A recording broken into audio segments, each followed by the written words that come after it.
Hello there. Good day, everybody. This is Neil with Portal to Ascension. Welcome, welcome.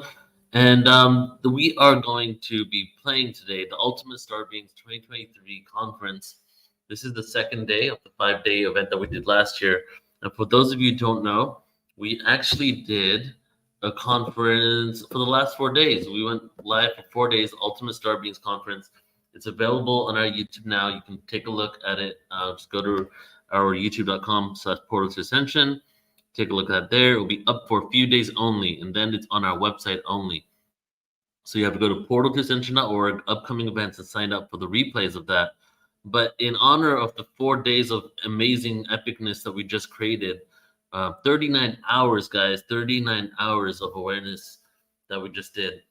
In honor of that, I decided to go ahead and release the Ultimate Star Beings conference from last year. That was a paid event. That wasn't free like this one. So it was a paid event. And we watched the last one, went on overnight.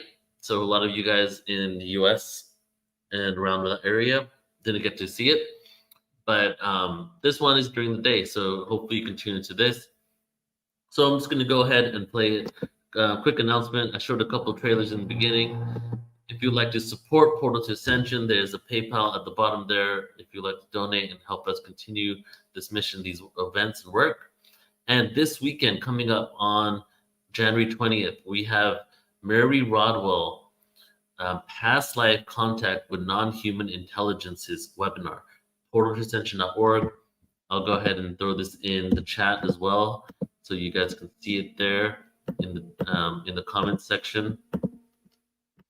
There we go, Mary Rodwell event next weekend. Boom, there you go. That's for you guys. And we're just going to get right into it. So this is a 10-hour event. And so enjoy Ultimate Star Beings Day 2.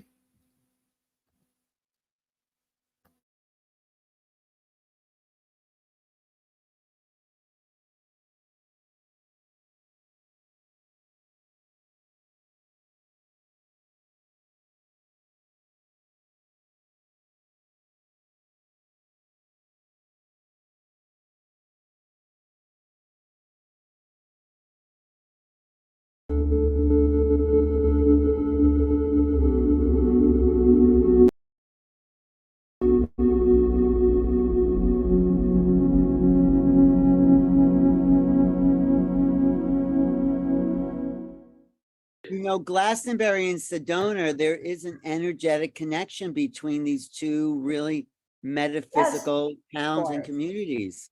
Definitely.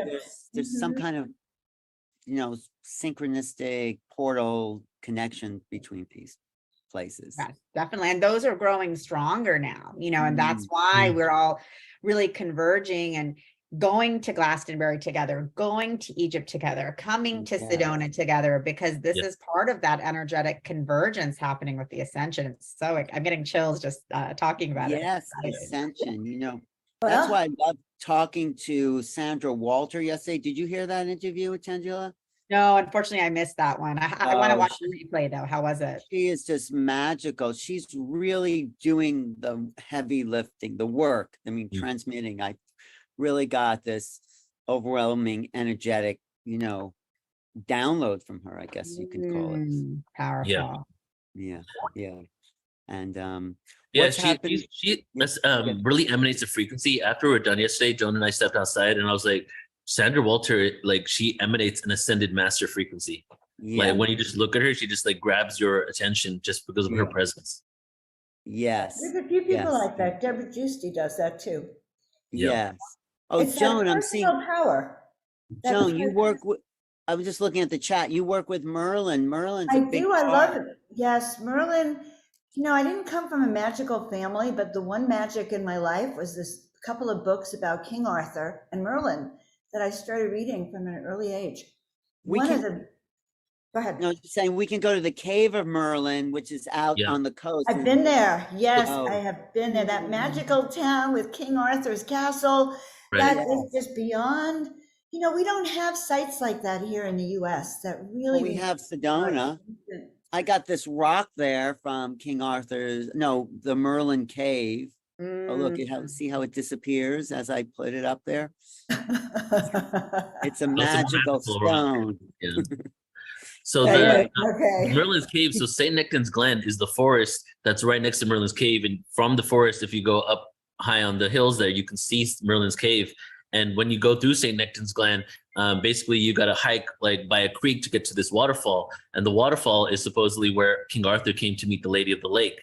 So we did this whole entire ritual, like basically we all went into the waterfall, did a whole like cleansing ritual. But as you're walking to it, there's holes in the rocks everywhere, you know, like kind of like how you would imagine a fairy home or a pixie home. And then there's shrines to pixies and fairies all over the forest. Oh my God, it's my kind of place. Wow. Yeah. I didn't know that. Amazing. Yeah. Amazing. In Cornwall. Yep, Tanya. Wow. All right.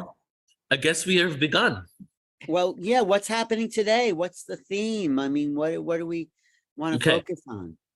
Well, I think we'll go with the schedule again just to let everybody know what's happening here. But welcome everybody to day 2 of the Ultimate Star Beings Conference. Yesterday was truly amazing. And we're going to talk about the theme, but let's just go around really quick. Alan, Tangela, Joan, you know, what are you guys feeling from what we've experienced and what's to come? Well, I feel we started on, what is that, Tuesday with the panels that laid the groundwork. And now every day is like an acceleration, not just information, but vibration. That's what I'm feeling is happening. What do you think? I agree, Alan. I think, you know, just the frequency is rising, the vibration is rising, but I'm also, what I love about this conference is really feeling the embodiment of our ultimate star being selves. And that's what I think is so important and exciting about this conference is it's really just about bringing in our galactic selves, our galactic families, and understanding we're all one together, and you know, and then raising the vibration together. So that's what I just think is so phenomenal about what we're all doing here. It's amazing. Sweet. Am I next? Or should we start with Michelle? All right, well, I'm ready. So guys, I'm excited about the conference because I do believe that we are awakening into a new paradigm. You know, ending with yesterday with really that we have to go within and see the world we want to see. And again, this is our grand initiation. So I think our timing is so perfect for this event, for this upliftment of humanity. I feel like we're really connected with the star beings, humanity, with this whole new energy that we're going to be unfolding into. And we need to stay steady. So here we are all together, loving on each other. Very important. I totally agree with all of you. I was so uplifted yesterday, just, you know, staying on when I had to run out and do some other things. I had to visit, I got to visit a friend in the hospital, and I felt like what we were doing, or I felt like I was walking between worlds a little bit, you know, like being here in the 3D, but watching what happened yesterday and how everybody was interacting and being so supportive of the movement of embodying, you know, the totality of who we truly are. And what a joy and a gift it is to be on Earth. I loved, Alan, I did see your interview with Sandra Walter, and I was blown away by the way. I'm always really uplifted and inspired whenever you're interacting with people, Alan, because you've been doing this for a really long time, and I like to see how you interact. And I didn't know that you didn't know Sandra very well before that. You're muted, Alan. Never met her in person, but I've always liked the information, but I felt so electrified talking to her. For sure. And I felt very present. Yeah. Yeah. And you really pulled that. I liked how she said, well, I wish you could stay with me. And you said, I can. And then it was such a natural, organic conversation, but all the points that I felt that highlight who Sandra is and what she does in the world, the way that she is. I heard you while I was backstage, I heard you say that she's like an ascended master. And I got that same feeling that she's very grounded in who she is. And I like that she stays really focused on what we want to see and where we want to go. Like you were saying, Joan, earlier, and Tangela, I was watching you as well, and the way that you were interacting with everyone. So I don't want to take up too much time, because I know this is, here we go for another day. But yesterday was so uplifting, and I love how we're all weaving and moving in.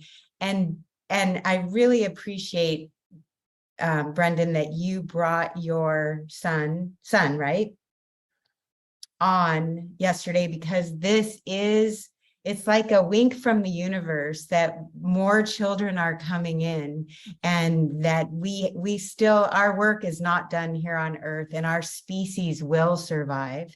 And that, just seeing these beautiful star beings being born and coming online and being our teachers, that was really, really moving to me that you brought him on. So thank you all again for including me. And I'm looking forward to another uplifting and amazing day. And next week, Michelle, we'll talk about the ultimate Crystal Skull event coming to Sedona. Okay. That I'm really excited about that, because I can feel it. I can feel it being birthed right now. Well, Yes. tomorrow we have a 30-minute gap to have a discussion. I would love for us to bring it up too and share what we're thinking about, Michelle. Okay. Sounds Great. good. Great. On great. yours and Tangela's birthday tomorrow. Tangela is my birthday twin. Yay! Yeah. Is that tomorrow, what is that, November 5th? Uh-huh. Oh, I didn't know that, Tangela and Michelle. Okay. We'll have Guy to do Fawkes that. Day. Remember the 5th of November. Never forget that.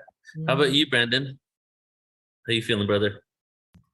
Feeling good, man. It's, for me, it's interesting because obviously I was able to be there for the start, and then throughout the day I was kind of like popping in here and there. But even though I wasn't like able to like be there for every single presentation, just knowing that it was taking place was still like an energy I was able to connect to. And so for me, and a lot of what's being echoed right now, I feel that this conference is a beautiful microcosm of what's happening in terms of a lot of us really just like embodying more of that ascended version of ourselves. I like to keep things really practical, and for me, that's what it's about. It's kind of like it's like merging the higher dimensional awareness with the physical 3D body. So now, prior to this, we were kind of like, for some of us, some of these ideas of what does it mean to kind of like connect with our higher self was just kind of a concept that maybe we heard somebody else talking about. But now, slowly over time, it's starting to integrate. And so for me, like the themes of embodiment and integration are really, really important, because how do we expect to kind of like really be able to carry this torch as far as we are destined to carry it, unless we're kind of like in that character, we're in that role. So, we're becoming, we're becoming the Merlin, we're becoming the Knights of the Round Table. And so it's really exciting because, like simultaneous to this, some of the work that I've been doing on the side has been creating like portraits of people in their ascended versions of themselves using AI technology. And just like the fact that that's kind of like synchronistically happening, I can feel it's almost like the realms are merging together, like the veil's becoming thinner. And now, I'm starting to just kind of like feel more people really just stepping through their everyday life as that ascended version of themselves. And so, that's why I love the title of the project, Portal to Ascension. And I've talked about this in previous things, but it's worth just going back to. It's like, you are the portal to ascension. It comes through you. It comes through your personality, your character, the way that you serve. And again, and that kind of sparks it in others. It initiates others. It creates the ripple effect. It gives people permission to be able to kind of like start playing with that energy. And I think a lot of what the ascended energy of ourselves is about is yes, it's about like duty and destiny and responsibility and service, but it's also about play. I feel like the higher dimensional versions of ourselves, we're like these lucid dreaming characters that are like creating worlds at a whim and really just like acting from the heart. So I think I hope that, for the people coming out of this, I hope that as much as this conference is educational and inspiring, I hope that it's also something that you have fun being at. And I hope this fun is something that you can kind of leave from and be like, oh man, it felt like I just went on a vacation to Disneyland or something, or I just felt like I was like right there with you guys at the hotel at the conference. And that gets me excited about like the actual Portal to Ascension conference coming up in April, which I have every intention to be there for. So, you know, this is just a stepping stone. But yeah, it's been great. And thank you again, Neil, and everybody else for your contributions. It takes a team to make the shift happen. So appreciate it. Right. And that's just why I love doing it with you guys. You know, it's just so much more fun doing it together, right? And just like playing and then creating at the same time. All right, so we're gonna get started. All our perspectives, because you know we're sharing a collective consciousness, but everyone has their view in a particular direction, and that's why according to Bruce Lipton, that's why cells came together in the first place, to share awareness. So that's what we're doing. Ooh, I love that. Cells came together in the first place to share awareness, and that's what we are. We're all individual cells sharing that with each other. All right, so we're the bigger organism, to make the bigger consciousness, you know? Right, exactly. All cells in the body of God, of the universe. Yeah. I just want to go over the schedule really quick, and then let's do some 3 breaths again, like we did yesterday, 4 breaths, and then Tangila's going to take it away and introduce our first guest. So how it's going to flow today, the schedule I did post in the chat. I'll post again in a second, but we're going to start out with Suzanne Ross from Sedona Ascension Retreats. Then we're going to Stephanie Redfeather, Joan of Angels, Akura, Althea is after that, and Costa Macraeus, Kathleen Colville, Marissa Starseed, Adam Apollo, Laura Eisenhower, and then Aaron Lyons. So we have a full day. We're going till 7 p.m. Pacific. It's going to be incredible, and we're just picking up the momentum and increasing the energy. So let's just take a few moments. Go ahead, Alan. I just want to say, so Jenna is not joining us. So what are we doing with the Jenna introduction? Should we cover that? Oh, wait, I just did everything. Look at the schedule that I sent you. I didn't look at the new schedule. Yeah, it's been changed for a few days. So go ahead and check that out. Okay, good. Yeah, it's all updated. All right, everybody. So let's get comfortable here, and it's a good way to start out, you know, every day really together on this, is just to synchronize our energetic fields. And what we're going to do is we're going to take a few breaths in, and when we breathe in, breathe into the heart, and then exhale, imagining your heart and your auric field expanding. The first one, we're going to expand and encompass the earth. The second one, we're going to encompass the solar system, and then the galaxy, and the entire universe with our heart field, because we're doing the cosmic event that encompasses even beyond the universe, really. So just get comfortable and just start breathing normally right now.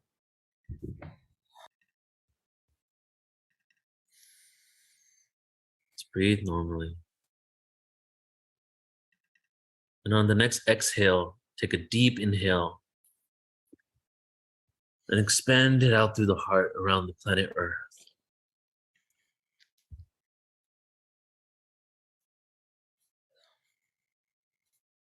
Another deep inhale.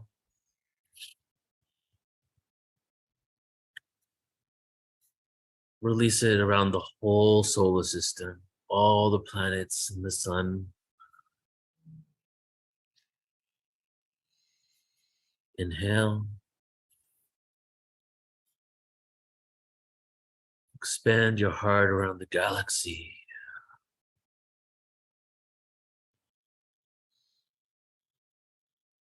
Inhale. Around the universe.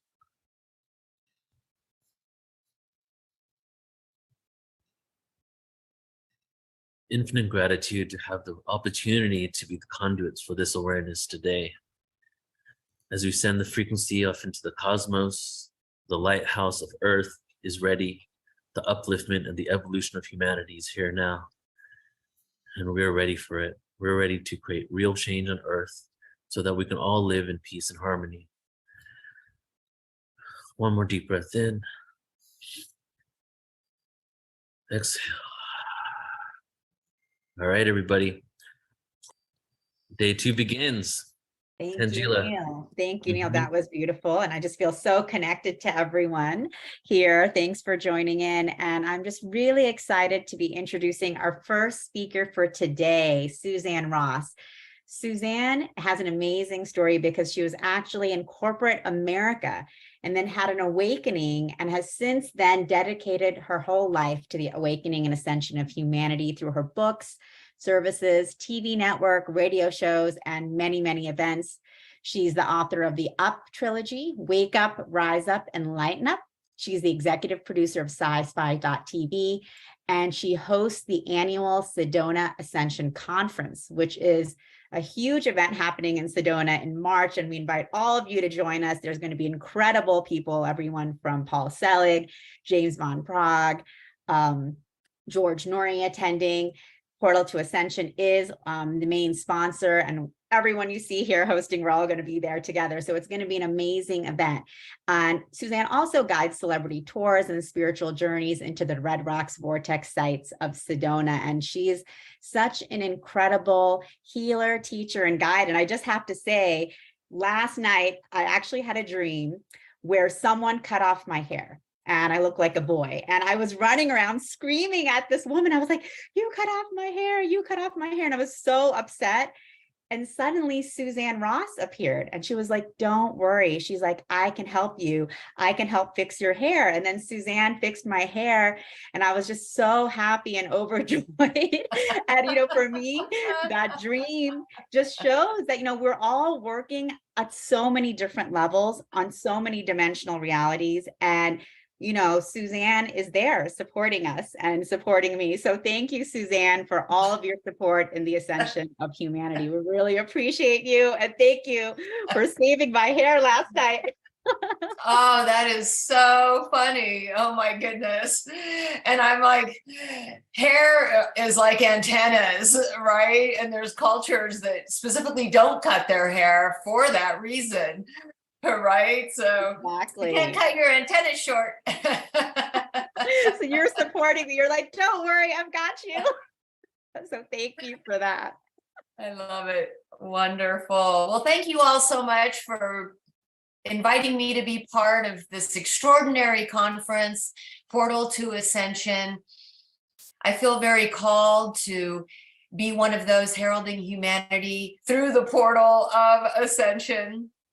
And so very much appreciate any opportunity I get to activate the dormant DNA of our beautiful brothers and sisters who are being called through that portal of ascension, to educate seekers on how to enter the portal, how to elevate their consciousness, how to become more advanced and evolved. And this is all to enhance their experiences of life and also giving them the opportunity to enhance others' lives as well, so we can all come together to co-create heaven on earth. I'm going to screen share because I have some beautiful images that I want to share with you in a PowerPoint. And I'm guessing I'm going until 11, so I will keep track of the time. I'm not sure why my PowerPoint's not opening here. Maybe it's just taking a second. Oh, it looks like it's bouncing, so it'll open momentarily. And so a concept that I have been exploring here in the past several months is this concept of virtuality. This idea that we are, as eternal souls or as our source selves, playing a virtual reality game with all of our avatars dispersed throughout this space-time game, if you will. And why is that important to know right now?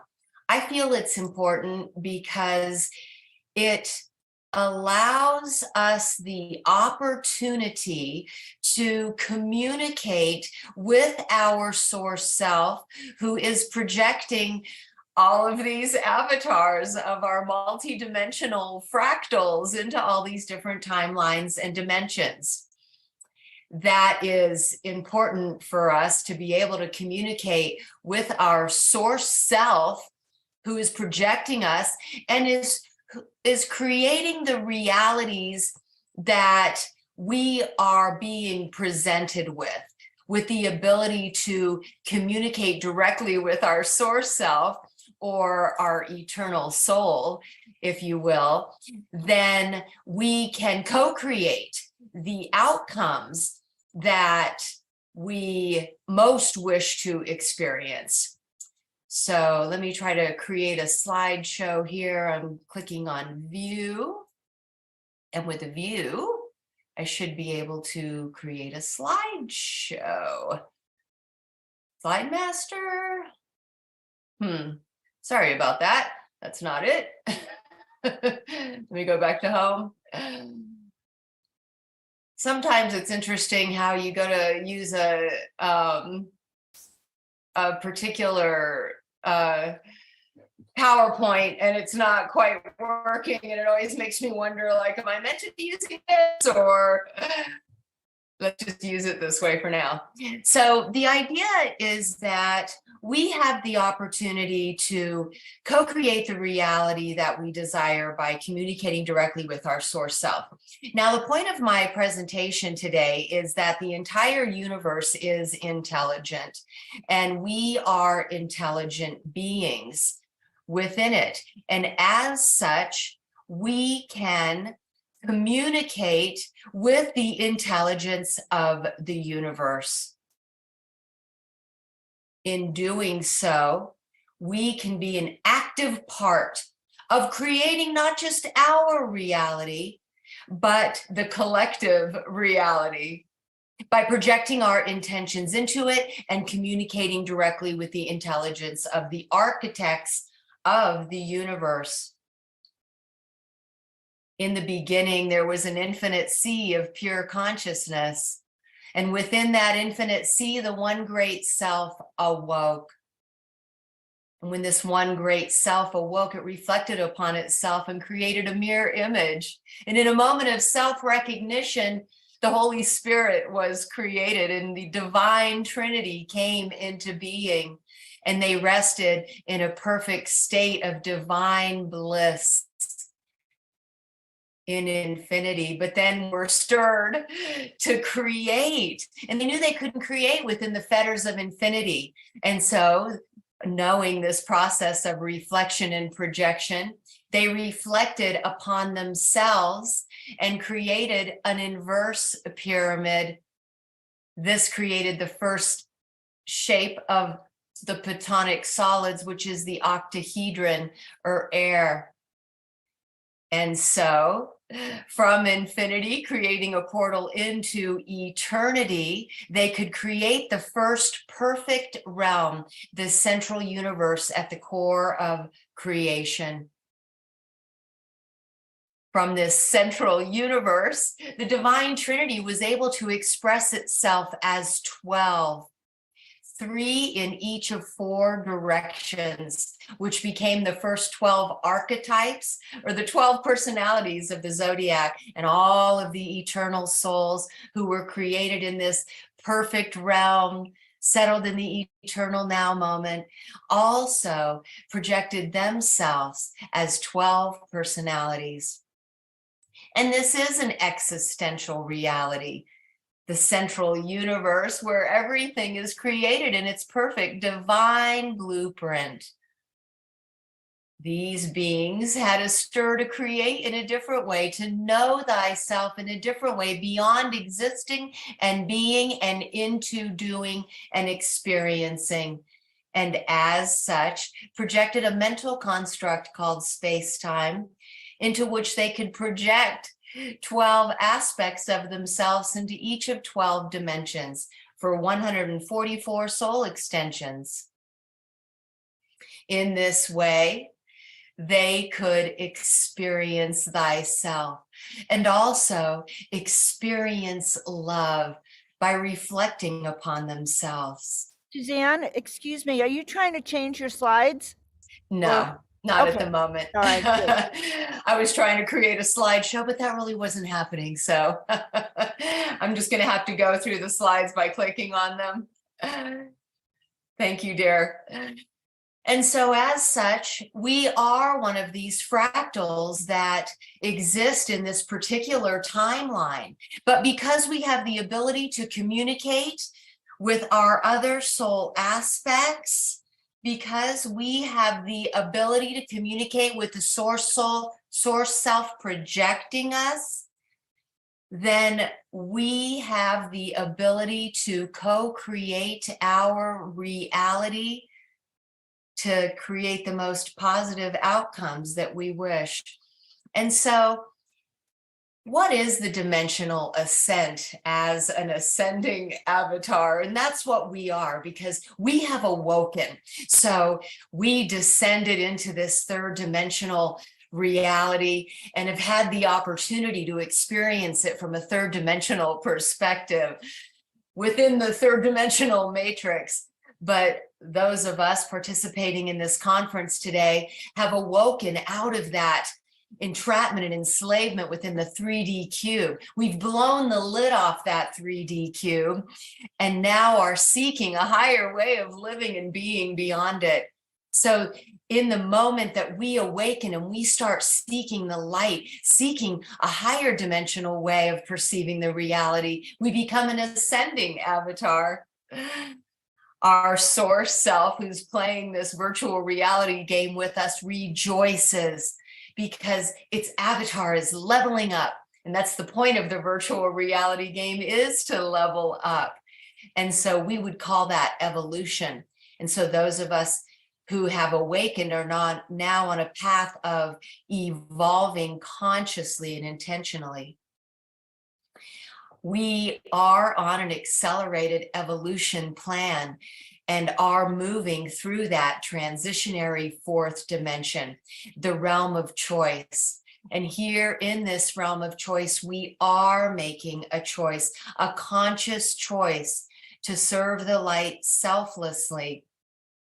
For those who aren't done learning the lessons of the third dimensional duality, they may choose to continue to learn the lessons through separation and suffering. But those of us who have awakened on our journey are done learning in that way. And we have a desire to learn in a higher way through unity, peace, and harmony. And so when we awaken, we start to go through a series of initiations. And let's remember that there are individual initiations and collective initiations. And so this is what we've been experiencing for the last several years here on planet Earth, is these initiations that we're going through. And we can imagine that these initiations are also like examinations. And so when we agree to serve the light selflessly, we are confronted with these tests, if you will, to see how selfless we are in our intention to serve the light of love. And I just feel that these initiations are so important, and why I really wanted to go through these initiations today. And in this way, we can consciously and intentionally be aware of ourselves and the collective, moving through them so that we can move through them successfully and effectively. And in doing so, with each initiation, we take another leap in consciousness. I'm presenting today 7 initiations, which do align with the 7 chakras, the 7 ascending levels of consciousness. And so we can even imagine then that these initiations do represent a level of consciousness. The first initiation is the awakening. And with the awakening, oftentimes in the root chakra, we are being challenged to take care of our physical well-being. And we become more health conscious. And we explore holistic ways of improving our health and well-being. On the second initiation, we become more aware of the emotional body. And in this initiation, we start looking to our soul, to our spirit for guidance on how we interact with others, on how we react to the situations that we're confronted with. And our ability to set aside our ego and to take the higher road in all of our interactions and reactions shows that we are intentionally and consciously evolving and making progress on our spiritual path. We are done learning through chaos and drama, and our goal is to transcend that and to create harmony and peace for ourselves and others. The third initiation has to do with mastery over the mental body. And so many of us have opened our crown portal to allow advanced intelligence, higher intelligence from higher dimensional spheres and our higher selves and spirit guides to flow through us. We start to have this insatiable curiosity to know all that we possibly can about religions, spirituality, ancient civilizations, science, biology, quantum physics. And if you're anything like me, then you have many, many books on all of these topics, and stimulating our mental body becomes very important as we start to absorb advanced knowledge and wisdom. And we may even go into meditation where we start accessing higher intelligence, activating our third eye, opening the third eye to access the Akashic records so that we can access any information and intelligence from the field that we wish.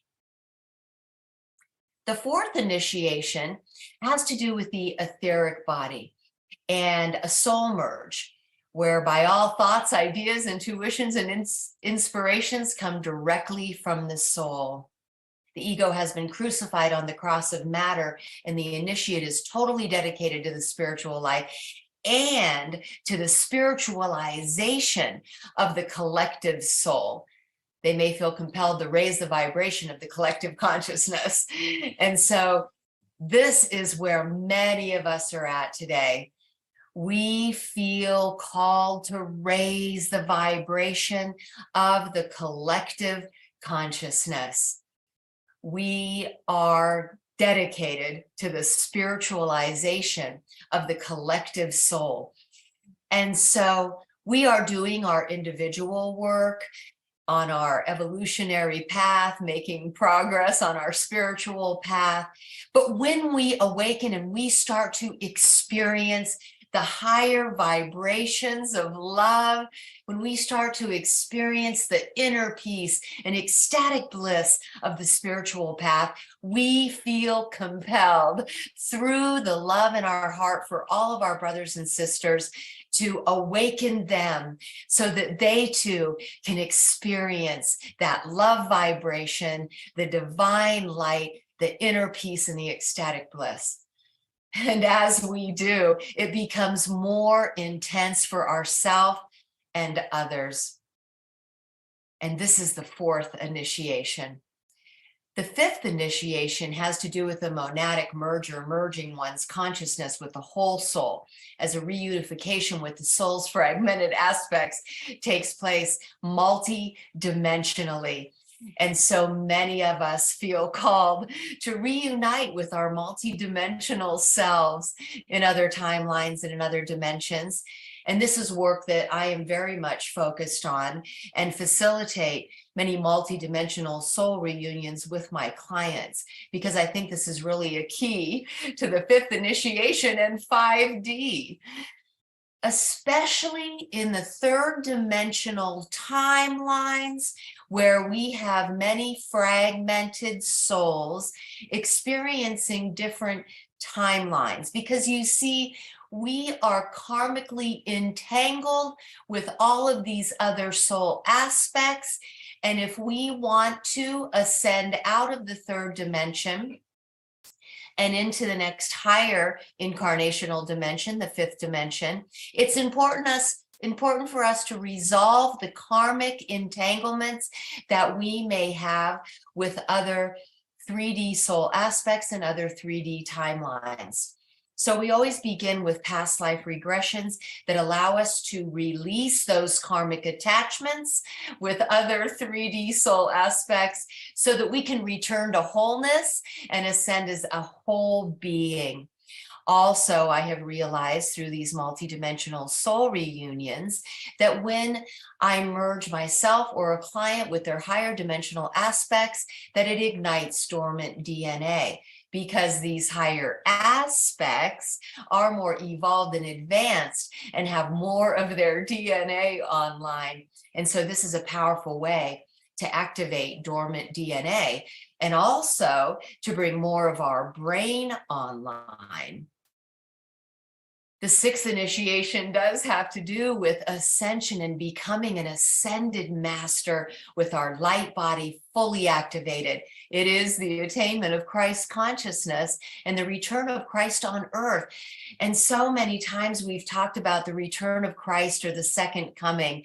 But we know what it really is the return of Christ consciousness on earth so that we can come together and create heaven on earth. Christ came to this planet to let us know that we are all sons and daughters of God, of the one infinite creator. And we are being called as sons and daughters now to come together in Christ consciousness to create heaven on earth. These and greater things you shall do, Jesus Christ told us. And so that's what we're coming together to do now, is to become the embodiment of Christ consciousness. The initiate has absolved of all karma and embodies the realization that God is experiencing through them as them. And this is the full self-realization of I am that I am. Yes, God is experiencing through you as you. Divine consciousness flows through you. And when you say, I am, and I am that I am, that is the full God realization of the divine within, and a powerful way to activate the divine within. The seventh initiation represents a full merge of the oversoul with the divine source. The initiate is plugged into the omni-brain, or one great mind of the one great self, and receives and transmits divine light as source codes and divine love as source energy. This is the highest initiation one can take and remain embodied on the earth plane. And so this is the seventh chakra that does give us that connection with the divine source of all that is. And when we open that golden crown portal, we can open to receive that divine love and light pouring into us to activate our golden light body. We can imagine that these source codes, these advanced codes of creation, are contained within this source light, because light carries information. And so not only does this light increase our light quotient, raising our love light frequency, but it carries information, it carries advanced codes of creation, which activates our dormant DNA. This is the Ultimate Star Seeds Conference. And so I wanted to bring in the galactics and say that sometimes we get a little help leveling up. Many of us here have had contact with our galactic brothers and sisters. I myself had a missing time experience, 4 hours of missing time with 2 friends, where we were shown later that we had been taken aboard an Arcturian ship. We were greeted by our Arcturian brothers and sisters, shown around the ship, and then taken into a room where we were downloaded with advanced codes of creation, where we were downloaded with higher intelligence, gifts, skills, and abilities, also that we could be part of the awakening and ascension of humanity. It's always about service.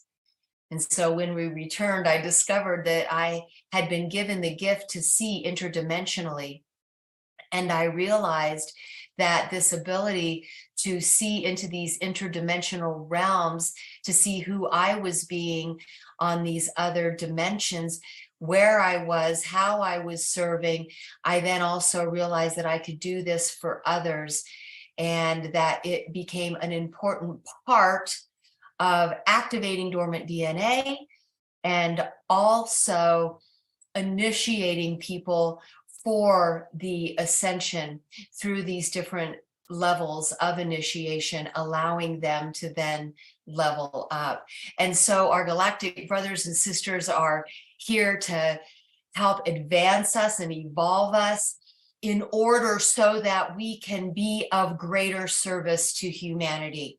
And so we always remember that we are humble servants, and that becoming more advanced and evolved is only for service to humanity, right? And it doesn't make us elevated in any other way except as someone who may be more gifted to support others in the awakening and the ascension process. And so I wanted to include this graphic because I think this is just so relevant to what and how our benevolent galactic brothers and sisters can take us aboard these ships and activate us and advance and evolve us so that we can ascend into the 5th dimension. And so this is what we can do in these multidimensional soul reunions, is to facilitate evolutionary leaps into higher consciousness by reuniting with our higher self. And so I wanted to offer this diagram of what the multidimensional soul reunions can look like.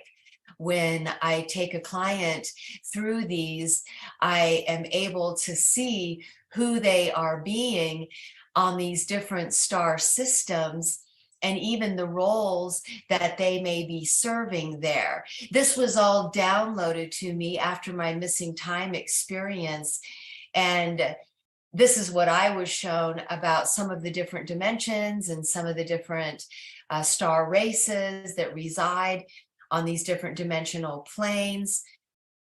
I was also shown that in the 10th dimension, we become our rainbow light body, and there we are spiraling as vibrating rainbow bodies of light. And this is how our source self is seen. And then in the 11th dimension, we are actually a symphony of sound. And so we are still our own unique symphony, but this is the word. And then in the 12th dimension, this really being the eternal realm. And so it was very fascinating when I realized that in the 3rd dimension, we are only using 10% of our brain, but with each of these additional dimensional ascents, we pick up another 10%. And by the time we get to the 12th dimension, we are 100% of our perfect divine blueprint, whole, perfect, and complete. And so this allows us to take quantum jumps into higher dimensions with these soul reunions. And so this is a powerful visualization process that allows us to stream consciousness with these higher dimensions and what many people call quantum jumping. In these quantum jumps, we ignite dormant DNA, download source codes, and bring more of the brain online. We are biophotonic beings, and I became very fascinated by biophotonics early on. And I know our brother Bruce Lipton has done a lot of work in this realm. And science is shown that we are literally light beings, and light contains information. And so as biophotonic beings encoded with DNA codes, we have a specific code. we have a unique frequency signature that allows the universal intelligence to identify us, to track us, to locate us. It's like a radio station. And so we might think of a radio station like KQED, and let's say the code is 98.7. Okay, this is how we are identified, with our own unique code. And so the universal intelligence can identify us. Also, every thought, word, and action is being recorded. This becomes our Akashic records. So every thought, word, and action is stored in what we would call an archive. And so this is something to remember when we are redirecting our thoughts, words, and actions into the highest reflection of divine love and light, right? Because it's all being recorded in the archives. Okay, and so this is the records of our incarnations. And of course, we know many people who are Akashic record readers, right? That's what I'm doing when I'm doing a past life regression, or when I'm doing a multidimensional soul reunion, is reading the person's Akashic records, because it has all been recorded. And all of these realities, as we know, are occurring simultaneously in one eternal now moment. So the movies are actually playing, and that's why we can watch them. So I just kind of wanted to geek out for a moment on some scientific revelations about DNA. And so for me, science has been a really important part of my spiritual journey.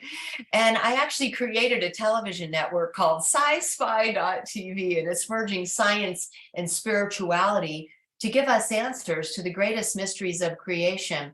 And I have to say that Dr. J.J. Hurtak, who has been very inspirational to me on my spiritual journey, says in the introduction to the Keys of Enoch, when humanity realizes that science and spirituality are one, they will ascend.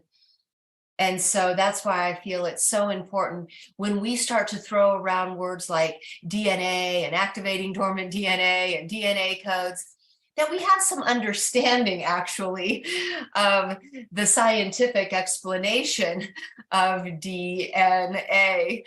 And then as we start to understand more about DNA, we realize the divine intelligence within it.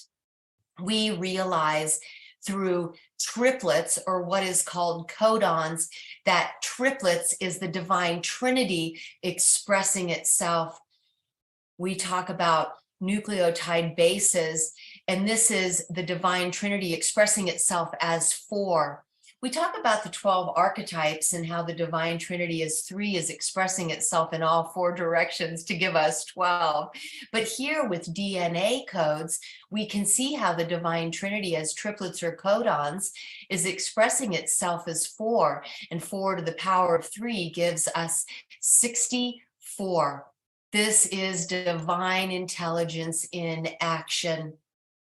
The 64 I Ching hexagram, which sort of looks like a computer program, but studying the I Ching hexagram is an incredibly powerful way to ignite dormant DNA within you. Also, the 64 keys of Enoch.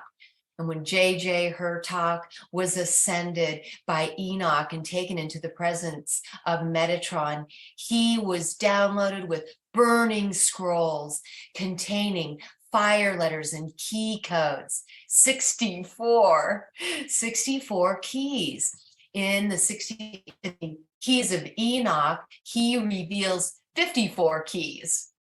And now, over the past couple years, he has released one more key at a time, 55, 56, 57, and dedicated one book to each one. I highly recommend the Keys of Enoch and these additional 10 books to activate your DNA with these very activating fire letters and key codes. Can DNA really evolve?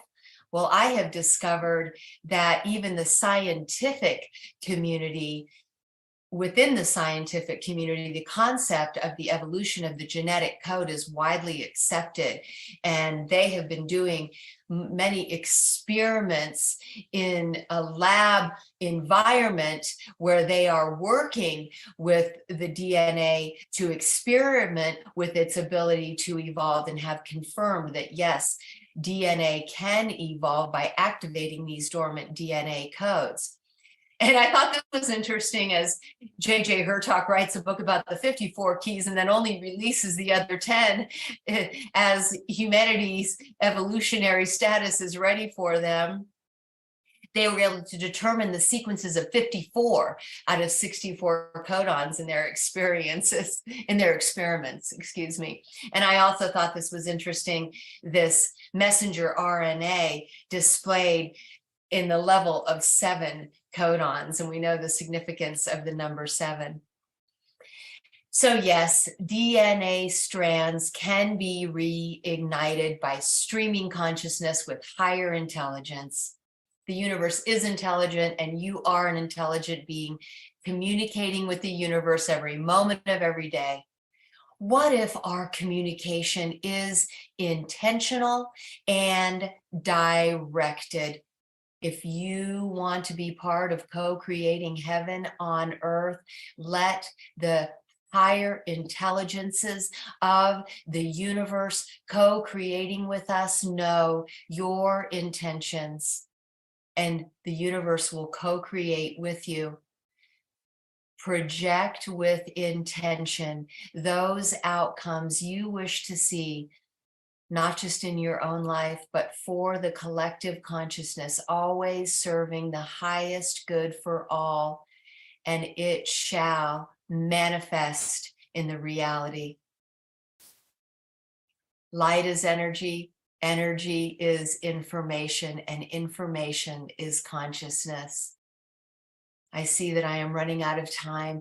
I teach all of this in a virtuality master class that is available on my website. And it's a fun 6-week course where we dive deeper all into how you as your source self, through this lens, create the holographic web of reality, and how there is a source world that is being projected to create our world, and as such we are a reflection of it.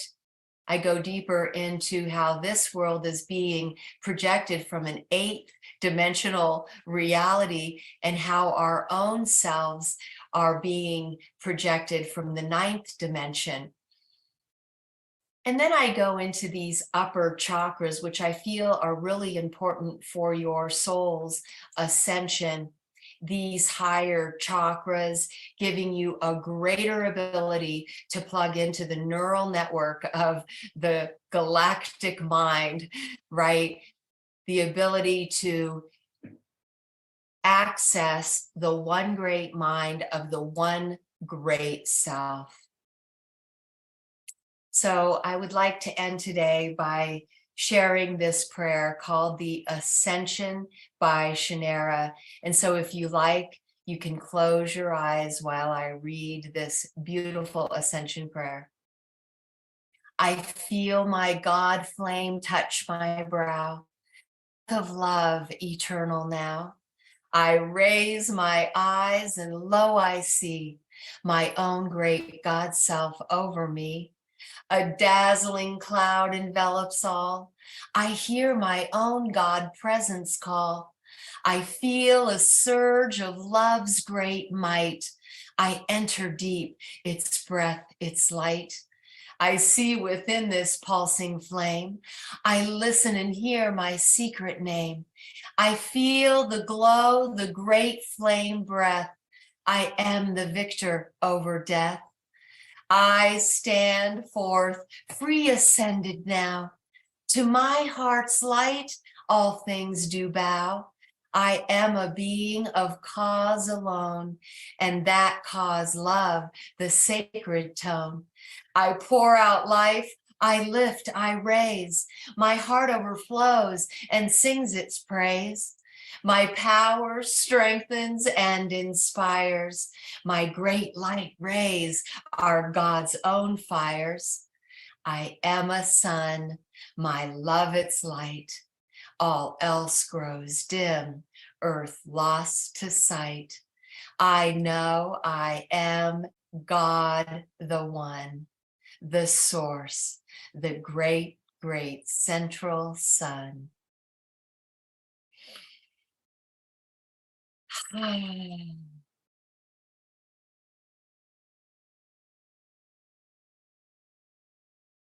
Bless you and thank you, my beautiful brothers and sisters, for inviting me to be part of this beautiful conference today. I just wanted to share my website, SuzanneRossTranscendence.com. My books, Wake Up and Rise Up and Lighten Up, is being released next year. It's the Up trilogy. I do offer live and online sessions and personal retreats here in Sedona. Please tune into my TV network, SciSpy.tv. We have 8 channels and over 40 shows. And I invite you to come to my Sedona Ascension Retreat. Please visit SedonaAscensionRetreats.com. We have an incredible lineup of beings who have dedicated their life to the awakening and ascension of humanity. And our event includes not only presentations and performances, but also many workshops and tours into sacred vortex sites, a lot of retail and food vendors. So, oh, and also George Norrie live show. So please go to SedonaAscensionRetreats.com and you can use the code Ascension10 to register now. Thank you so much. I send you all of the love in my heart. Many blessings. Namaste. Wonderful. Thank you so much, Suzanne, for that beautiful presentation. So profound, and that beautiful closing prayer. Really amazing. Thank you for all of your work. And hopefully we'll be seeing a lot of you guys coming to Suzanne's Sedona conference in March. Thank you. All right, Brian, Thank you so much. Take it away. Oh, perfect. Well, we'll pass the torch. Thank you, Suzanne. Thank you, Tangia. And yeah, I'm super excited to, again, just be able to keep the momentum going here. One of the themes that you'll notice within the Portal to Ascension conference is that we have so many amazing women who are stepping in as leaders, who have been in the position of leaders for many, many years, who have been devoted to this journey. And it's really powerful to be able to just create this space where we can celebrate these pillars that just carry this wonderful goddess energy. And with that said, I'm more than honored to be able to introduce our next speaker, Stephanie Redfeather. Reverend Dr. Stephanie Redfeather is a divine feminine change agent and champion of empaths, an award-winning author of the international bestseller of the Evolutionary Empath and Empath Activation Cards. Her passion is to help fellow sensitive souls break out of energetic jail and fully embrace their soul's evolution as co-creators of New Earth consciousness. As a shamanic minister, workshop facilitator, and prolific creator of spiritual tools, Stephanie has helped thousands to connect with their sacred self and heal their human wounds. Stephanie is the founder and director of Blue Star Temple, and you can find the website for that at bluestartemple.org, an online resource of spiritual seekers to learn energetic skills, hone empathic abilities, access spiritual knowledge, and connect with cosmic consciousness. Her specialties include masculine-feminine balance, establishing boundaries, energetic hygiene, shadow work, shamanic consciousness, embodiment, and celestial mysteries. And with that said, we are so honored to be able to welcome you, Stephanie, and I will pass it over to you. Okay, thank you so much, Brendan. I appreciate you. And so give me just a moment to get my screen shared because I have slides as well.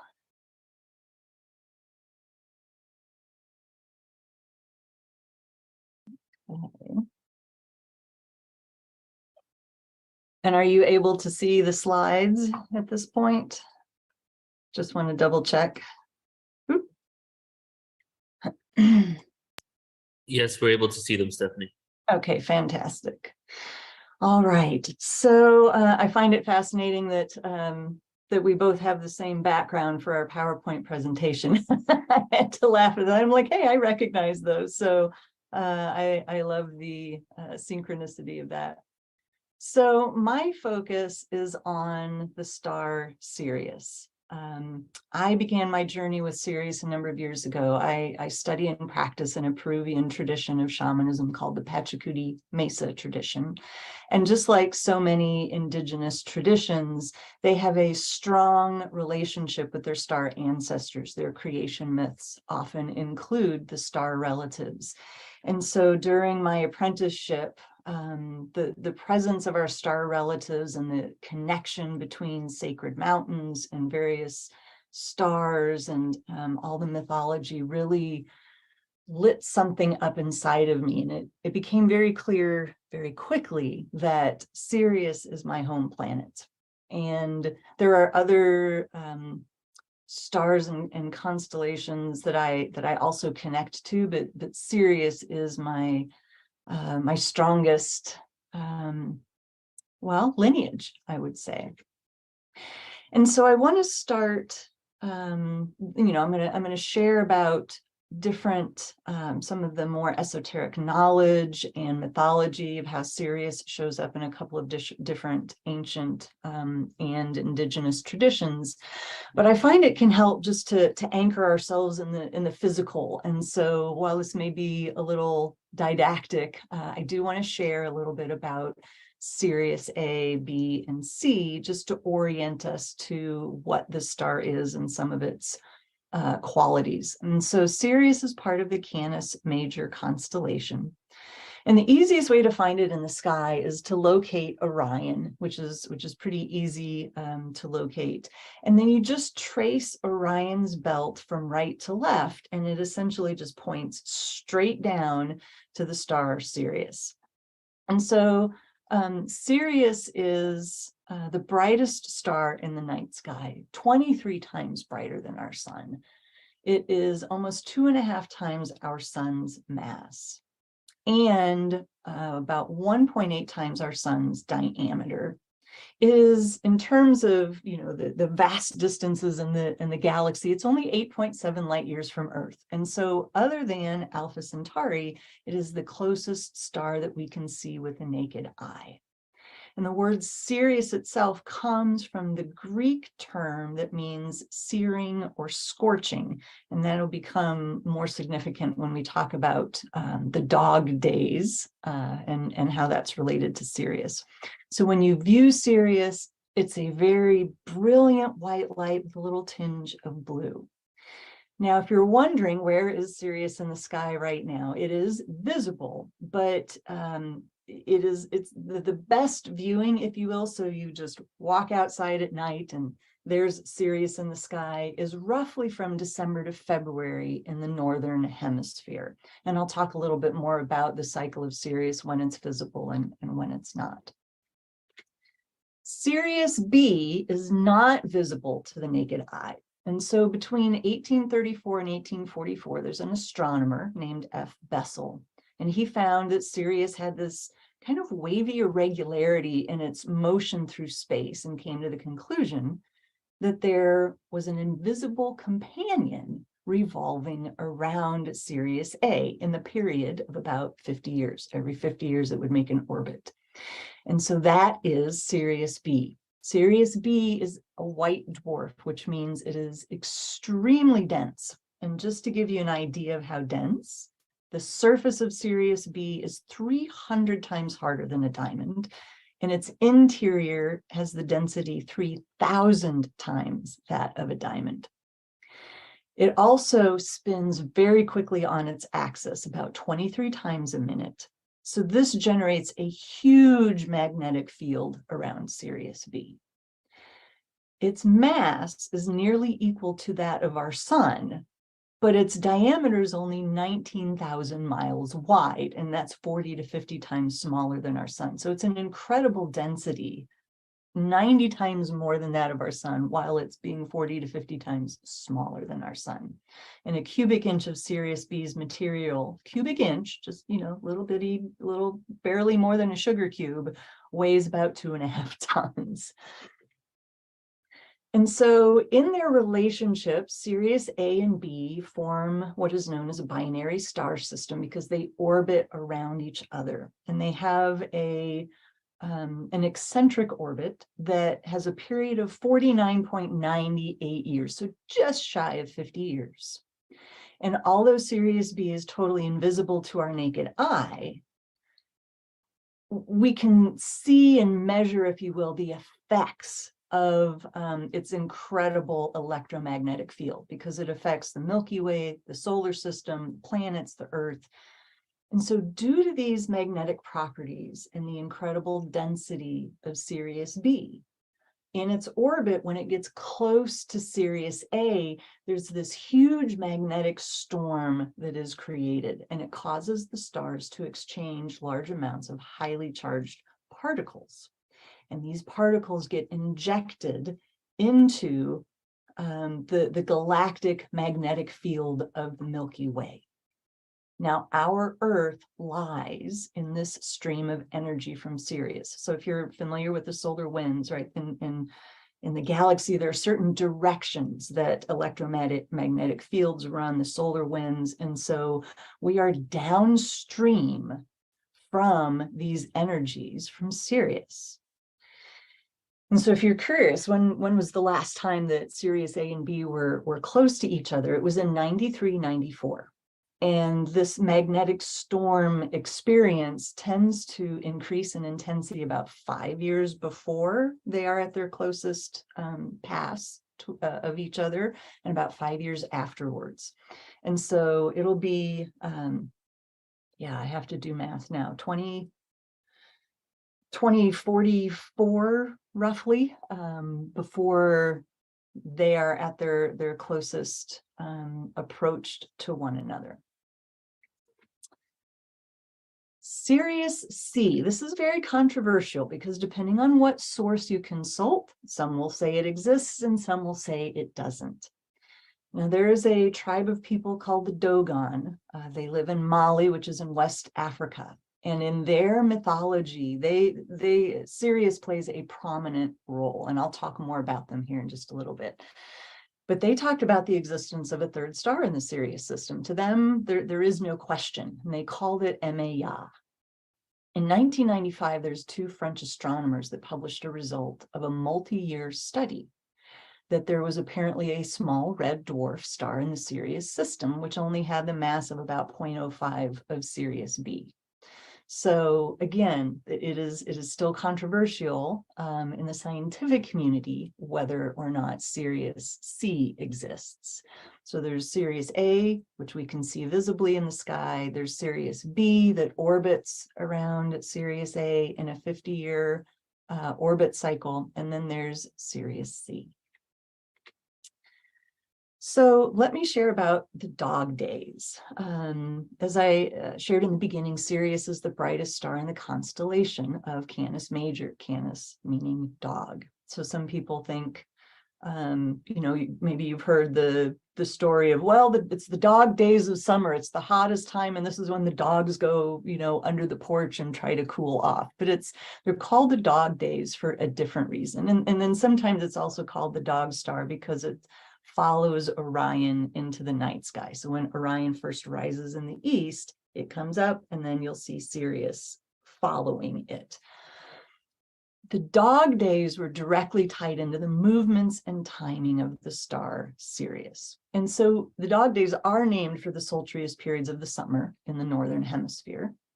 And they were named a long time ago, thousands of years ago, by observers in countries that bordered the Mediterranean. Now, this period was reckoned to extend from about 20 days before to 20 days after the conjunction of Sirius and the sun, where they are at the same point in the sky. In ancient times, these dog days would have roughly corresponded to the summer solstice, right? Summer solstice being the highest point, and then 20 days before and 20 days afterwards.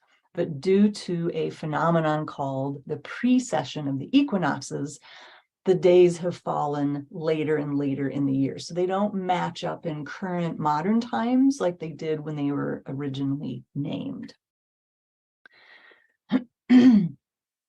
Sirius is visible about 3/4 of the year. And so I want to just share the cycle of when Sirius is visible and when it spends time in the underworld, if you will, or when it is not visible. As I shared, the best viewing is usually December through February, depending on your latitude in the north.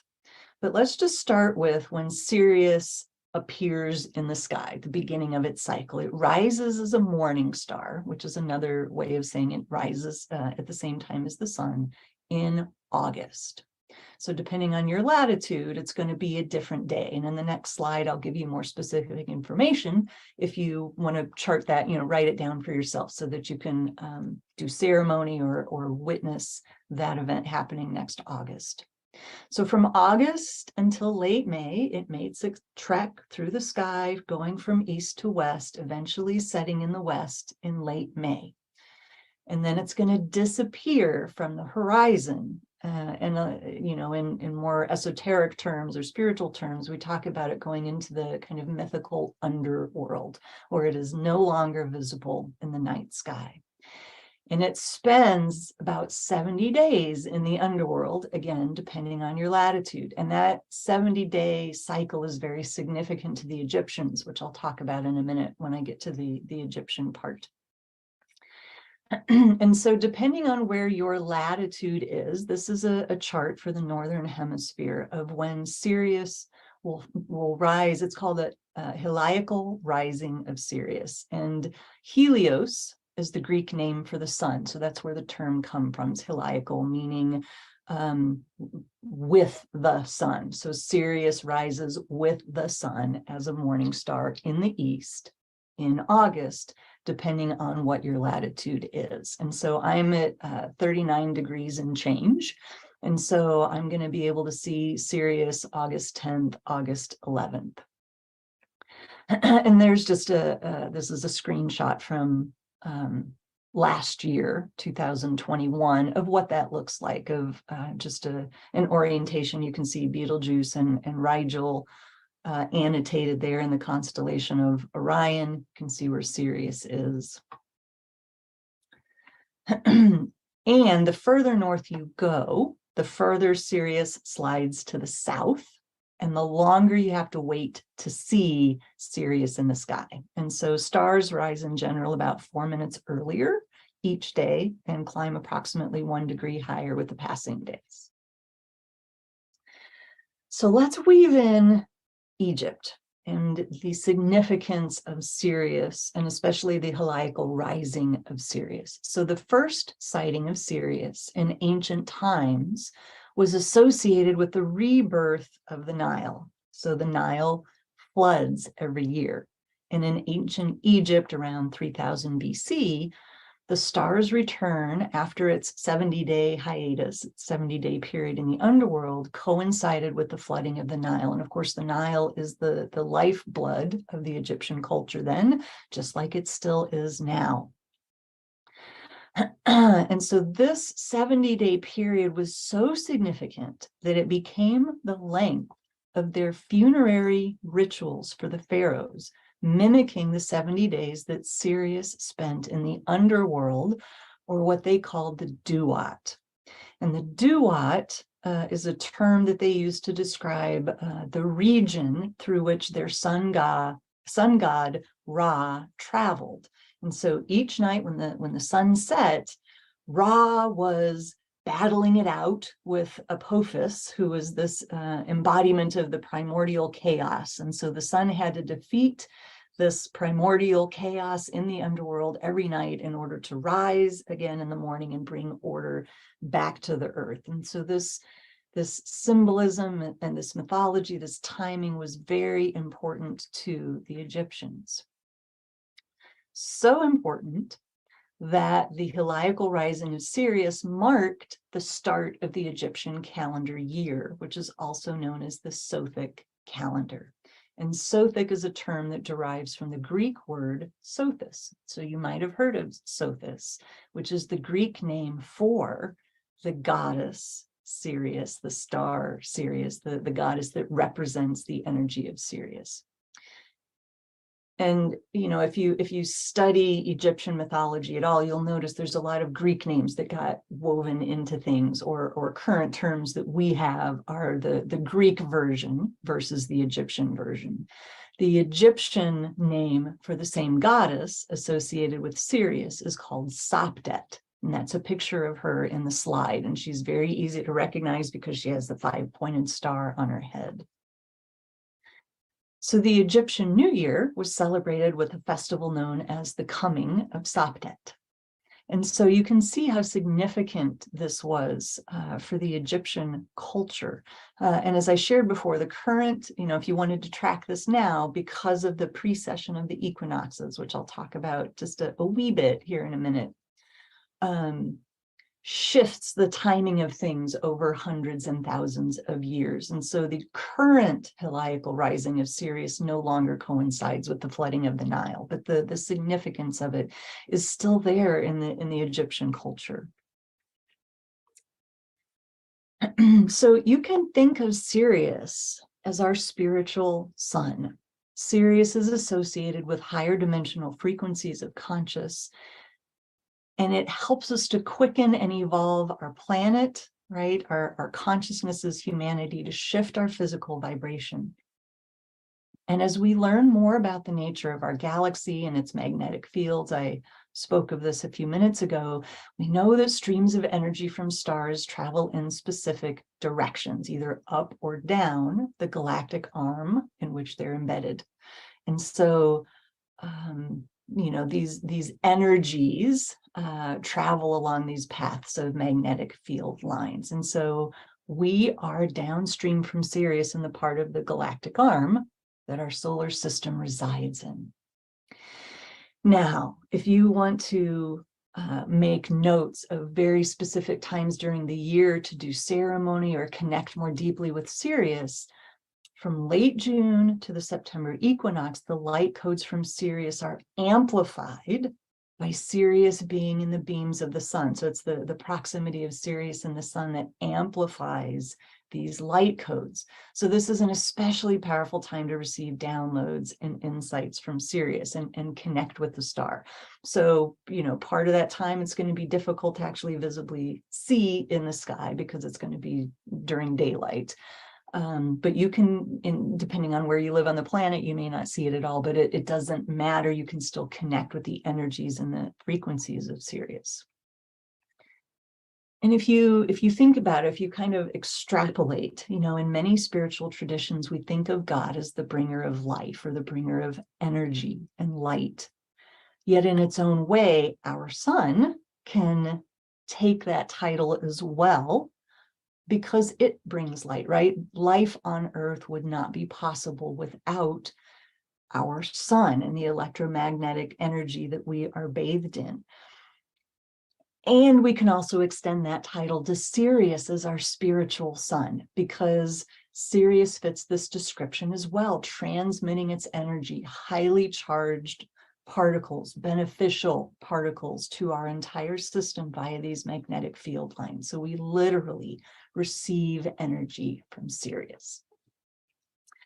So now it starts to get even more cool that it has been discovered recently that the star Sirius resonates harmonically with our sun, right? Our star, sun, and Sirius are resonant sisters.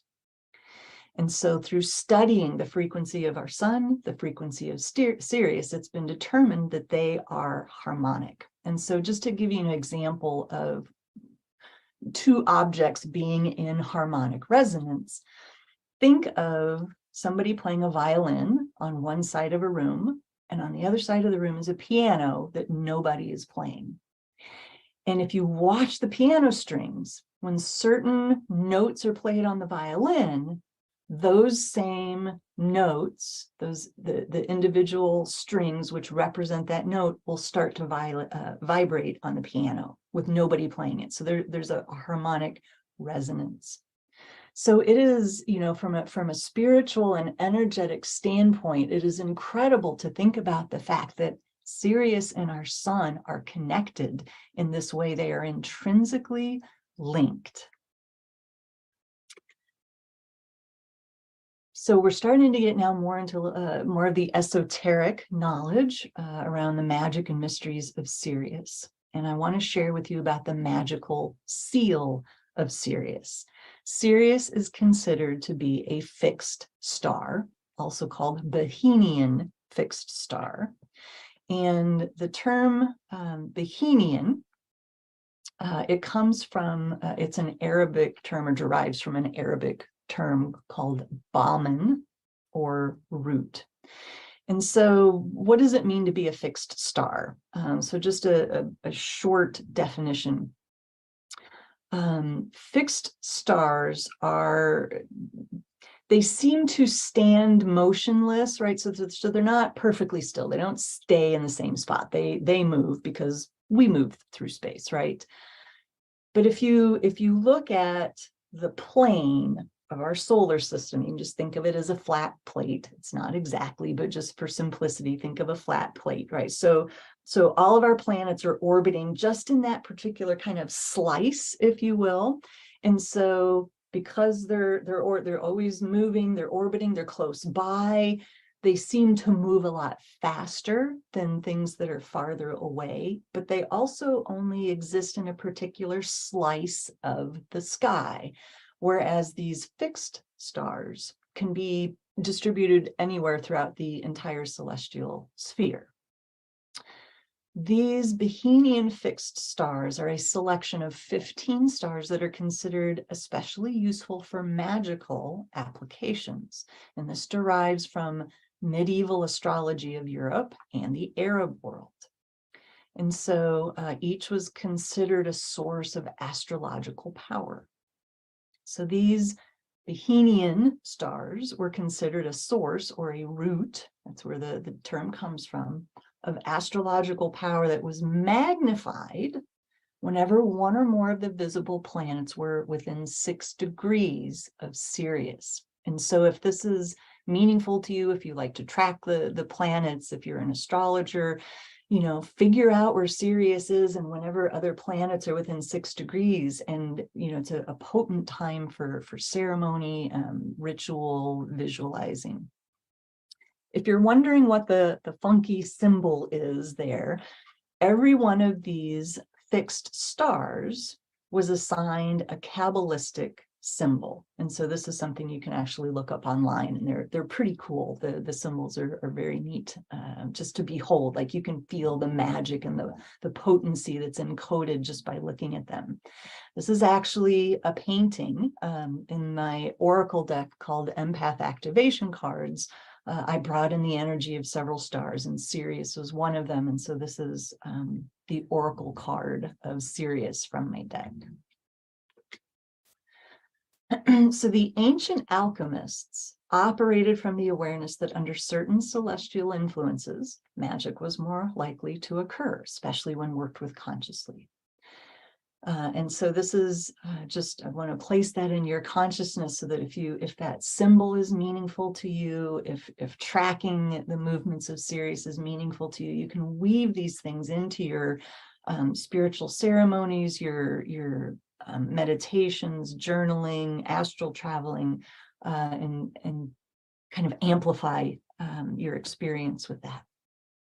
In addition, each Bohemian star also has a corresponding herb and crystals so that you can draw upon the star's influence. You can actually hold something, work with things, you know, create talismans, elixirs, sigils. And so associated with Sirius, the herb is juniper, and the crystal is beryl. And beryl has several different forms. More common ones you might be familiar with are aquamarine and emerald.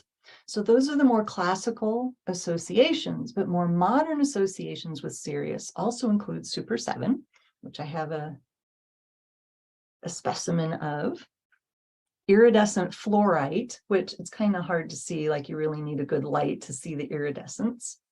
And Sintamani, and I don't have a specimen of that, but those are more recent crystals that represent the energy of Sirius. And so now I want to talk about the Dogon tribe just a little bit more.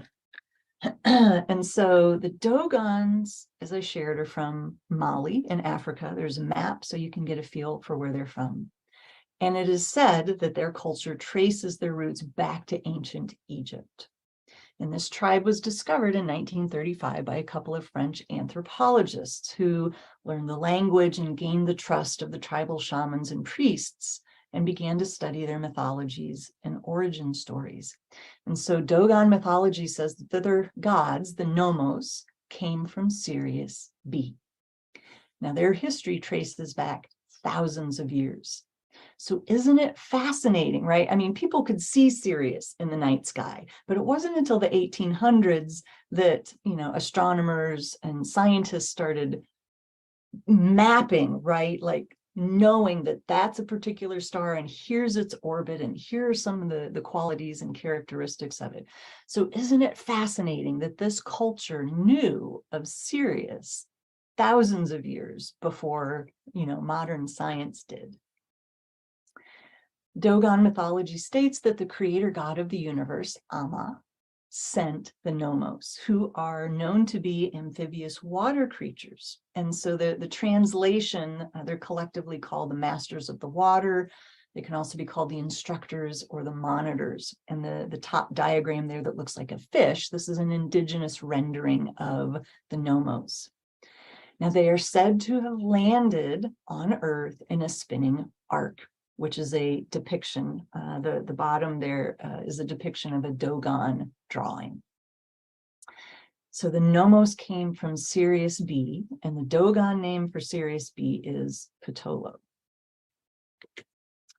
Now, getting into even more esoteric knowledge by the Dogon tribe, so Sirius A and B rotate around each other, but it's not just in a two-dimensional plane, right? They're traveling through space. So there's this sort of helix shape that if you were able to trace their orbits, you would trace this cycle through space. And the Dogons knew this helix-style trajectory. They knew that Sirius B had an orbit of 50 years. They knew the shape of the orbit, and they knew that it was a very dense white dwarf. Once again, how could this is the stuff that just fascinates me, and I love watching documentaries because I'm like, how did they know this? The traditional archaeology and other disciplines of science would have us believe that we are as evolved and intelligent as we have ever been, and I absolutely don't believe that. So here's a very basic rendering of all of the orbits. So we've got Sirius A, the blue circle there. Sigitolo is what the Dogon called Sirius A. Sirius B, Potolo, is the long elliptical orbit around the outside. Sirius C is kind of the little orange ellipse around the blue dot, Emeyatolo. And they even said that that Sirius C has a planet. So that little black circle around it with a black dot is what Dogon mythology describes as the planet that orbits around Sirius C. And in addition, their mythology describes the orbits of other planets around the sun, and they recognize the sun and Sirius as brothers or sister systems. Fabulous. So I want to very briefly introduce the concept of the precession of equinoxes because it's going to help kind of give a context and foundation for some other information I want to share with you about the relationship between Sirius and our sun. So the precession of the equinoxes basically describes the observable phenomenon, right? We can see this with our eyes and track it. The observable phenomenon of constellations moving backwards through the sky over thousands of years, right? So you can't tell it like, go look at the sky tonight and then go look at it tomorrow night. This is something that takes many thousands of years to be able to notice. So precession means before, which is why it looks backwards, going, not forwards, but backwards. How do we determine this? So let's say on the spring equinox, no matter where you are on Earth, you faced east just before sunrise, and there would be a constellation right there on the horizon. Excuse me, that is the age, that describes the age that we are currently in. Now, if you stood on that point every year, right, on the spring equinox, facing east, sunrise, what constellation is there? If you did that for 24,000 years every day, it would trace through all 12 of the constellations and eventually come around to where it was before. So that is the very short definition of what the precession of the equinoxes means. What is not agreed upon is why. Why do they move, right? We know that we orbit around the sun. We know that, everything in space moves. And so the most common or most popular theory is a theory called lunisolar, right? So luni for lunar, solar, so sun moon, that suggests the Earth has a wobble, like when you spin a top. And so this spin is what accounts for why we see these the constellations moving backwards in time. There's another theory, and this is a theory proposed by Walter Cruttenden, who suggests that our sun, and thus the entire solar system, right, because everything's rotating around the sun, and so that whole solar system is moving through space, and that this is what accounts for the change in positions of the constellations. And so according to Walter Cruttenden and other people who have the same theory, our sun and Sirius are in a binary relationship as sister suns, and they orbit around each other in a grand cycle of 24,000 years. Now, for those of you who are familiar with the great year, this is the great year. Now, there are other sources that say it's 26,000 years. There's reasons for the discrepancy. Some say 24, some say 26, but it's the great year is a grand cycle of time that has been documented by over 30 ancient civilizations, right? And corresponds to the rise and fall again of human civilization and consciousness. So if you look at this diagram, you can see the little pink dots or red dots on the far edges of their orbits. And so this corresponds to the darkest ages, right? So if you look at the Greek ages, iron, bronze, silver, and gold, if you look at the Indian Yuga cycles, which align precisely, right? The period of lowest consciousness, the period of greatest ignorance, is described as being when Sirius and the sun are as far away as they can possibly be. As they cycle closer in their orbits, then we start moving towards higher consciousness, more enlightenment, and getting to the golden age. Again, this is a theory, but man, I'll tell you, this stuff lights me up. So I want to cycle back to Egypt and specifically bring in Akhenaten.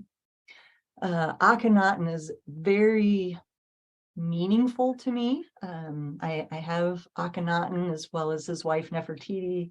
This is something that I bought in Egypt, very prominent in my temple space. In 1353 BC, Akhenaten became pharaoh, and it was a very important focus for him to get his people to orient and concentrate on the Aten, which is the central, their term for the central focal point of all creation, God, essentially. And so the word Aten in ancient Egyptian means circle or disk. Later it came to mean sun disk. And Akhenaten has the name Aten in it, so his name means beneficial to the Aten. His given name was Amenhotep IV, but he changed it after he became pharaoh and went through a very dramatic spiritual transformation. So his reign is known as the Amarna period because he moved the capital of Egypt from the traditional site, which was in Thebes, to Akhetaten, which became known as Amarna. And so the Amarna period is actually very controversial. It has been studied, debated, written about. At that time in Egypt, the priesthood had created what you might call job security. This has happened in a lot of religions and spiritual traditions, by inserting themselves between the people and spiritual Godhead, right? Basically saying that you cannot have a direct relationship with Creator. We have to come in as an intermediary to communicate on behalf of all of the people. So of course, Akhenaten was saying, hey, this is your God, this is as represented by the sun. You have the right to be in direct communication with your God. You are part of the sun. The sun grows you. And so Akhenaten and his queen, his wife, Nefertiti, were trying to maintain a very high level of consciousness in their society. Now, Akhenaten didn't forbid people from worshiping other gods, but invited them to kind of focus on this central concept of God. And so he was eliminating the need for an intermediary, which of course did not sit well with the established priesthood. And so there's very little remaining of the incredibly beautiful temples and other structures that were built during this Amarna period, because the priests and subsequent rulers were like, hey, this guy pissed us off, so we're just gonna, rub his face out on all of these stone sculptures. We're gonna knock down everything that he created. And so it's challenging to get information, accurate information about this period of time, because he was so controversial. Now, according to Sonia Grace, who is a medium, if you will, both Akhenaten and Nefertiti were from Sirius A. And I just so love this. When I think about how it all lights me up and how it's all connected, it just tells me that there's something to this, even if we don't have physical proof of all of it yet.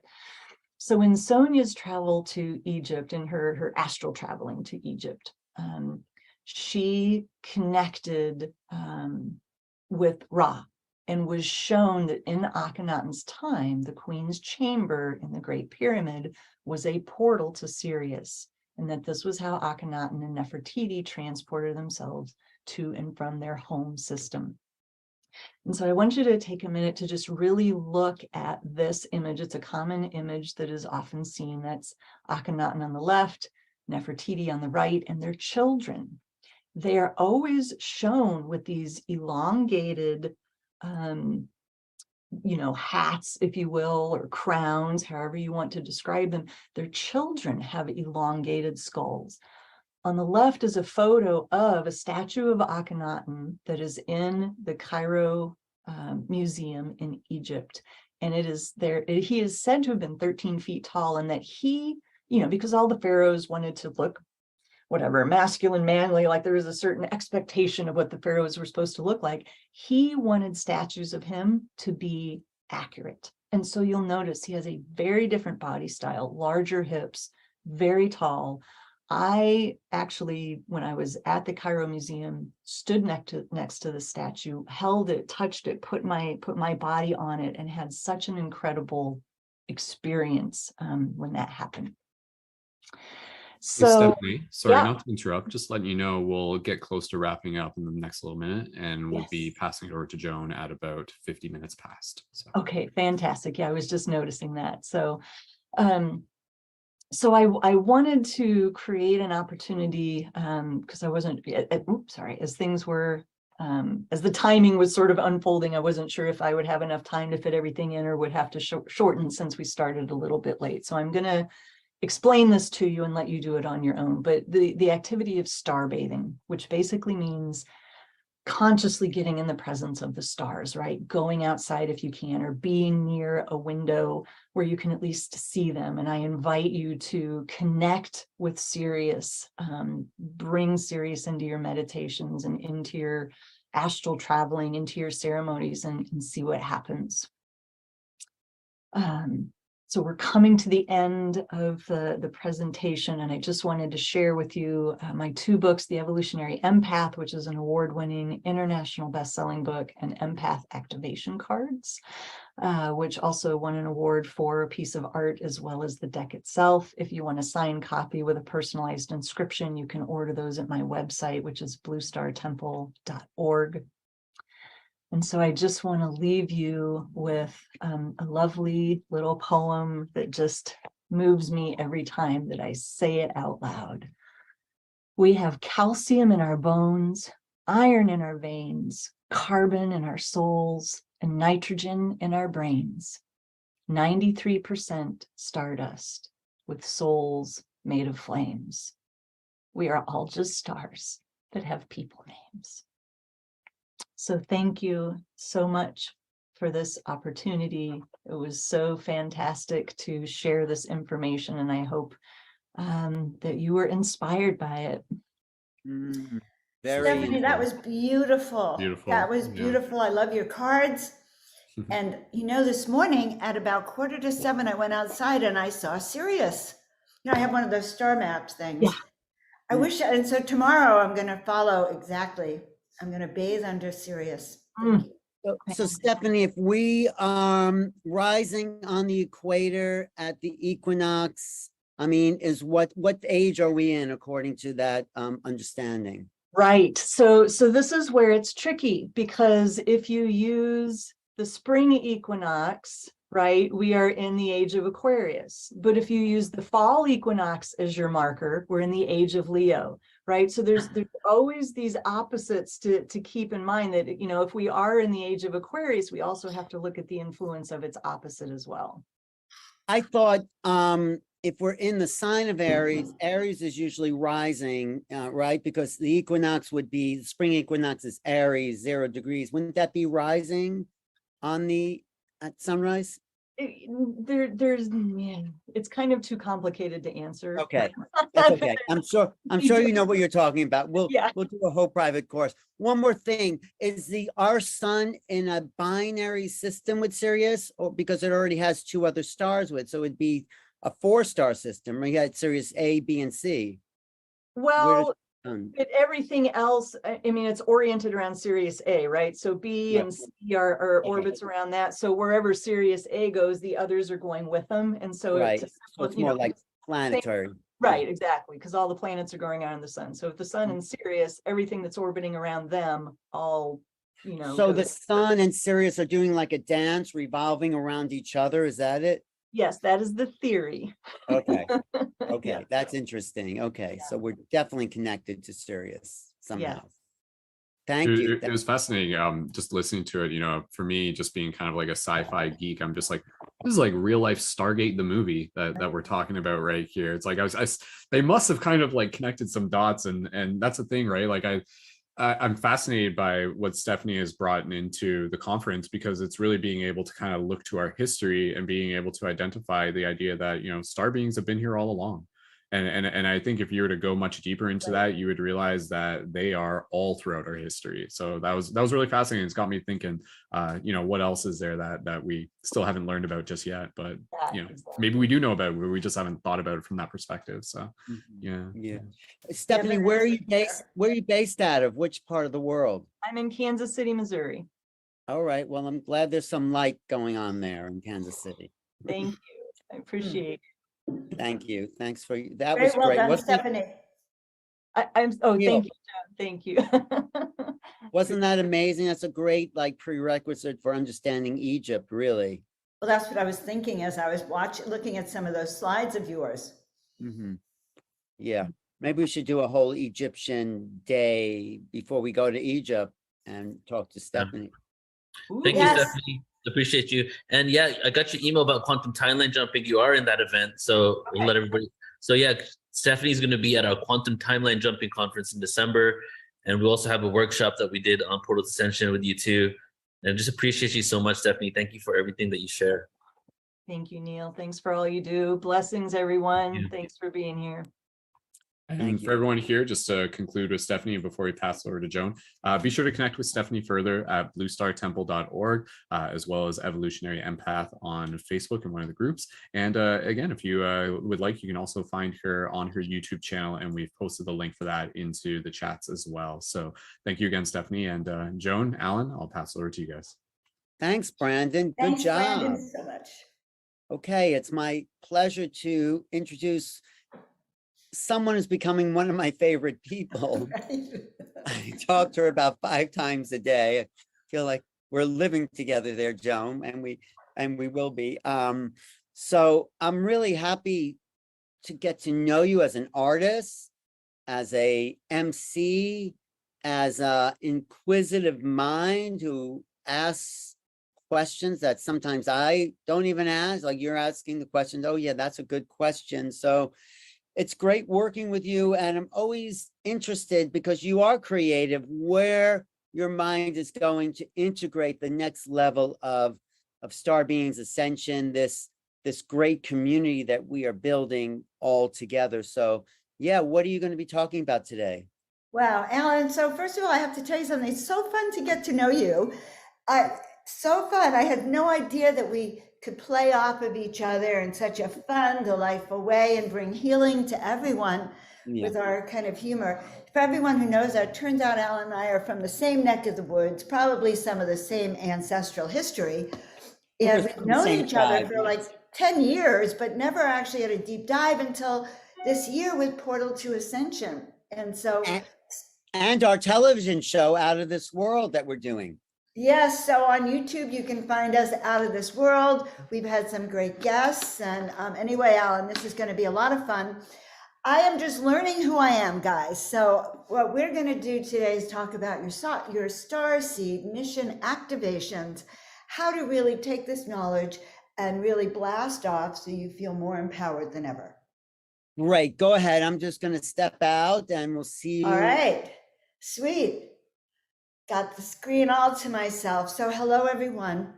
I am Joan of Angels.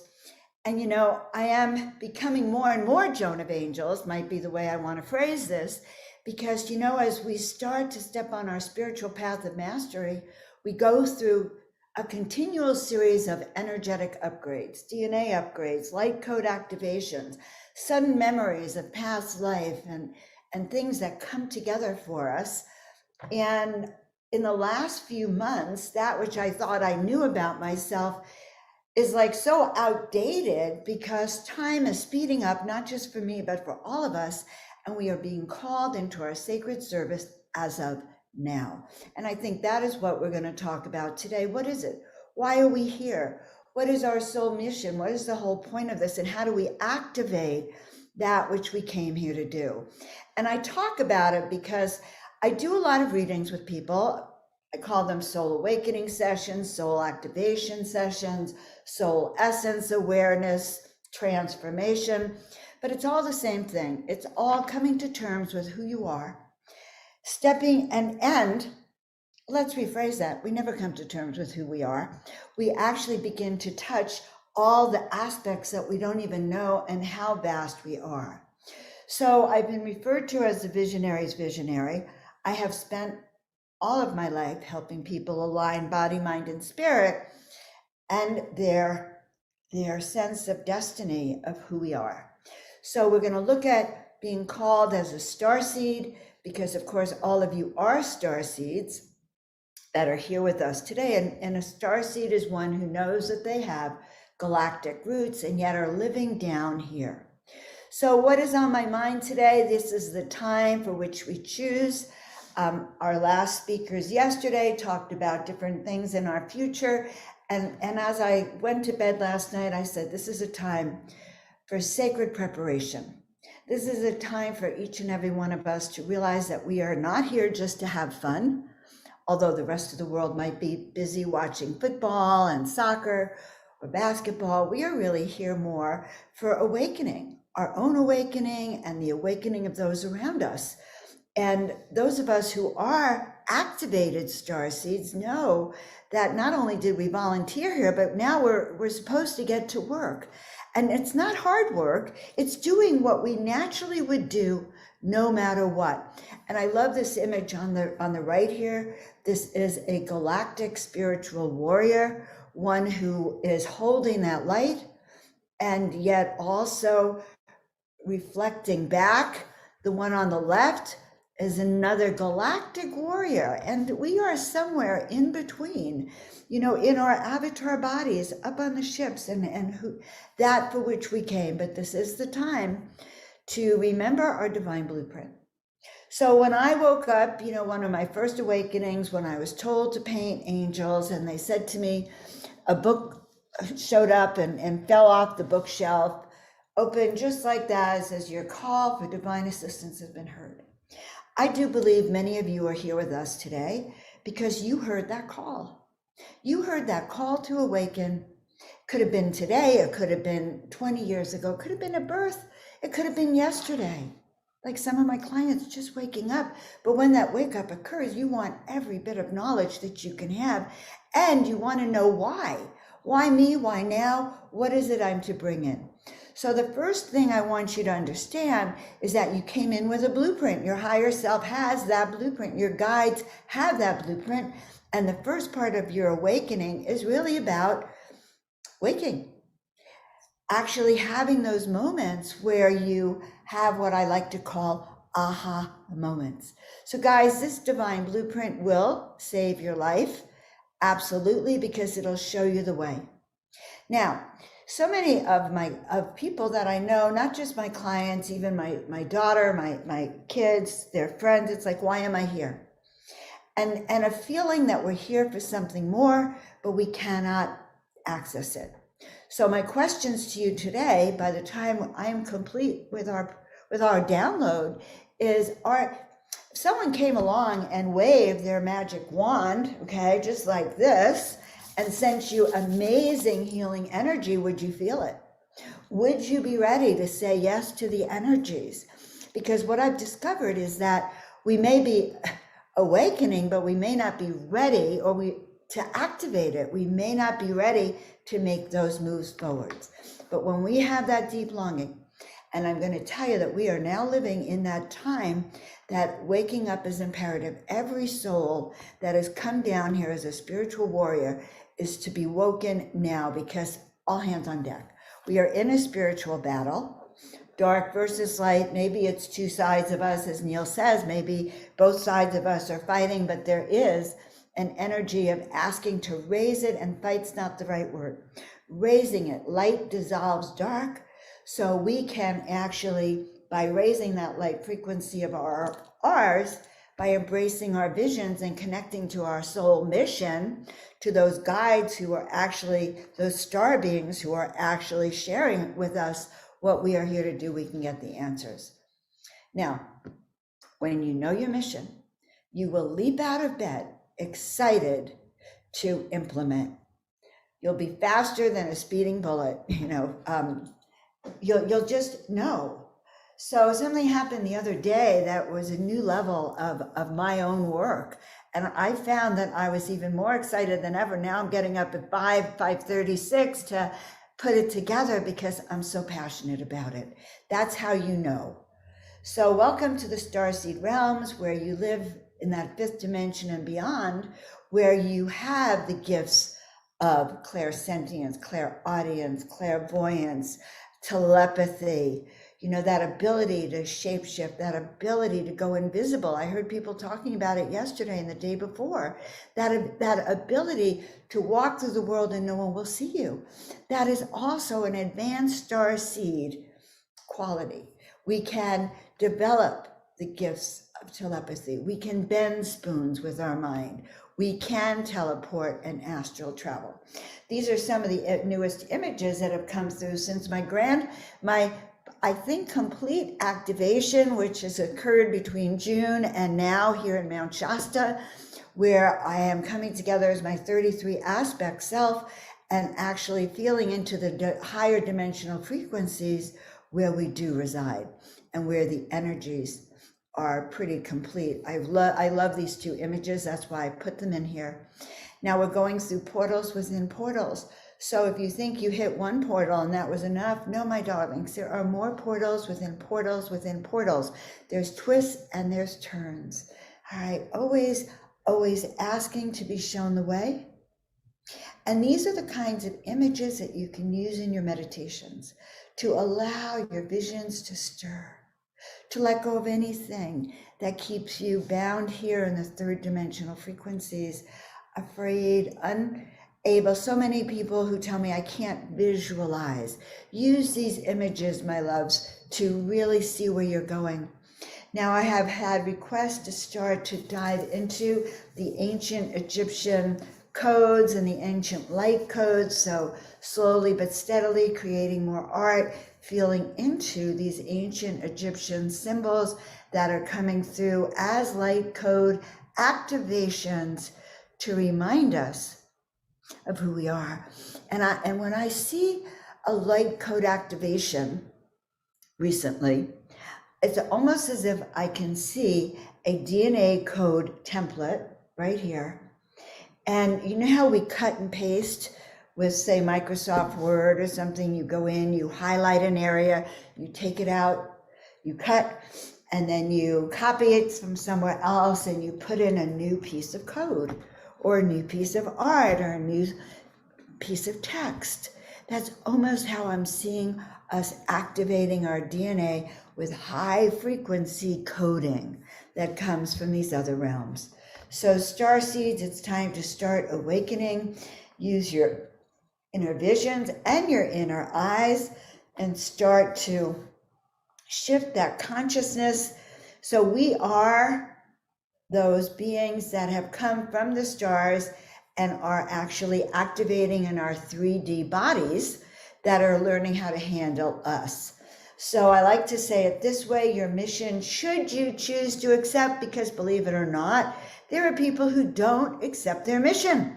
There are people that say, no, I'm not ready. I'm having too much fun this lifetime. I have too many responsibilities.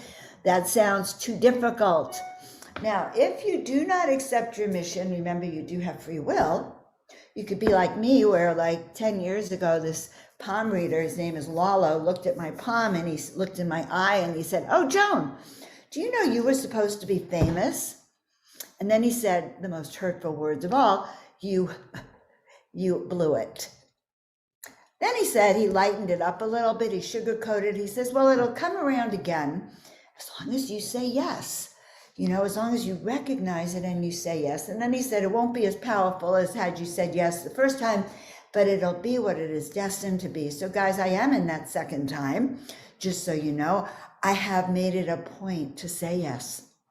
When my guides say to me, Joan, paint 33 angels, or start to download these images from Mount Shasta of the Ascended Masters, rather than just going to bed, I actually get up and I write it down and I start to create it. So your mission, should you accept, is to remember you have a specific role now. And it is up to you, it behooves you, if you want to go through your grand initiation and become that radiant light star seed that you are, it behooves you to say, yes, I accept my mission. So, you know, at the beginning of our 3D, this 3D incarnation, the mission was to wake up, to remember, to put it all together. Many of you had already awakening moments. Many of you are clairvoyant, clairsentient. You've talked to your guides. You had starseed visitations, extraterrestrial visitations, angelic visitations, but didn't quite know because no one around you put it together. So you know that you have a specific role.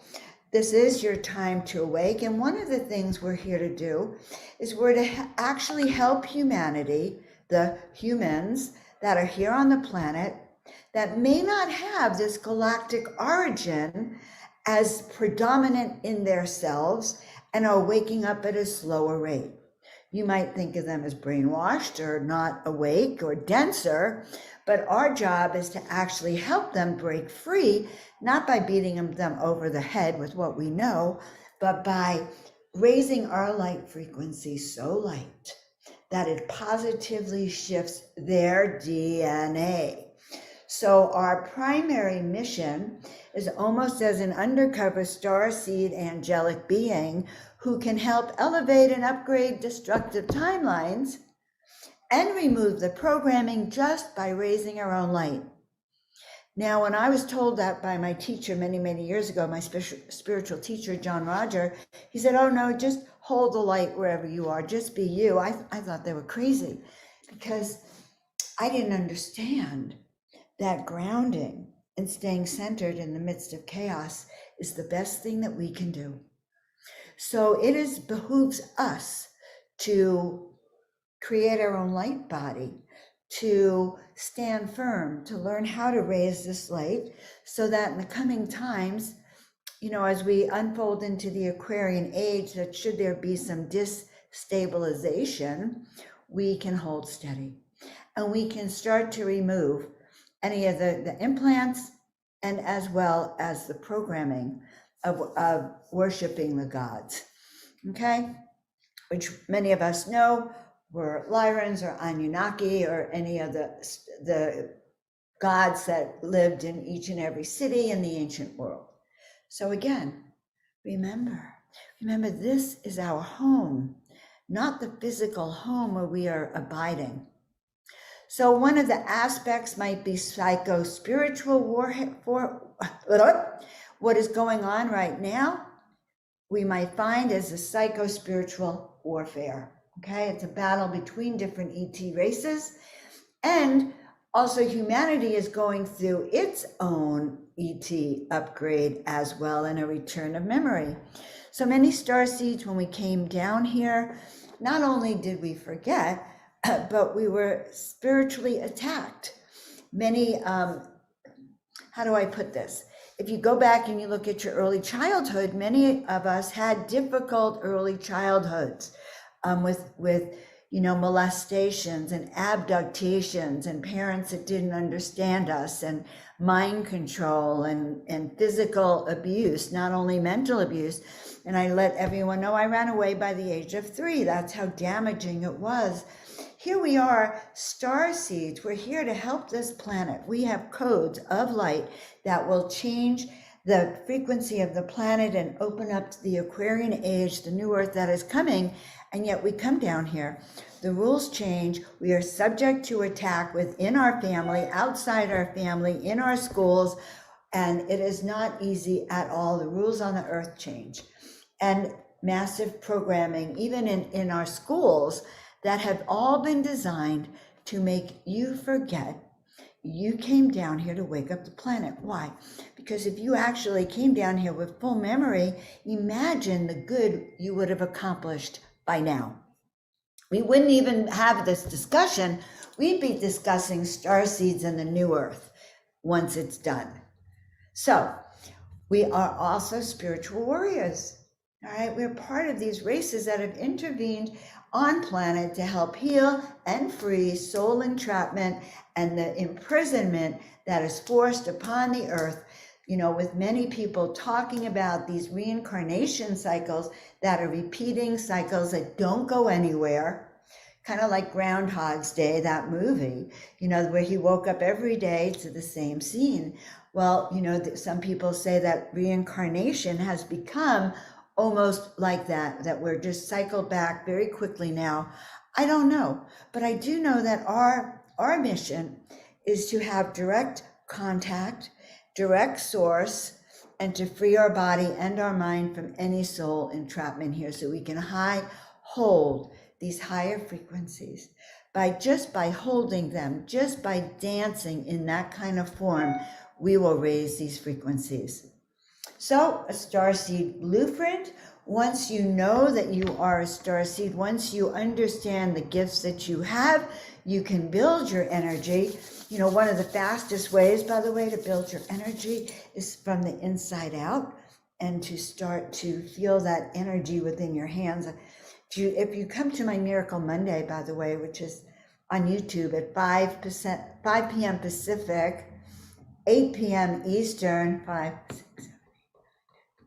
1 a.m. UK time, London time, European time, we do a lot of energy healing for Miracle Monday, so we can actually remove the density and create a morphogenetic field of miracles. We create a miracle blueprint every Monday night. I'd love for you to join me. And what is a blueprint but instructions for how to unfold, how to step into the miraculous, how to attract what you want and break free from any of these densities while you start to spread consciousness. I love this chart. When I look at this map, okay, and let's all do this together, okay? Starseed activation is not just like going, oh goody, I'm a starseed, isn't that great? Starseed activation is like going, I'm a starseed. I'm going to embody that which I know I'm here to do. I'm going to embody the qualities that I came here with and grow new ones. Grow new ones. You know, I hear people all the time saying, you know, I've now been given the gift of telepathy. Oh, and I have been, by the way. I've discovered Neil and I are very telepathic. We've been practicing, and I'm looking for when Neil, Alan, and I are together, when we really dive into telepathic communication together. It's all possible. All possible. So when we look at this kind of map and we start to raise our own frequency, and let's just do it really quickly. I want you to send your roots to the center of the earth, and really tightly to the center. Send your antenna up to the heavens so you're really grounded. All right. And then just pull your light body, pull your body out of your body all the way up. Let it pull, pull, pull as you go up to the heavens. This is a kind of fast meditation activation, but it can be done. Now imagine now that you're about 5 miles above the earth and we're all together. In fact, look around and you can actually see us stretching all the way out. It's a funny image. I'm going to have to kind of create something that shows you what I mean. But here we are all out. I can look around. I can see all of you out there. And now let's connect waves from my light body here to yours and all around the planet. And from this global perspective, we can send starseed frequencies, miracle energies, energies of light, awaken, healing frequencies down to the planet to help penetrate the density, to help awaken more people and to spread that light. And we can use that to awaken. So it's very, very interesting. We can, as we activate, we increase the critical mass of higher vibrations. Just so you know, we were created originally as 12 DNA strands, avatar beings, and the more we use this energy, the more we step into that higher activated DNA of ourselves, and we can connect to that avatar guide, that avatar self of ours that's up there on the ships and on the planets directing our motion. So we are going through physical and spiritual initiations right now as we raise those higher frequencies of light. And I love this. I'm telling everyone, remember, you are a virus in their programming.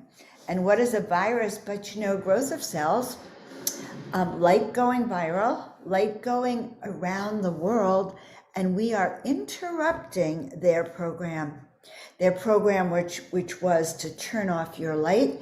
We are interrupting it by worldwide radiant light. So yes, many of you are light workers, advanced souls, special abilities.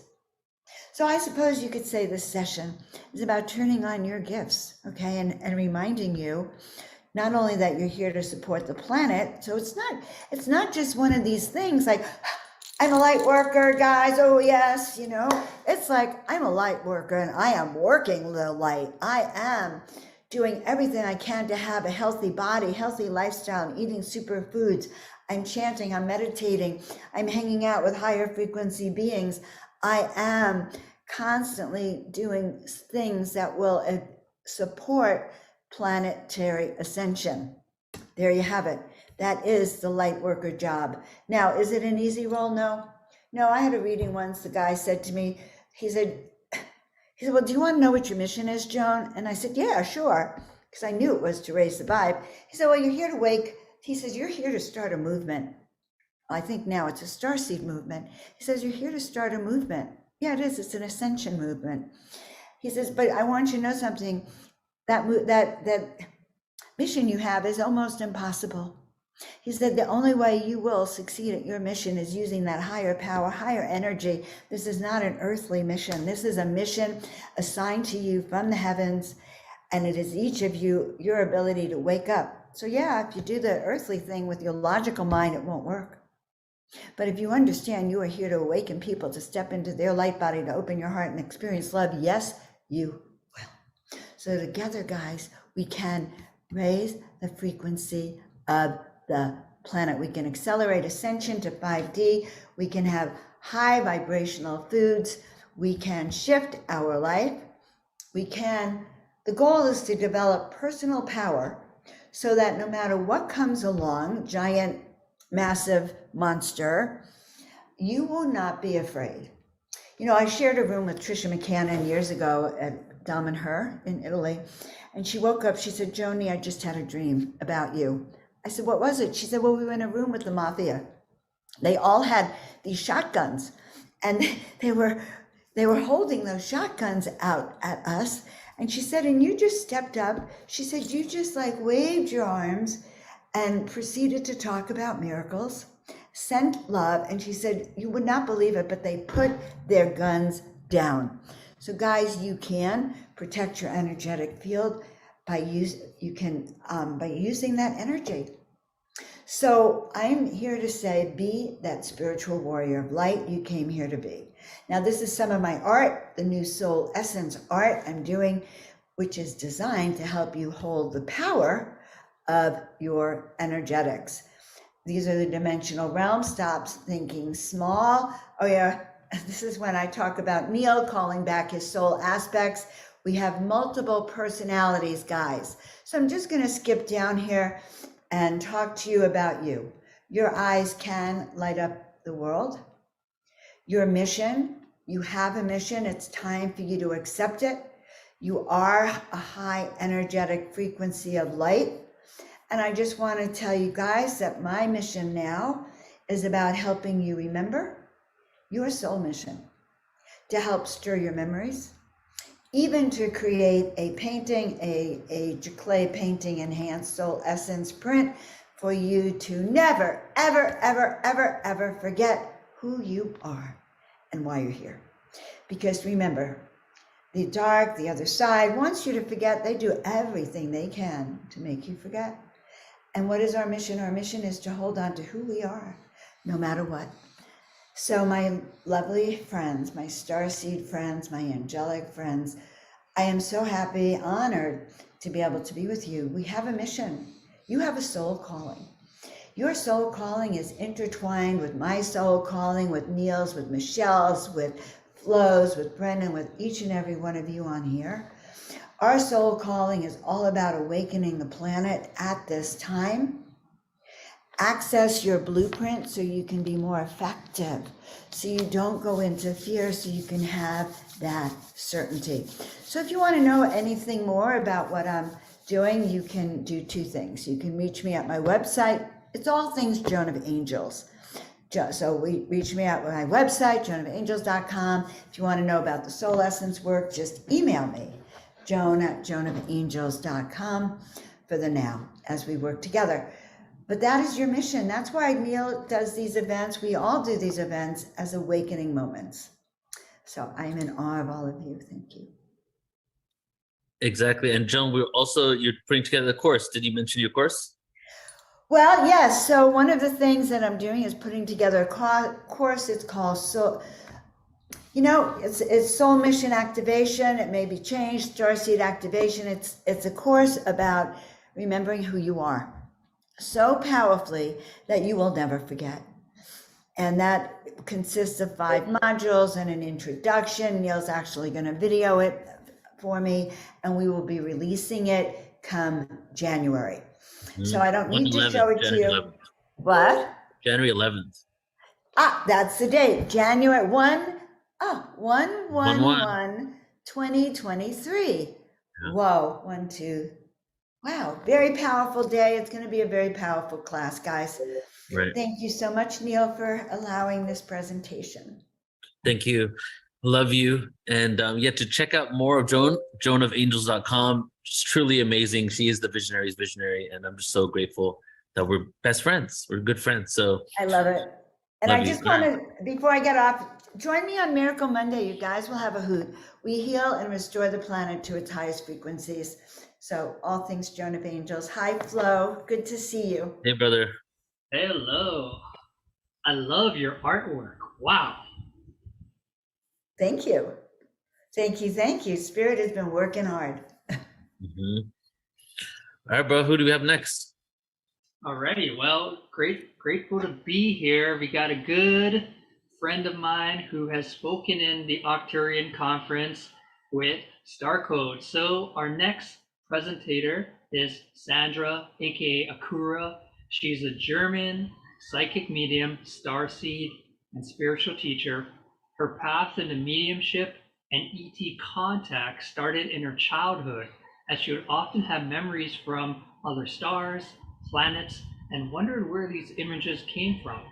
At the age of 4, she had her first conscious astral projection and had many remembrances as a child. It was a long journey for Akura to finally accept herself and realize the way she was.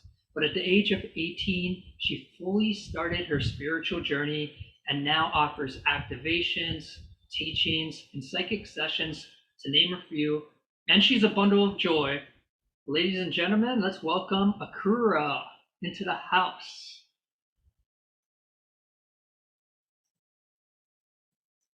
Are you there?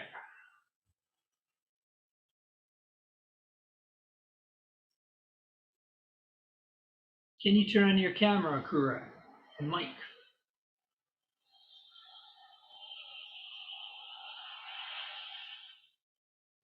Well, while we're waiting for her, I love that there's an international flavor here. We have Akura from Germany, and I'm just curious, where is everyone at right now? You can write in the comments. Love to see where we're crisscrossing on planet Earth right now. And there she is, Akura. Hey, how's it going? Can you hear me now? We can hear you now. Hi. Hey. Thank you so much. Now it worked finally. Well, it's all yours. Yeah. How are you doing, guys? I see so many people here in the house. People from Australia, Hawaii, USA. Oh, you're all so cute. Yeah, I'm a little bit excited. I'm always so excited to speak to you. Yeah, it was a very cool intro. Thank you so much, Flo, for the intro, for introducing me. Yes, I'm a starseed from Germany, and I love it so much to talk to the English community as well. And I love it to talk to people all over the world. It's always so fascinating to see and speak so many languages as well, and to meet so many people all over the world. Yeah, and I know these current energies are a little bit chaotic as well. And in this presentation, yeah, I'm basically share with you how to stay heart-centered, because I think it's very, very important to stay heart-centered. I receive tons of messages by other starseeds. They tell me they're so depressed, they feel beyond exhausted, they feel so tired, they feel so confused, they don't know what to believe anymore. Many starseeds are questioning if they are a starseed, if starseed is just a psyop, right? So it's like there's so much happening behind the scenes. And at first, I will explain to you what I feel about the current times and why it's so important for you to remember that you don't forget that you are a starseed.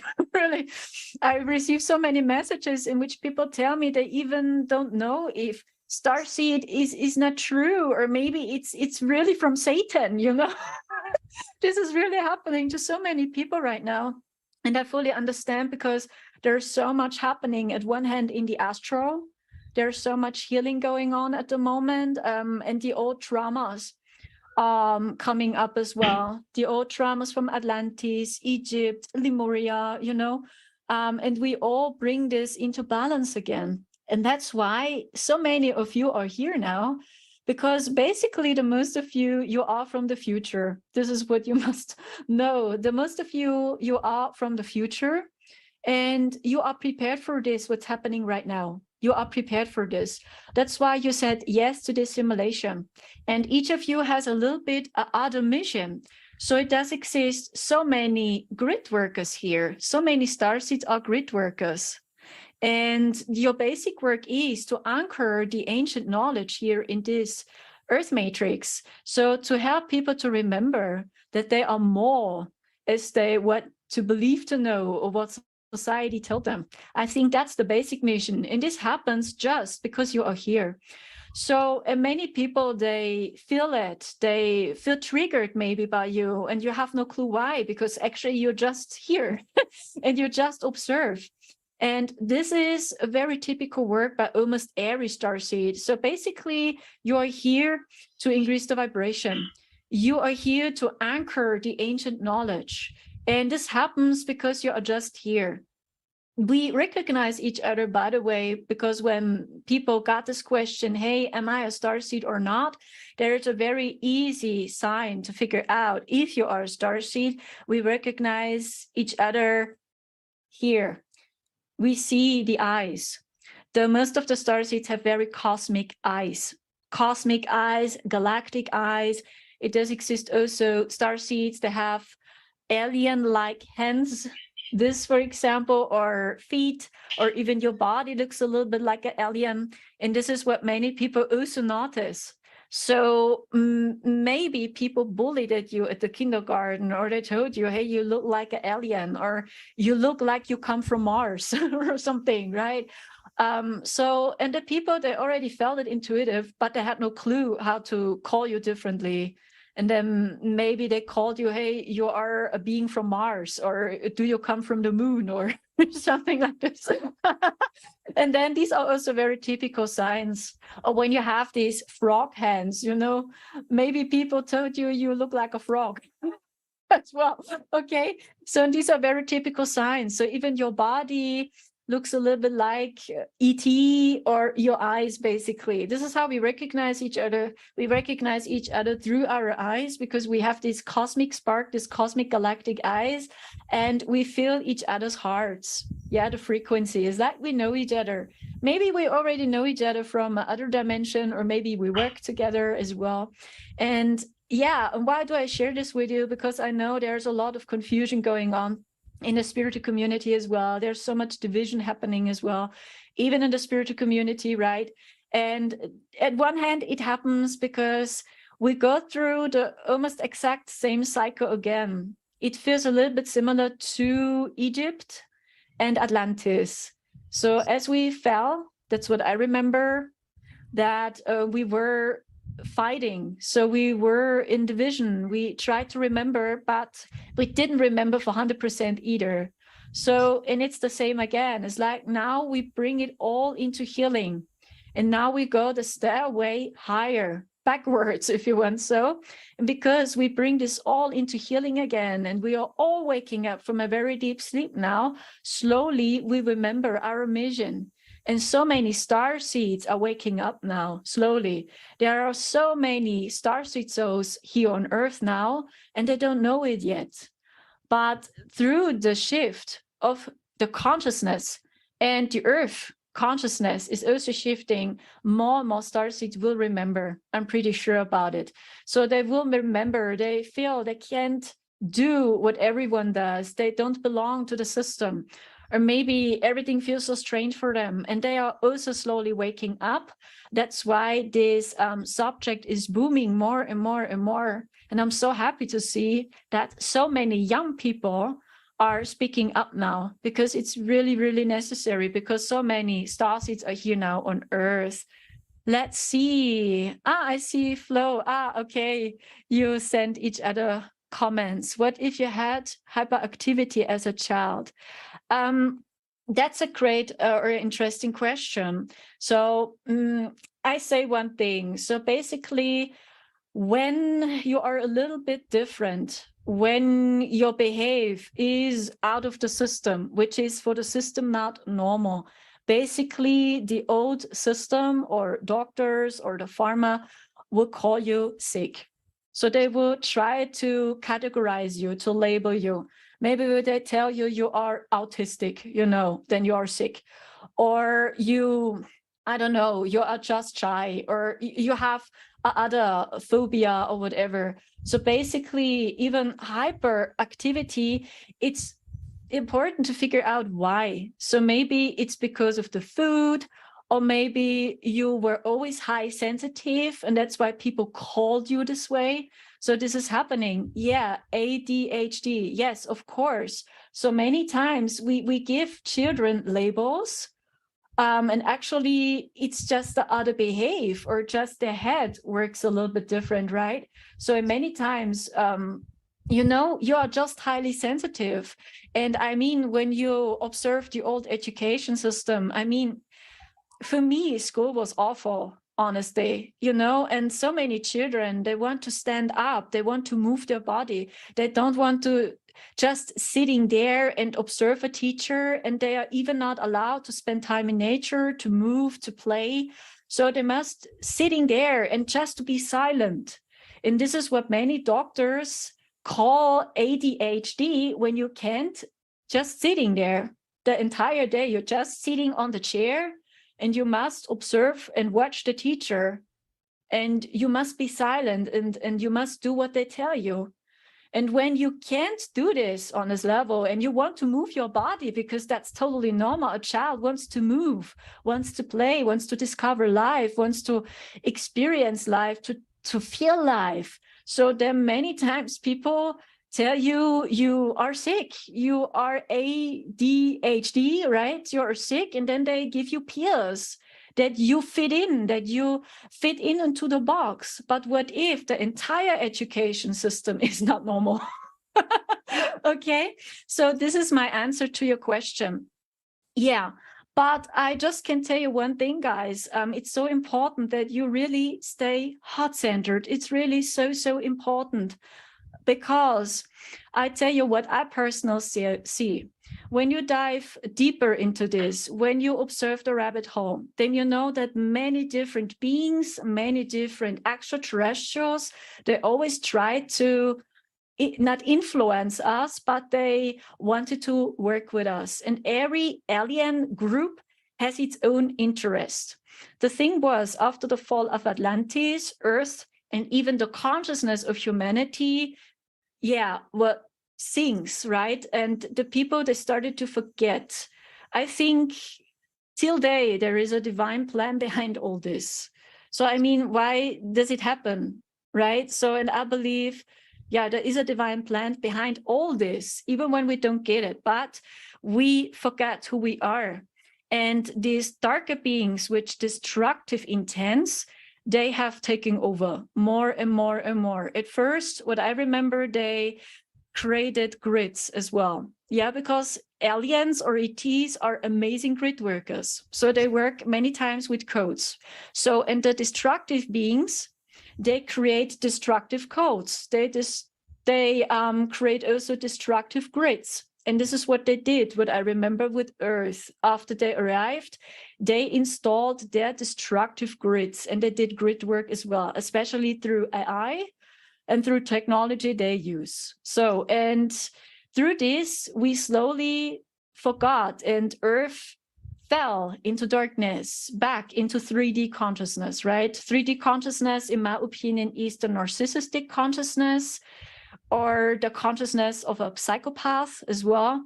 So, and slowly you forget who you are, and you feel disconnected from souls, and it's not so easy for you to feel your heart, to feel your soul.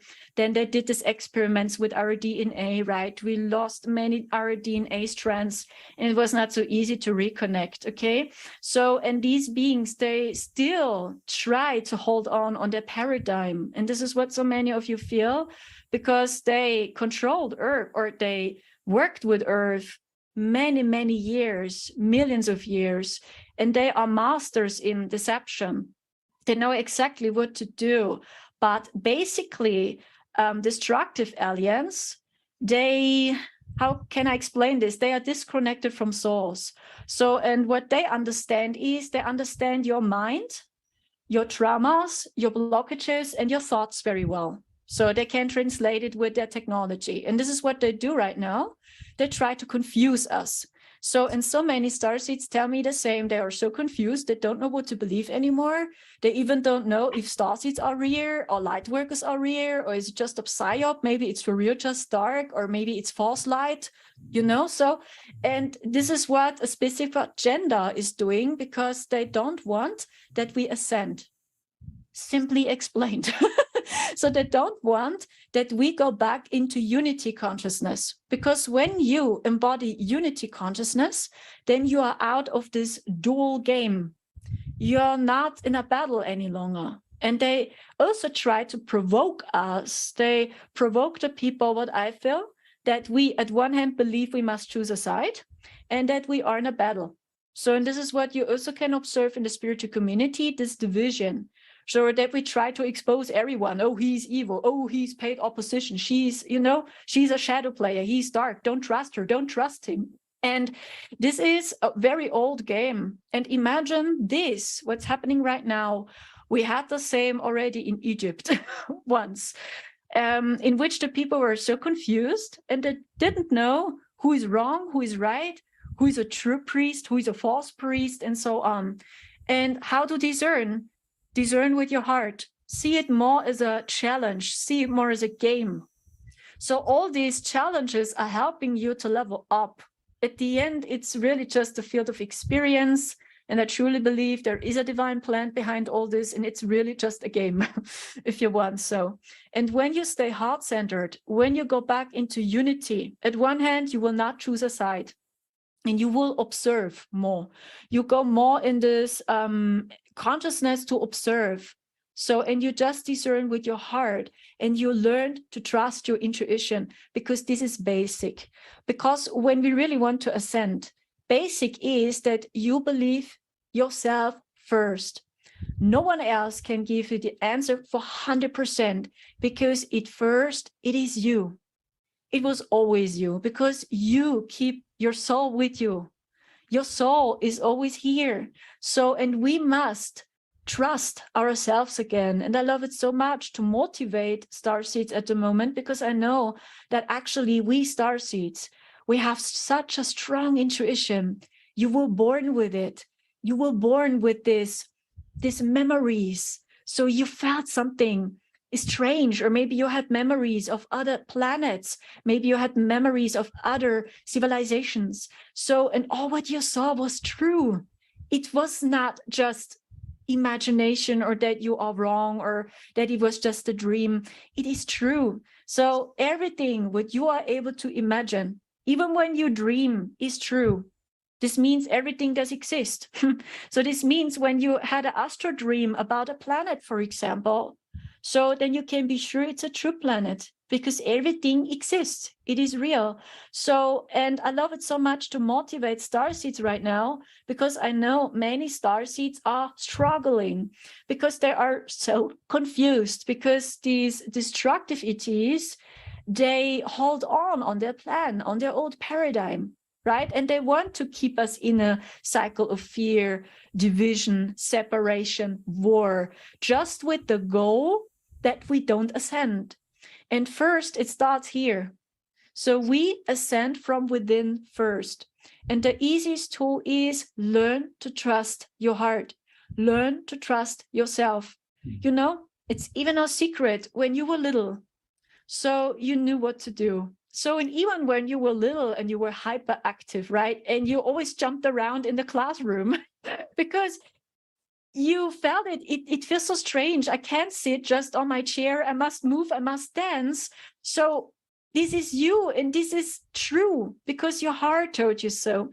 And I feel this is the biggest challenge right now, that we really learn to believe ourselves. And you will see as more you stay heart-centered and as more you disconnect from the chaos around you, right? That you believe you must choose a side and so on. As more you feel the connection to your higher self and to your galactic team, because your galactic team is still there. They didn't disappear. So even when many people tell me I can't channel my team any longer, so it's like they are gone. So where are they? It's like I just receive strange thoughts, frequencies. I feel this astral attacks. So where is my family? Where are they? The reason is they just can talk to you when you vibrate in their same frequency. And this is what these destructive extraterrestrials know. That's why they try to decrease our frequency artificially. Because when you are in a frequency of fear, separation, anxiety, so then you go in resonance with beings which are in the same frequency. It's like you use your phone and you have a call, right? And then you hold the line and you talk to a destructive being because your frequency is in fear.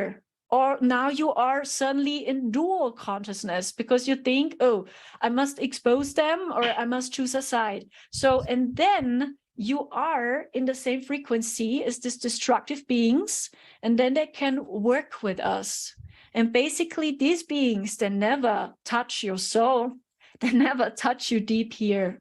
That's also a sign how to figure out if it's your team or not, because these destructive beings, they just understand your mind and they will try to attack you here basically. But they can't attack and talk to your heart for real. They don't understand your soul because these beings are disconnected from souls. They are disconnected from their souls. So that's why they don't understand your soul. So, and when these beings give you orders, for example, they give you orders like you must do this or you must quit your job or whatever it is, and it feels not good to you, then you can be sure it's a being, I don't know. So why is this being interrupting my free will now? I didn't ask for any help, for example. Or you feel so sad, depressed, tired, or it feels like it drains your energy. It's like a vampire is taking your energy. Then you can be very sure it's a being which needs energy from others to survive. And this is the energy of destructive aliens because they can hardly generate energy from their hearts. They need energy from others. They need food from others. Maybe you know the movie Jupiter Ascending. I think many people know this movie. It is really almost the same, like in the movie Jupiter Ascending. So, and this is how they see the people. And this is what they need. They need energy from others to survive, okay? So in these beings, they try to decrease the frequency of humanity artificially. That's why they create always this chaos and this drama and this artificial wars and so on, right? To decrease our frequency that we are in contact with them, okay? So actually, we must do the opposite. We must increase our vibration. So this means really do things what makes you truly happy. So what makes you truly happy? This is what matters. So start to sing, start to create a painting, spend time in nature, work with animals. So maybe you have a pet and play with your dog or play with your cat, or maybe you want to work with children as well in the kindergarten or whatever. You must do things now which helps you to increase your vibration, and don't give your power so much away, and don't spend them so much time and give them not so much attention, because even through your attention, when you give them a lot of your time and attention, they get food. So especially when you are in fear, when you are scared, when you are in grief now, when you feel hatred, this is the energy they need to survive. But they can hardly deal with peace and with love. They can hardly deal with this energy. So, and this is also unity. So unity consciousness starts at the frequency of love, what I feel. Yeah, when you are in love consciousness or in peace consciousness, so then you are in unity. And this is where we are globally heading to now. So in we starseeds, we are being tested so strong now. So it's like, did we learn our lessons or not? We are being tested. And when your soul made the agreement to go with the ascension, to go with the flow, then you will understand one thing now. And this is what I tell my people always on social media. You feel it so strongly now, if you worked with your heart or not, because you start to manifest so fast. So everything becomes real so fast. So, and let's say you have a program or an old belief, and this is what you learned from your childhood, let's say. So, and actually your heart tells you, hey, actually, I want to quit my job. So your heart tells you this, okay? So, but now you have this deep fear or this belief, hey, I need money, and you are fully afraid now and scared. So let's say, it's just an example. So, and you don't listen to your intuition now, and you keep going with this job, what will happen? You are being tested now, and maybe many, many dark things will happen to you. And it's so much now that you must let go. This is what happens to us. It's like we try to hold on on the old word, the old system, right? Our old beliefs, they helped us. But life will say, no, no, no, no, no. This is not your path, dear starseed. Actually, you go with us, you go with the ascension. So what are you doing? So maybe something very bad is happening to you in your job. Maybe the colleagues start to bully at you, or maybe your car is broken and then you can't drive and arrive your job. You can't do your job anymore because you must fix your car. So many things are happening just because you didn't listen. So, and then it's like, okay, yeah, I understand. Okay, so yeah, I felt it in my heart. I must search up for another job, but I didn't listen. Yeah, and this happens now. When you go with the ascension, something like this will happen to us. Things become so fast, real. It's like you manifest so fast now. And this is also new because through the shift of Earth as well, because even Earth has its own consciousness and she is rising as well, her consciousness.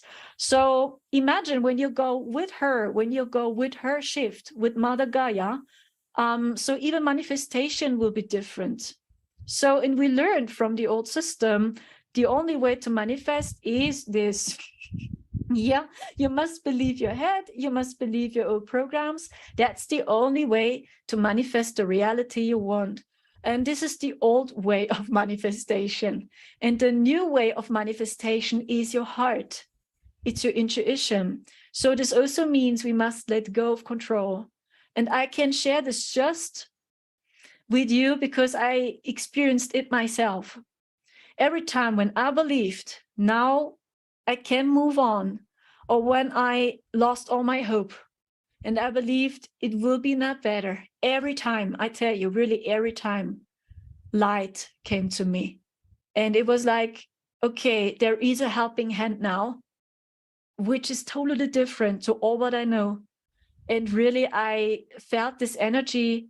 And when I trusted this light, when this came to me, every time, I tell you, when I was in trouble, when I didn't know how to move on, how to go on, when I believed, oh my gosh, it will never become better, every time I tell you, something very unexpected happened. Something beautiful happened. So then I'm sure, yes, this was life. This was the divine. My heart, my soul helps me now, and not my ego, not my programs, my beliefs. So, and this is the new way of manifestation. So you will see many, many, many, many teachings are changing now. They are changing. Even manifestation will work differently. It's basically working through your heart, because the ancients, for example, the beings in Lemuria, the ancients, right? They created everything from the heart. So this is how we manifested. So we trusted our intuition. So and then we created everything from our heart. And as more we fell right into division and into separation, as more our energy was more based here. And we believed, oh, we need technology, right? A lot of technology. Or we believed our mind more as our hearts. And this is what's happening again, that we are being tested. So did you learn your lessons or not? And dear Starseed, I tell you one thing, you are not here to play the old game, and you never belong to the old system, because basically it was never your business. That's why you never belonged to the old system, because it was never your business to belong to this old system, because you always felt there is a other way. There's a other way to live. There are other ways to manifest. What if I trust my heart, my intuition to create the reality I feel, and then a other source will help you. And it's totally different, I tell you. And I just can share this with you because I experienced it myself so many times. So when you know me from my YouTube channel, or when you know me from Instagram, a few times I spoke about our story, the experience we had in 2021 in the Astro in 4D.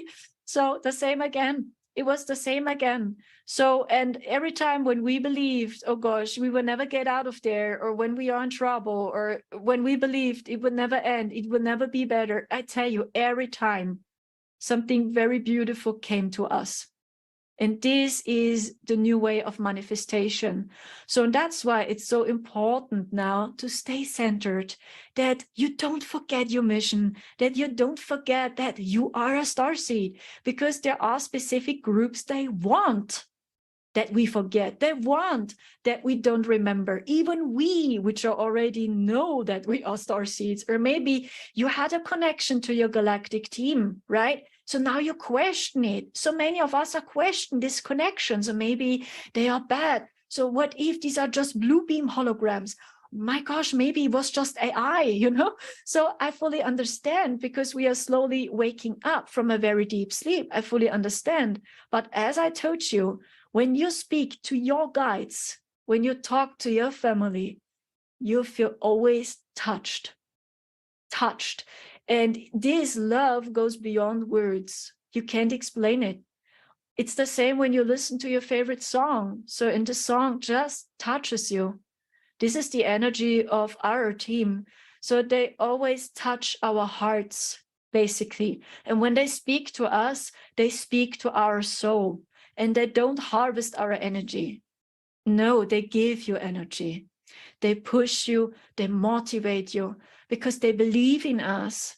They believe in us. They don't see us as victims. They believe in us. They believe in you. So don't forget your mission. And I know it's not so easy. I fully understand. And yeah, these attacks are crazy. I know. Basically, AI attacks, frequencies, or through social media, right? Or other technology. So, but there is one thing they never understand, and it is your soul. And this is the best protection. It's your soul. Here, stay heart-centered. And it starts with these little things, with these little moments in life in which we receive a message. For example, you wake up in the morning and it starts with these little things. So what do you want to eat? For example, intuitive eating as well. Your heart told you, I want to drink a juice, for example, an apple juice. So your heart told you so. But your head, your mind knows, actually, I drink coffee every morning. So, and now it begins. So when you believe your old programs, then your head will take over and will tell you, no, drink some coffee. So are you crazy? But your heart told you, no, today I want to drink an apple juice. Really, it starts with these little things, really. So, and when you train this muscle, your intuitive muscle, so then you increase your vibration automatically. And then you will talk to your team again. Then you will see your guides again. Then you will see them in your dreams again, or you will feel their support. But when we allow them to decrease our vibration artificially, they create this artificial chaos in the world because they want to decrease the vibration. And the more the people are in a low frequency, the more they can work with us and talk to us. That's all about. So actually, you really must do the opposite. And even when there are people out there which don't understand, so why are you laughing? So, I mean, see what's happening in the world. So many people are suffering. Yeah, it's sad. But you can't help the people when you're also sad. When you also sink, when the ship is sinking and you stay on the sinking ship, you can't help the people. Do you understand? It's like, many people don't understand because they want to take you down with their sinking ship as well, but you can't help them. So when you stay with them on the sinking ship, okay? So and when you increase your vibration, when you really learn to take care of yourself, when you really learn to believe in yourself, really train your psychic muscles, so then you charge your batteries and see it from the other perspective, then you can help the people which are staying on the sinking ship. We can't help the people which are on the sinking ship when we are also standing there. It's not working out.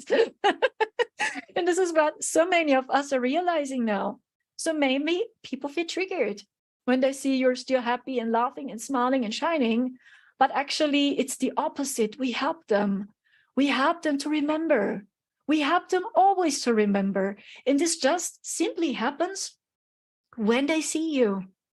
They remember, intuitive. Or maybe you already met your twin flame, for example. When you are in union with your twin flame, then you know what I'm talking about, how many people stare at you. With my twin flame, Marcel, and me. Sometimes you see us on Instagram as well. So many people, they look at us, they stare at us. At one hand, many people think Marcel is just my brother and I'm his sister, you know, and they don't think we are a couple.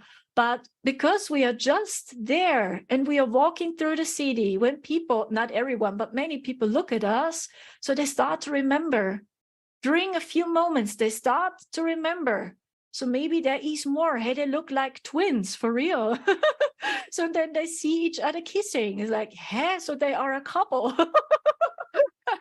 So that's the same with you, Starseed. It's not just happening through your twin flame connection. It's also your energy. That's why you never belong to the system. That's why the people stare at you. So many people stare at starseeds. Maybe you notice the same. Why is this happening? Because during a short time, the people remember and they notice your frequency. They notice your heart. They feel your heart intuitive. And during a short time, they remember. So what basically also happens is that many people can't deal with triggers. That's what I told you at the beginning with the sinking ship, that people or many people feel triggered when you're still shining, smiling, when you're still happy, when you also try to stay positive, when you also see the good things in life, right? So many people feel triggered now and they try to pull you down with them. So, and there is a simple tool that you can use. And I know it's not easy for starseeds basically to do this.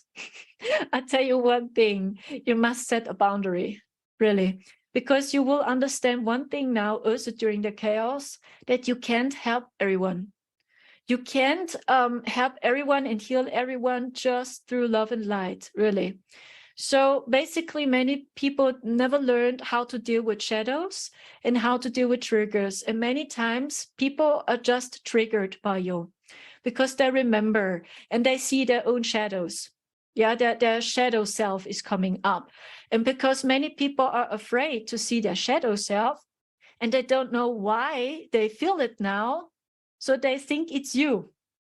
Because they didn't learn how to work with their shadow self or with the triggers. So, and they just feel so strange now because of you, because they see you, now you are with them in the same room. And now they feel so strange and they feel so triggered and they feel their shadows are coming up. And now they think it's you. You are bad, you are evil. And don't take it so personal. That's also a tip. Don't take it so personal. So they just really triggered because they didn't learn how to deal with their shadow side. So, and what you must do also is that you set a boundary, that you just see, okay, I'm actually was in a positive mood. I'm happy with myself. I'm happy with my life. But this person feels triggered now, starts to attack me or starts to laugh about me or whatever it is. See it. Have compassion as well, because the most of the people really don't know what they are doing, really, like Yeshua once said, they really don't know what they are doing. But on the other hand, say a no, set a boundary, and don't give them their energy. Don't try to help them. Don't try to tell them, hey, you are wrong, I'm a very good being or whatever, because then you feed their belief that it's your fault. They feel bad because of you, right? So it's like you prove it, you try to help them, right? And then it's for them just a confirmation. It's confirming them. See, now she must prove it. He must prove himself. So it's for real him, right? So, and I give you the simple tip when you have the opportunity to do so, don't take it so personal. Tip number one. Tip number two, don't give them your energy. as best as you can. And when you live with toxic people together, say a no. You must set boundaries. So, dear Starseed, and I know this is not easy because basically we want to help everyone. We see everyone's potential. We see everyone's light. We see actually just the shadow self speaks to us now, and the blockages and the triggers, and it's not the soul which speaks to me. This is all what you see. You see the soul is actually kind, but the behave, the programs, the blockages. But really, you are not responsible for everyone. And this is what many of you slowly see as well, that you must just simply say no. You can't help everyone, and see it also a little bit from the perspective from our team. Do you know how our team sees us? They see us as family, and they believe in everyone. They believe even in those which are triggered, which believe the old paradigm till day, or which still follow the destructive ETs till day, and they believe them. So our team, or I just can speak and talk about my team, what my team does. My team sees everyone's potential, and they believe in everyone, and they see just that everyone is in another state of consciousness, and everyone goes through their own experiences. So even the destructive ETs, they go through their own experiences as well, and they are in another state of consciousness. And this is what I also give you as a tip. This is helping you also to get out of this dual consciousness, because when you stay in this dual consciousness and you are in a battle, now you fight the people which were triggered or whatever, right? So then you hardly ascend. And this is what they want. They want that we don't ascend, okay? But when your soul made the agreement before, you go with the flow. So you will do it anyway, by the way, but they just try to keep it hard, harder for you, difficult. Yeah, challenges are waiting for you, but you will do it anyway, okay? That's what I can tell you for sure. But my team just sees the consciousness level, and they don't judge a being in evil, dark, whatever. They see, okay, their actions are destructive. Okay, let's say they have a consciousness level of 100, and this is what they see. And then there are some beings that have consciousness level 2000. So, and then their frequency and their actions are different. And this is how my team sees it. And maybe this perspective of my team helps you to go back into unity. And at the end, everyone plays a character in a video game. So we go through our own experiences. So let's see. So many comments are here. It's a movie. Enjoy your part. Yes, just be happy. Oh, other example, the same. Really, stay in the now. So many people tell me, and I go through the same thing. They tell me that everything is so unreal. For me, the same. It's like everything seems so unreal. So when I spend time in the city, it's so unreal. I even can't remember what I did yesterday for real. So it's like I can't remember for real. It's like every day is like unreal. It's like it's just a dream. When I go into sleep, I dream. When I wake up, it's a dream. Everything seems so unreal. It's like it never happened. So what's wrong? What's going on with me? And that's also totally normal. That everything feels so like it's a dream. It's like you're always dreaming. And that's normal. Yeah, Disneyland, I see. Yes, of course, it is. And do you know why this is happening to you? Because it helps you to stay in the now. Because that's also 5D consciousness. You just simply stay in the now, like animals do. Children, the same. The children are so centered. We can learn so much by them. They always stay in the now, children. And they just express their true emotions. They are so pure and authentic, and animals the same. So they just simply stay in the now. And this is why it happens. It's like we reconnect back. We just simply reconnect to our heart, to our soul first. And this must happen. It must happen on this level first, before we activate our DNA strands again, before we activate our psychic abilities again, because this will happen as well. slowly. That's why we have this shift, because slowly, our body changes into the crystalline DNA. Maybe you heard about it, that slowly our energy, our frequency changes into the crystalline energy. And this happens basically through the great solar flash. So maybe you heard about it as well. Many people talk about it on YouTube now. They speak about the great solar flash, or that plasmic energies are coming down now. And so many people noticed the change of the sun color. Maybe you saw the same, that the sun color looks different now, or it looks for real plasmic, right? So these rainbow colors, right? And it looks more silver. So many of you noticed already the change of the sun. And this is not just you are going crazy or something. No, this is real. So the sun color is changing. And these are energies from the central sun now. So, and these are totally new codes. So, and our body needs also time to anchor and to activate these new codes from the central sun. And basically, these are crystalline codes, because this is the next stage, yeah, that we embody the energy of Christ. So that's why we call it crystalline energy. It simply symbolizes Christ, the Christ consciousness. So even our body will change soon, or I have to say it's a process. Yeah, that we activate our DNA strands again slowly, that we activate our psychic abilities again, even telepathy, for example. We use it more and more and more in future. So as more we activate our DNA strands, as more we become psychic again, and as much less we need technology. So this is actually the divine plan, what I know, that we do everything from within again, like we once did in Lemuria. We did everything from the inside. So we used telepathy to have a phone call, right? Telepathy. So, and then we had a meetup. Or we meet each other in the astral, right? And we have a meeting or something in the astral. So, and we are all aware of it, that we had a meetup all in the astral, for example. So this is us. Actually, and this is a very exciting time now. We are living in very exciting times, because this what's happening now. It's not happening every year or every day. So that's why so many of us are here, because we wanted to witness the change now.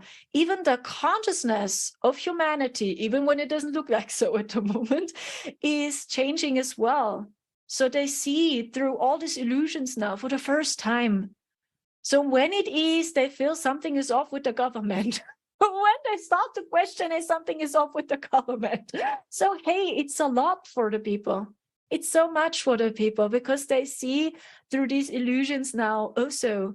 And this is what I know, the divine plan, the end goal, if you want, so that we activate our DNA strands again, that we activate our psychic abilities again, and that our body changes into the crystalline structure. So this is the end goal, if you want so, at first. But we will see what the divine prime creator will planning next. I don't know. But this is the first or the next stage. So, and you will see when your soul is really ready, because we still have this belief, oh, I want to activate my psychic abilities now. How can I do it? Oh, I want to vibrate in the crystalline energy right now. So you will see this will also not work, because your soul always takes the lead. So even when we believe, oh, we control everything with our mind, right? We control our entire life. Just no, we are mistaken. Our soul always takes the lead. And your soul decides if you go with the flow or not. Your soul decides if your soul is ready to activate your psychic abilities or not. And you will see when your soul is really ready, so many things will come to you. So maybe then you are guided to this webinar. For example, because your soul told you so. So, hey, my impulse is telling me, hey, I want to watch Akura now, the crazy woman from Germany. So, okay. So, and your heart told you so. So even when we thought, oh, I booked the webinar, my head. But actually your soul did it. And this is what we realize now also, that really, even when we have this illusion, we control everything. Actually, it was always your soul. So imagine now it's the same with your psychic abilities. It's the same with your DNA strands. It's the same with the crystalline energy. Your soul takes the lead. And it does exist people, they need a little bit more time. Then it does exist people that learn super fast. But it doesn't mean that a soul which learns super fast is better or is more worthy or whatever. This is also the old consciousness. It's always about competing with each other. Who is more aligned, who is better, right? But actually we are all in the same boat. And this is the consciousness of my team. So I just can talk about my cosmic team, because my cosmic team simply sees the consciousness level of every individual, not more. So what they see is that actually, even when it doesn't look like so, the consciousness of the people is shifting. That's why specific beings are panicking at the moment, and they attack everyone they can because it's really close now. And even when people just feel something is off with the government, it is a lot for the collective, really, really. So and it's like, be excited. Be excited. That's why you are here, guys.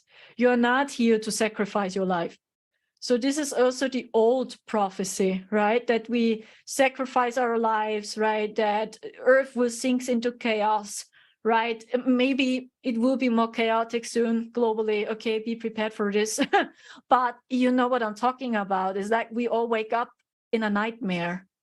So you know what I'm talking about. And I feel, no, this will not come because of us. So even when you don't know it, because we are here, we changed so many timelines. We changed timelines. We cut off the destructive timelines.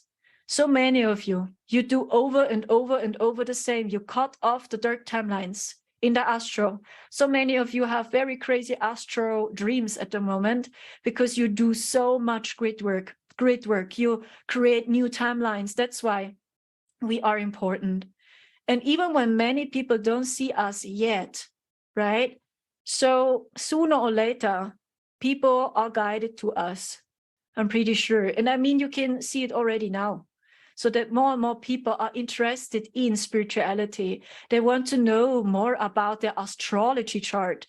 I remember when I was a teenager, so people laughed at me when I started my astrology chart.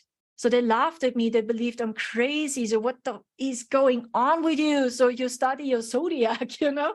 But now when I observe TikTok, right? So many young people, they speak about astrology now, and it's booming. And I definitely see a change. And you will see this will come up more because more and more people suddenly feel, hey, maybe there is more. This can't be right. Maybe there is a spirit realm out there. So really, is it just the material plane? This can't be right. I go into work my entire life and then I'm dying. So this can't be life. Okay. So, and that's why you are here, because you help the ones which ask for us. So that's why it's important that you really take care of yourself, because you are needed. I doesn't say that you are better than others. It just explains your purpose, your work, and you must understand your purpose. Really, we are all waking up from a very deep sleep. So when people have questions, I think you will still help the people, even when many people bullied at you or laughed at you, because you always saw their soul, you always saw their light and who they truly are. Right? So, and we will help the people. We answer them many questions they have. And I mean, it has already begun. And you will see it becomes bigger. It will be bigger because through the great solar flash, even when people not noticing this, so many people that don't see that even the sun color changed. Really, the sunlight is brighter now. They will feel it intuitive. And why is this happening? Because through this great solar flash, we will see the shadows. So don't be surprised when many secret information will show up on TV as well. Yeah, I talk about the rabbit hole. Why is this happening? Through the central sun, it's happening. Because imagine as more light is streaming down, as more shadows will follow. Yeah, all the hidden secrets, all the hidden information will come up. So, and even yours, when you believed, hey, I'm always in alignment, or I'm always an awakened starseed, you will see so clear now if you really learned your lessons or not. It's like we must face it. When you always lived in a lie, or when you lied to yourself. So treat yourself honestly, be honest to yourself, really, because it's healing you and it's healing others. Because when you take care of yourself, when you increase your vibration, when you talk to your team again, you can't imagine how you help others. So even when many people call it selfish or whatever, no, you are able to help people so much more when you take care of yourself, when you increase your vibration. And this is my basic message to you all, that you really don't forget your mission. Remember who you are, and don't allow these last trials of deception and this chaos to guard you. Or they also want that we join their dark timelines, because many times they create heavy and destructive timelines again. And then suddenly you feel super depressed again, so depressed, hopeless. And maybe you have suicidal thoughts or something like this. Or maybe you will think, oh gosh, people will never wake up, and maybe I will sacrifice my life for real and all starseeds will die, or something like this. These are basically very destructive AI timelines, if you want, so by the dark extraterrestrials, because this is what they want, I tell you. Then it's like you see suddenly their timelines and their visions for us, okay? So when you feel depressed, sad, suddenly you have these crazy thoughts, then you can be sure it was an attack, or they try to work with you, they try to decrease your frequency, or they created heavy timelines again. And you see this because you have the mission to create light and peaceful timelines again. Okay, and this is what's happening, and you will see this process will continue. It will continue, but what I feel is the astral feels more peaceful now. So many of you had very crazy astral dreams. You felt always super exhausted, beyond exhausted. Even sleeping didn't help you. You feel always tired. But I feel since 1 week or 2 weeks, yeah, circa, I feel something happened in the astral. And it feels lighter to me. And I feel the old astral plane, how we knew it, right, crumbles.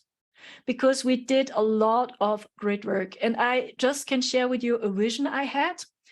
For 2 weeks ago, I think, I got attacked horrible. So horrible. And then I had very crazy astral dreams. And I saw that something is happening in the astral. And do you know which guys I saw? I'll tell you one thing, which are helping us also strong. The Pleiadians. I saw Pleiadians.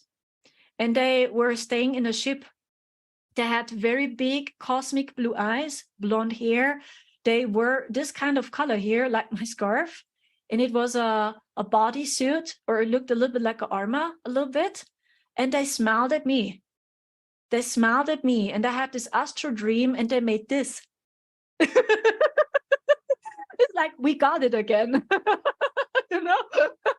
So, and since then, I tell you, something very massive happened in the astral. And I feel now it's more peaceful. That's why you can sleep better now. And this is really, yeah, I see the comments flow. Lol, we got, yeah, really. It was a man. He had short blonde hair, cosmic big blue eyes, and he made this and he laughed. And then I just received a message, we got this.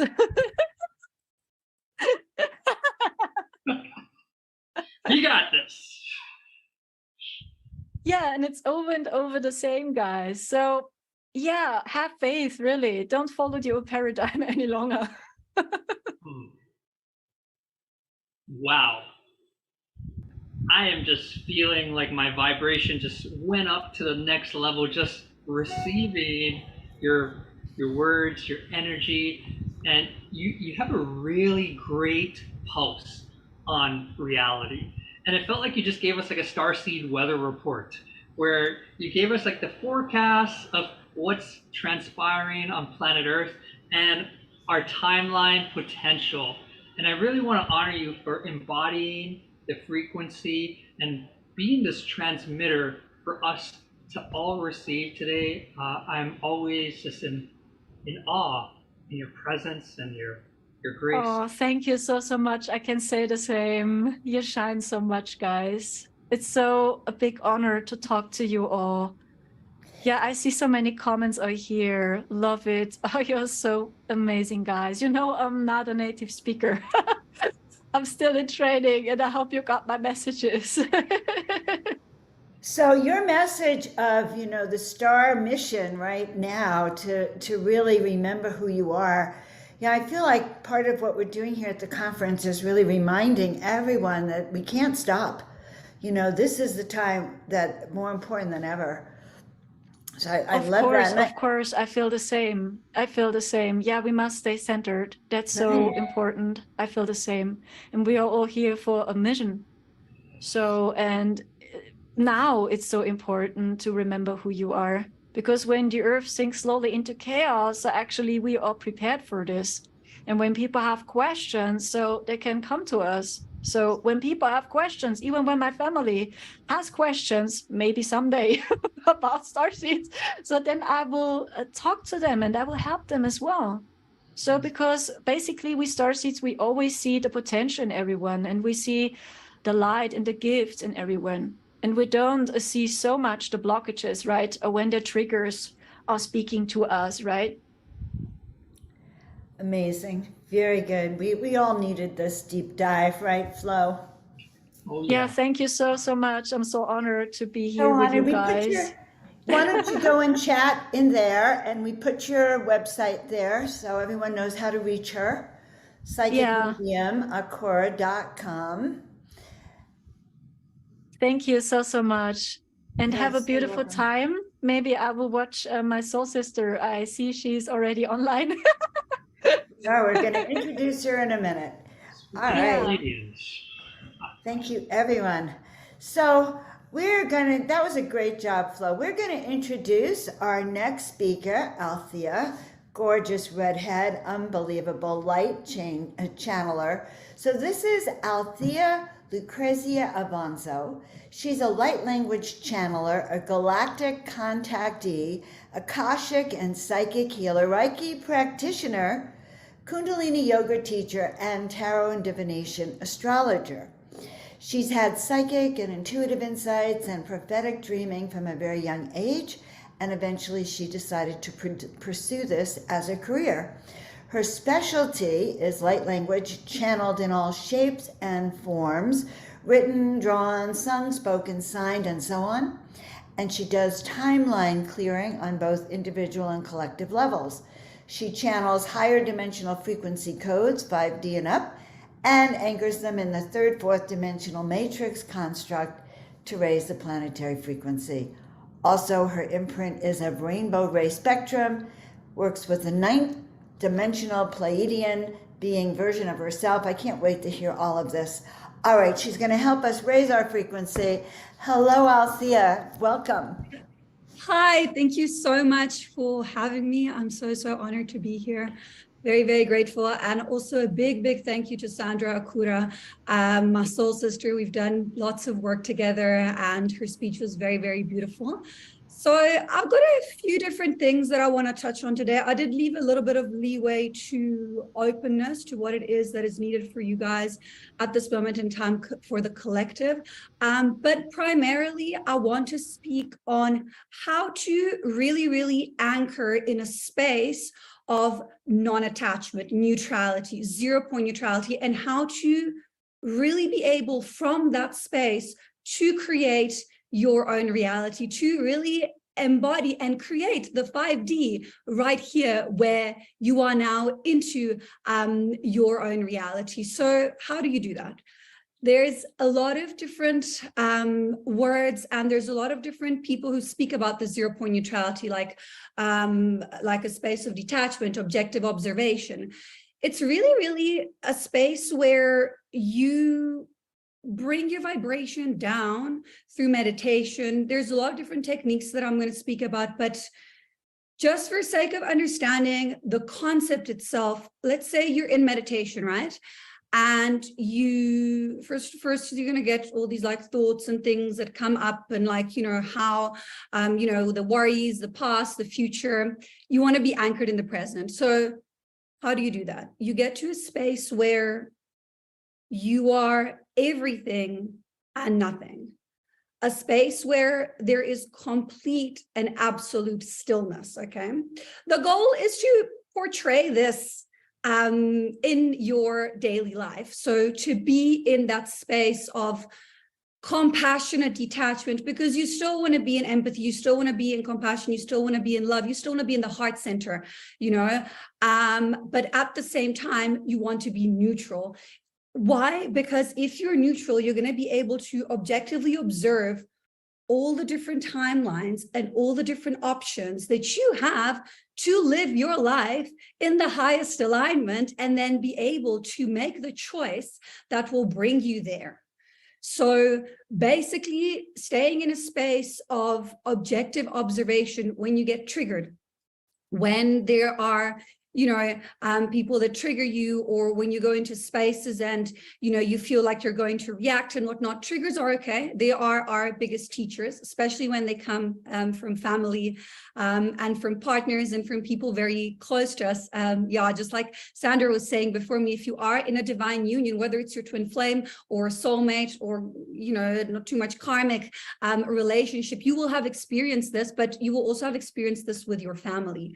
So how do you reprogram yourself? How do you stay in the space of non-reaction?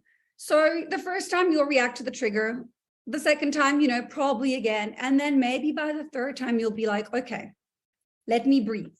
Let me anchor. Let me ground. Let me stay centered. The basis of ascension, the basis of raising your vibration is staying grounded. You cannot go up there if you're not down here. You need to be embodied. You need to be present within your physical vessel. Everything needs to rise together, the physical, the emotional, the spiritual, the mental. You cannot just raise your vibration. And yes, you can meditate for hours and hours and hours. If you're not taking care of your physical, if you're not putting healthy nutrients in your body, if you're not exercising, if you're not really taking care of this, because remember, you chose to be here, you chose to go through the lessons, you chose to go through the experience, and nothing will be thrown at you that you cannot handle. So by being in this neutral space, by being in the space of 0-point neutrality, what can you also do? You can also manifest. So this is kind of like a quick fix glitch that I use, and that it's quite interesting. It's manifesting in the quantum realm. So basically, a lot of people, you want to manifest in this reality. You write your intentions down, you ask for things and what. That's all well and good.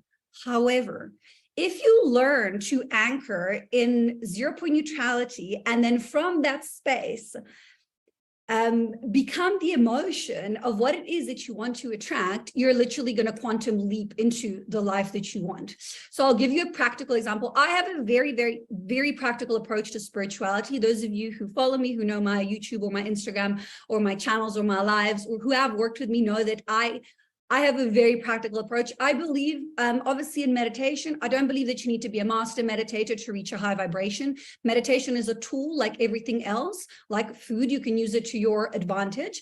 But there's a lot of things that you can do to be in a high vibration and to anchor and to stay in it. So I'm just going to give the example of financial abundance, because it is a thing that a lot of people really want to manifest, because they want to be in a space of safety, security, freedom, whatever it is. So let's say you want to manifest financial abundance, okay? So you're like, okay, why is it that I want to manifest financial abundance? Is it for safety? Okay, let's say safety, security, you want to buy a house, you want to be, you want to make sure that your future is taken care of if you've got children or whatnot, okay? So you enter this 0 point neutrality space. You enter this neutral vibration where you can be everything and nothing. When you are in that, you become the emotion that the financial stability will give you. So you become the safety, you become the security that having the house will give you. You become it from a space of non-attachment. So it's okay to want it. You don't want to need it. If you need it, it's going to put you back into polarity because it puts you back into a space of lack. And as a consequence, you're going to actually get further away from what it is that you want. So this is kind of like a little bit of a hack. I know that it is obviously easier said than done. It takes practice, but with embodying yourself, with grounding, with anchoring, with being present in the moment, what makes you present in the moment? Anything that reverts you back to your 5 physical senses, anything you can touch, smell, hear, feel, and taste. Anything that brings you present in the now.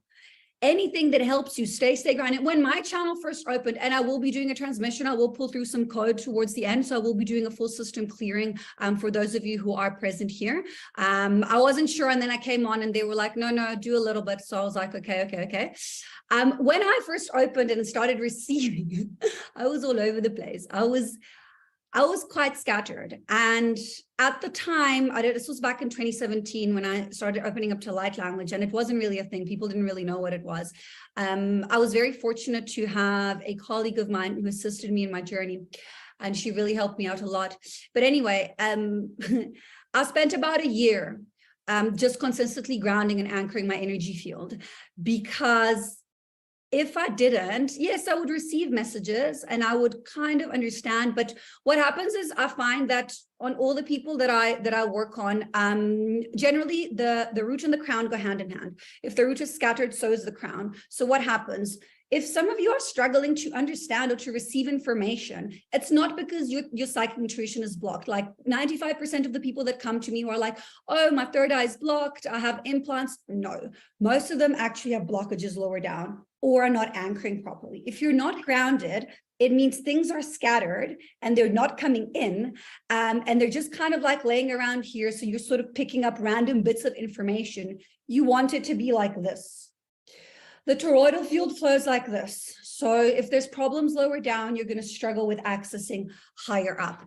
And by grounding, you can actually be able to tune in and anchor both. So you can have the channel opening. You can be more comfortable and confident in receiving the information or whatever it is that comes through to you. And at the same time, you can be anchored. You can stay in that 0 point neutrality throughout your day. And this is very interesting because I was in India this year and I did a little bit of I was with the sadhus and I was learning a little bit from them. And it's very interesting because they have their own understanding of, of how it all works. However, the one thing that is I would say universal to an extent is probably the grounding, the anchoring, the embodiment. A lot of star seeds, a lot of people who are opening up, they want to know, they want the messages, they want the clairvoyance, they want to see. Everyone wants to see. Everyone always comes to me like, can I open my third eye? Can I see? Why am I not seeing? Just be careful what you wish for, because sometimes it opens and it opens like that. And then, a lot of people also have that. It'll open and it will be blown open. And then because it's so open, then you'll get these people that have these things which are like schizophrenia, bipolar, all the mental disorders.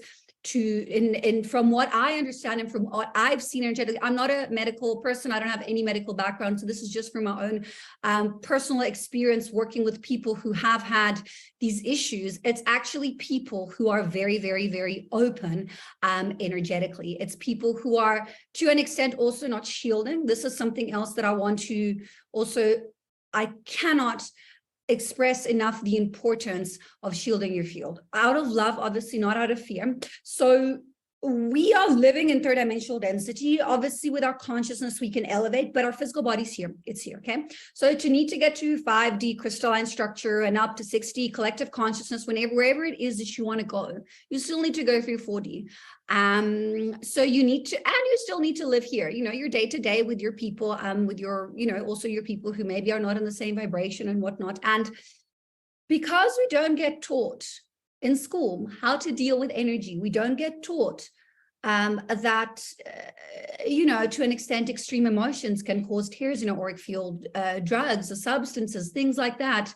And also boundaries, not having proper boundaries can leave you open, especially as an empath, and you can get cords. So you can get anytime there is an alignment in frequency with someone, something, a situation, a person, a past life, whatever it is, there'll be a cord.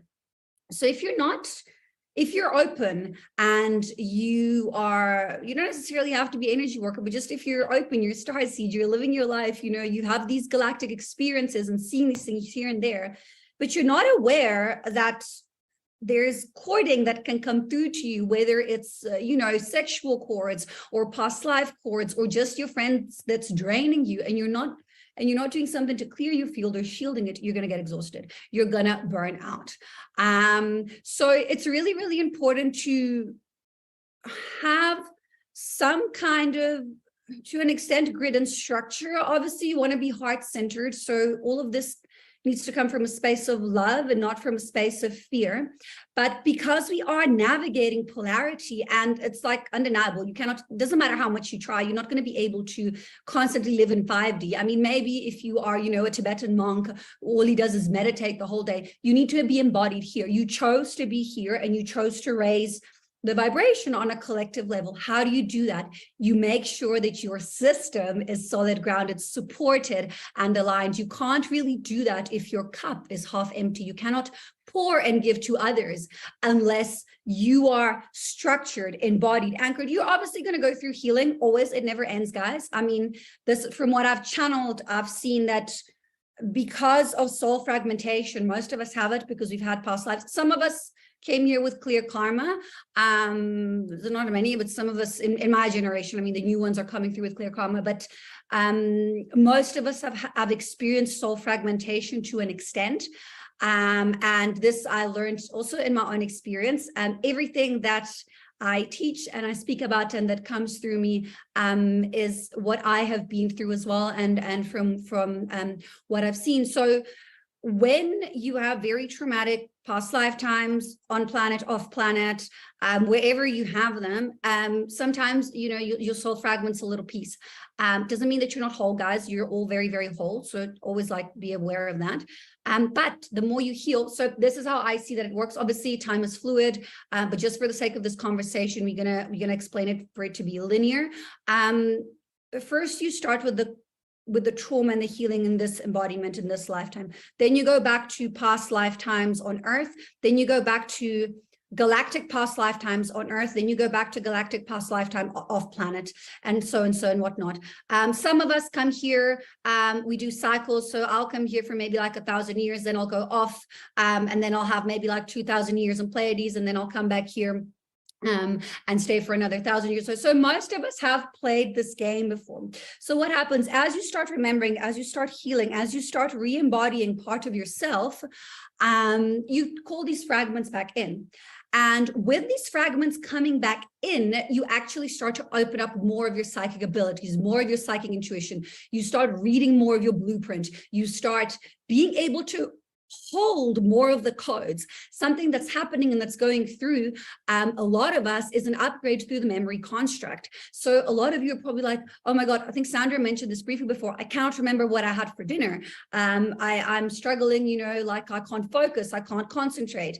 So our memory is also upgrading as starseeds. So what's happening is, as we open up more to our multidimensional self and we start embodying more parts of ourself, we start opening up to more knowledge, whether it's a geometry, whether it's, you know, seeing through the grid, seeing through the construct, seeing through the structure, seeing in the quantum realm, whatever it is that is opening up for you, whether it's, you know, being able to hear things and whatnot.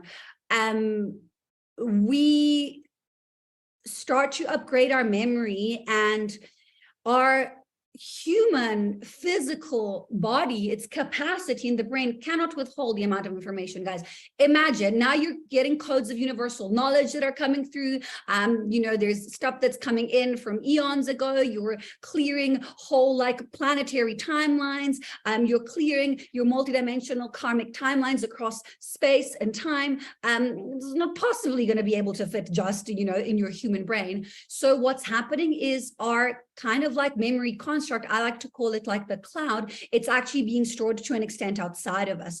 So what happens is when you need some information, you'll call it and it'll come back in. So as we are expanding and embodying more parts and aspects of ourselves, so is our memory. I want to also quickly touch on, by being in the space of groundedness, I want to touch on free will, choices, karma, and lessons, and how I understand that these work. So if you understand, like, I'm just going, for the sake of the conversation, I'm going to explain briefly how the dimensional densities work. And it's obviously a bit more complex, but like in first dimensional density, something just is, okay? And this is not soul densities. This is like actual plane densities. In second, something is, it is consciousness of being. In the third one, something is, it is consciousness of being. It can take action. However, it is still limited by the constraints of time and space, which is where we live, okay? We are, in the lower tiers of fourth now, but we kind of like in between and up and down and whatnot. In the fourth, in your astral realm, there's no limitation of time. So time is fluid. You can manifest anything instantly. However, there is still limitation of space. You still need to walk to places, fly, and do things and whatnot. And in fifth dimensional density, you don't have limitations of time and space. So if you have contracts that you've come here to clear, if you have lessons that you've come here to experience, where does the free will lie? The free will and the choice lies in between. So let's say Althea needs to go from lesson A to lesson B. Okay, so Althea learns lesson A. She learns it fairly easily, okay? Her free will lies to how she gets from lesson A to lesson B. If Althea chooses not to listen and to live a life that isn't in alignment, and she isn't living in her heart center or listening, she's going to do this, possibly go back here. If Althea chooses to listen and be in a space of non-attachment and be calm and balanced, she'll get easily from A to B. But point A and point B need to be experienced because it is what you pre-contracted and agreed on before coming here. So now, how do you deprogram and clear yourself of this down different timelines?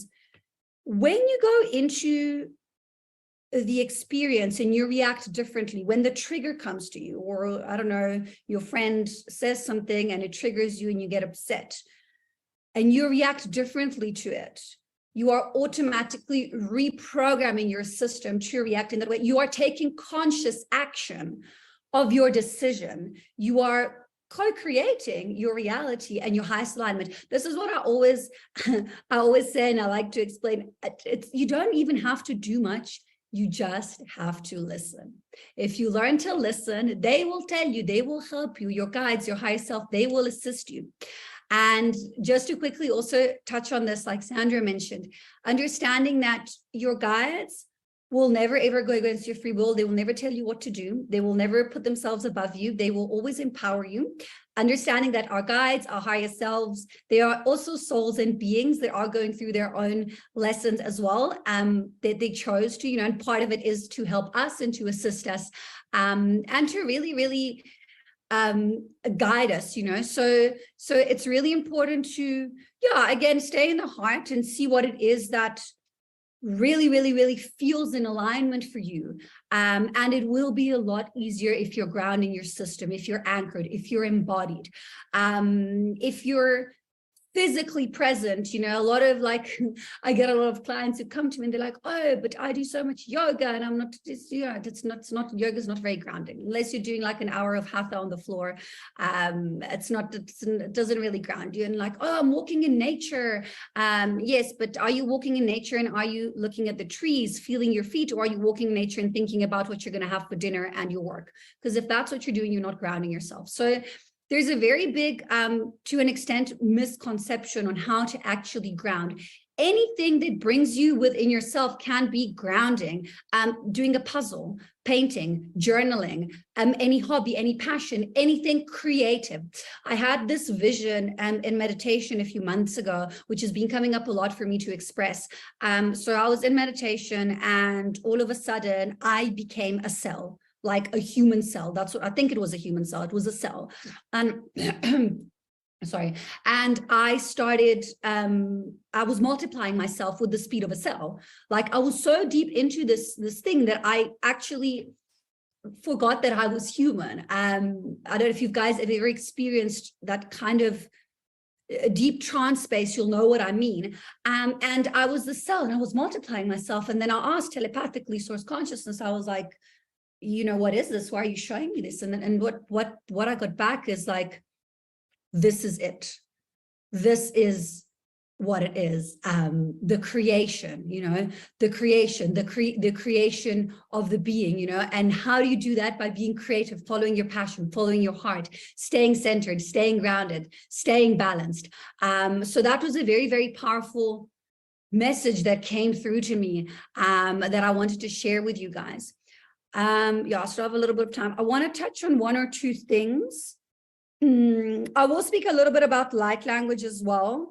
Yeah, and also obviously understanding that healing is not linear. There is no, you know, it's not going up, it's a going up and a back and a down and around. And then one morning you wake up and you're like, oh, I actually react differently than what I would have done a year or so ago, or even a month ago. And you wake up and you understand, okay, actually, I have made progress. And a lot of the time for starseeds, we have very intense experiences. I feel like in my lifetime, just this human one that I've had currently, I've lived over 100 ones just in the years that I've lived here. Because the more you raise your vibration, the more you are ready to receive, the more you say anchor, the more you say grounded, the quicker they're going to send you lessons, because now you're able to deal with them. Now you'll see what's going on. Doesn't necessarily have to be dramatic. Kind of some of the times it is. We are clearing a lot in the astral, like Sandra was saying. I've also seen, I mean, I'm always doing a lot of work in the astral, but I've also seen a shift. I usually do planetary work in the astral. This time I've been actually sent around. So by planetary, I mean on Earth, like, and these past 2 weeks I've actually been sent. I don't get sent very far because it's still planetary work. So I actually get sent just above the atmosphere. What I do is I actually pull through light codes and I anchor them in and within the grid. But the astral, yeah, it's been different. A lot of people have been clearing a lot. As I said, there's no limitation of time in the astral. So our guides send us a lot of lessons to clear it because it's quicker, it's more efficient. And we don't have to go through seeing the person in the 3D or doing whatever it is, you know. Some of them, obviously, we need to learn the 3D, but it's the astral I did find that it has changed a bit as well. So yeah. Yeah, something quickly that I want to touch on as well is we are in the space of clearing Atlantean karma right now, especially in the aspect of technology. So I see a lot of people saying, oh, I want to go live off grid and away from everyone and whatnot. You can do that. You're going to hold the vibration to what it is. You're not going to be that productive to the evolution. We are walking into embodiment and integration of technology. This is where we're going. And a lot of starseeds are scared. They're struggling, they're confused because they are reliving the karmic trauma from ancient Atlantis. This is what we're clearing now on a planetary level, on a collective level, on a galactic level. So there's so many beings that are here helping us. They also need to clear their own karma. They also need to clear their own, their own karmic timelines. So yes, bringing back that back to the roots, back to the natural, back to, the unprocessed foods and things like that, but integrating it and embodying it with the technology, with the advancement, with the evolution. So it's balance. It's like balancing everything. I mean, when people come to me and they're like, oh, I am so against westernized medicine and whatnot, I'm literally only alive because of westernized medicine. So again, balance with everything. Obviously, if you can go the natural way, do go that way. But sometimes, we're here to experience it. So it's also okay to use the what it is of a technology. Everything is what you make of it, guys. If you think that something is bad for you, it's going to be bad for you. You are so powerful that you can change the vibration and frequency of whatever it is. You ideally want to be at a vibration where if you eat something that is junk food, your body actually converts it and it's okay for you. Obviously, if you eat a lot of it, it's going to take a lot of energy and it's going to be not so good for you. But you want to be in such a high vibrational frequency state, your baseline, your base vibration at which you operate throughout your day wants to be as high as possible, so that then when there are things that you encounter and whatnot, you are actually divinely guided to make the decisions and the choices that are for your highest alignment. So yeah, that's just a little bit of that. Before I go into like language, gratitude, staying in a space of gratitude within the heart center is always very powerful. I start my morning with gratitude. I also suggest, guys, if you don't already do this, taking time for yourself to either whether it's like meditation, gratitude, setting your intentions, calling your guides through your third chakra.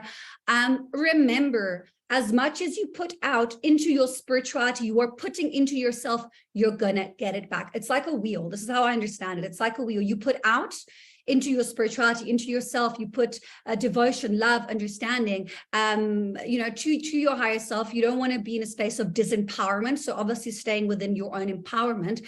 But if you put out to that, then you will get back. Maybe not straight away, but you will get back, okay?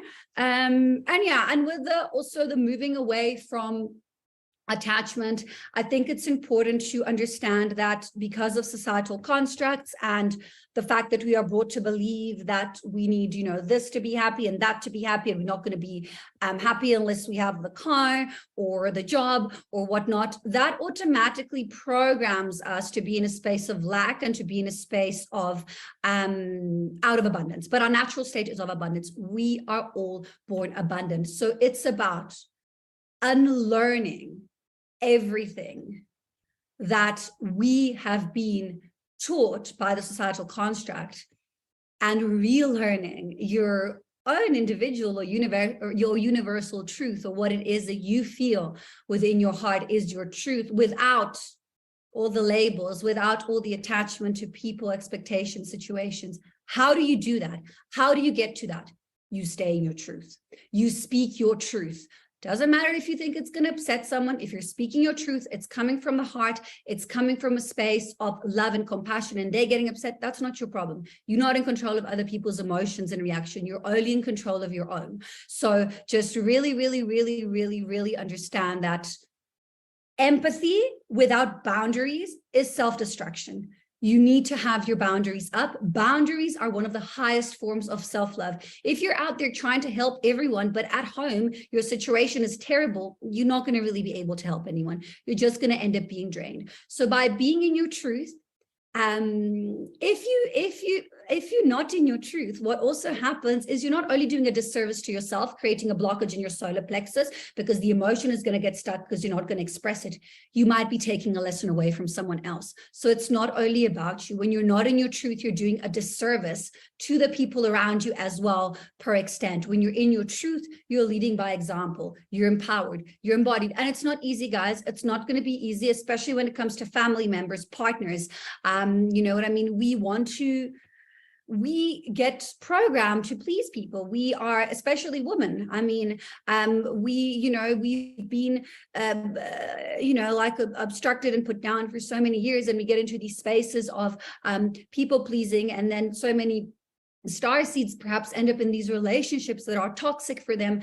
And really it's just because, you know, they're struggling with their boundaries and to express their truth and to be in their truth. Yeah. Okay, so I'm just going to quickly touch a little bit on light language. If those of you who are not familiar with it, I have been channeling light language for many years. I will be pulling through some codes. Light language is basically the new technology. That's what it is. It's the new technology that's coming through to assist us. The codes are intelligent. They have their own understanding. They will go where is most needed for you.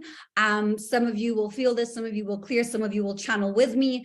Whatever you feel is okay.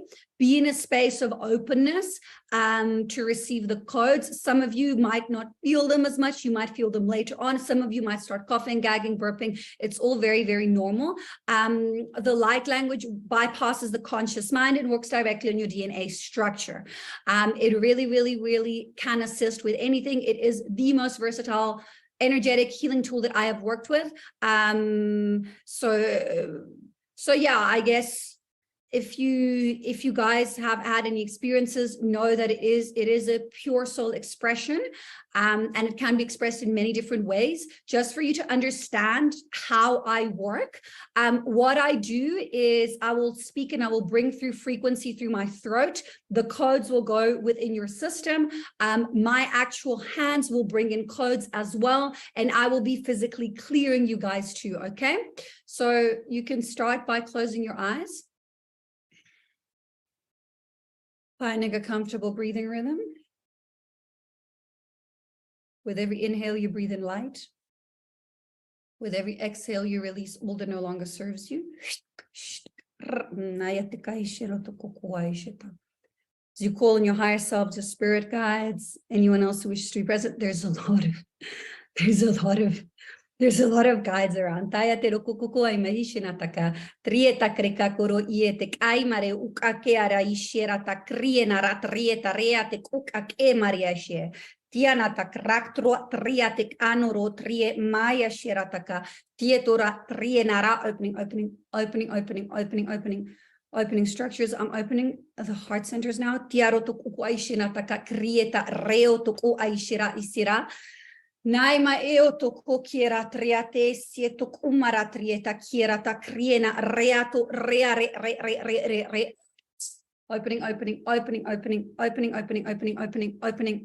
Opening structures, opening. Okay, I'm gonna call in divine rays, rainbow rays coming in, anchoring. Pushing through, pushing out, clear, releasing, letting go. I'm clearing your solar plexuses now, letting go.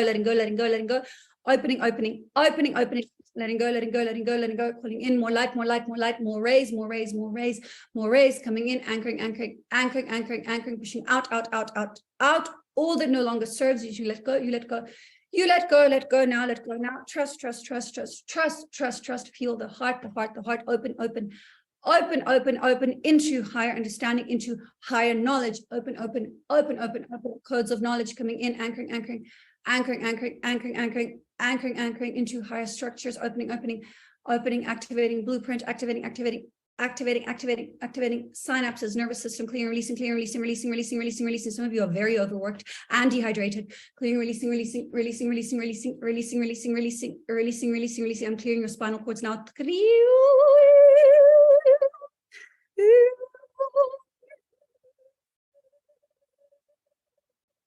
A lot of you are holding on to stuff for others. You will feel clearing from the back, from your shoulders.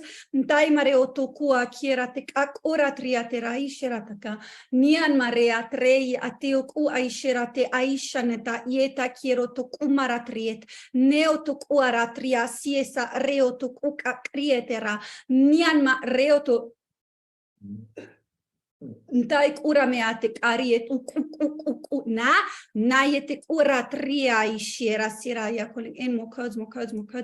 Anchoring, attuning. attuning, more codes coming in of knowledge, more understanding of self, more opening, structure, clearing, releasing,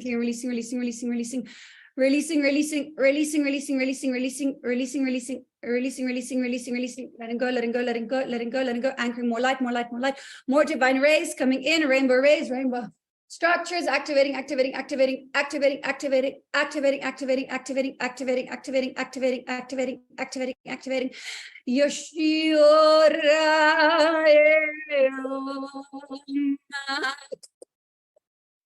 Karatiet kumaratrietare ishenataka. Eutok ua ishenare atia maete oshetaka. Kriate krekuk areatre isa eso ishenata. Miatara aye uk akriete urranara yetoro ishera aligning timelines. Okay, I'm bringing in timelines for you guys to clear. You were clear in the next few days, up to 3 weeks for full integration of everything. Tiamo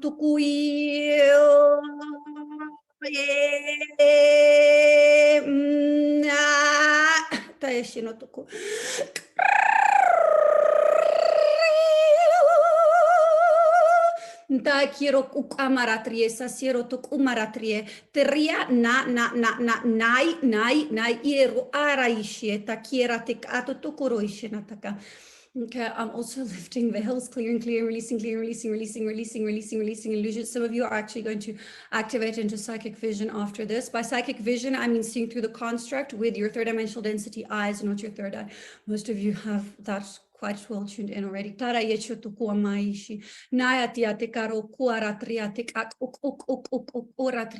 going to clear also a little bit of grief and emotional loss from the heart center. So if you do feel emotional, like crying or a little bit nauseated,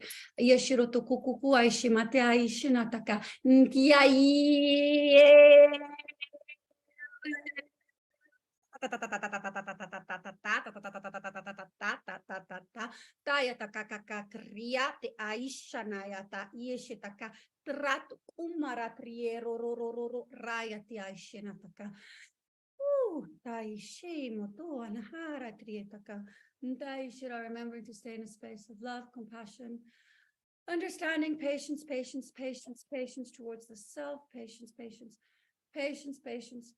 anchoring codes of patience. Okay, that is what is needed. Apparently some of you are struggling with patience. Towards the self.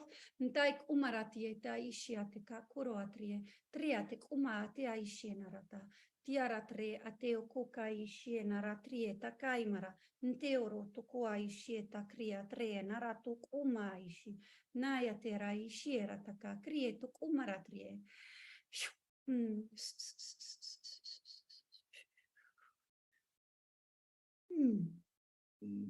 Okay.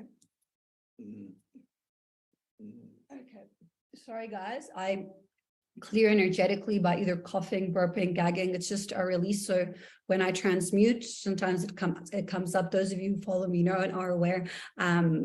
Yeah, and that's how I clear on a physical level. It needs to go somewhere. It needs to be transmuted. So yeah, you'll be clearing for a few hours. Some of you might feel it early when you go to sleep. You might be clearing for a few days. Just be mindful and aware. You might get triggered more easily. Old emotions might come up. You might feel like you don't want to be around people. You might feel like, you actually have instinct to, I don't know, call your mother and speak to her and apologize or whatever. Whatever is needed for you. From the codes you will integrate. They are intelligent. They bypass the conscious mind. So yeah.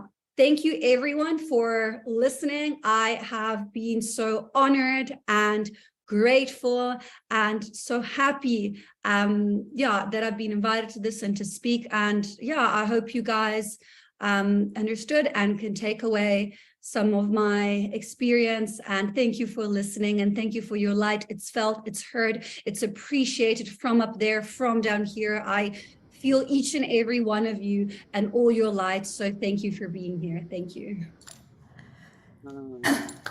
Fantastic presentation, Althea. I love your light codes. I love your light language and how you bring it through. And I can feel those codes opening. Just very, very powerful work. it was very deep, and I liked what you're saying. Just, I mean, we've heard some of this, but it's always good to hear it, and it's refreshing, and to know that the release and the energetic bonds can still fall away. So thank you for your hard work and being a Thank way you. shower. Thank you so much for having me. I'm very grateful. Thank you. This was wonderful. Yes. Absolutely. Do you teach light language? I do, yes, I do. I teach channeling and light language, and I train light workers to become also light language channelers. And how That's long on your have you been? website. Okay. How long have you been on the path doing your work as a star? So I started doing Reiki healing about 8 years ago. And then it was kind of like on the side. And then with the pandemic, I was doing like big events, and that obviously didn't happen anymore. So the universe kind of pushed me to do this full time. But I'd been doing like tarot readings since I was like 15. So I come from a lineage of psychics. So my mother also and my grandmother, they never really took it as a line of work, but the women in my family have all kind of always been intuitive. But yeah, so I guess that since the pandemic, I've been completely focused on this. So before it was kind of like a side job. So now it's activated full on, right? And I love the tattoos on your forearm. They're very multi-dimensional there. Yeah. Can you just see that on the forearm like that? Yeah. No, So what? So this is this yes. is me when I was taken up on the ships in 2018. It's got red hair as well. Oh, I love that. Yeah. And here I've got the whole solar system. And then what these actually do is they amplify. So whenever I'm channeling light language and codes, these become portals, and literally light starts coming through them. Everyone that I got done was divinely guided. So they also work with me to an extent. Wow, we have to get those, Joan, okay?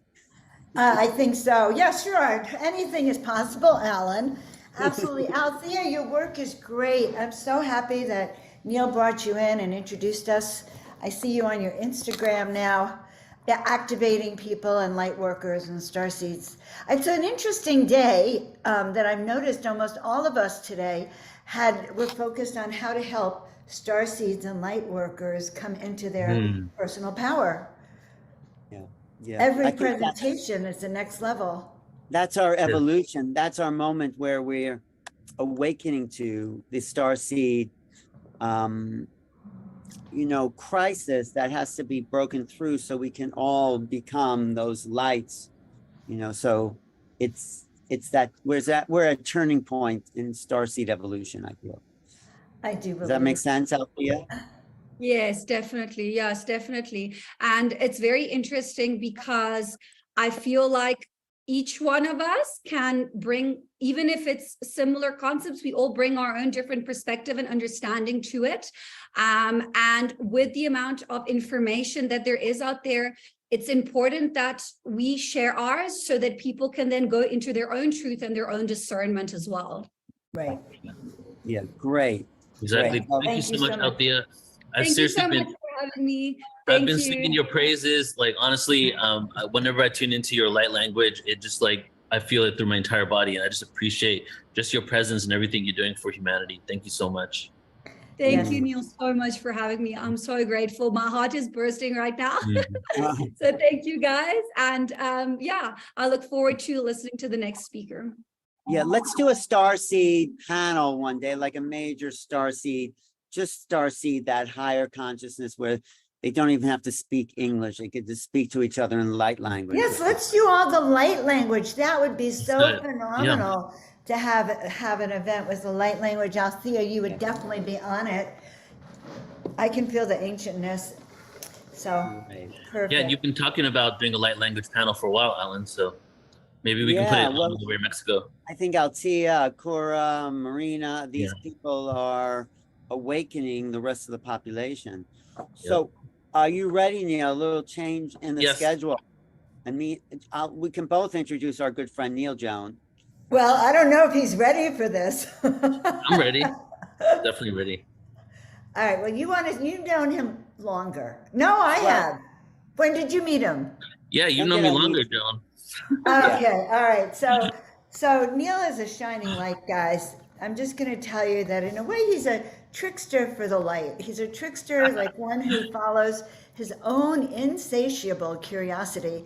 I've had the privilege of living with him for a couple of months, and he never stops coming up with a question about the universe, the consciousness, and every question becomes another workshop, another event, another deep dive.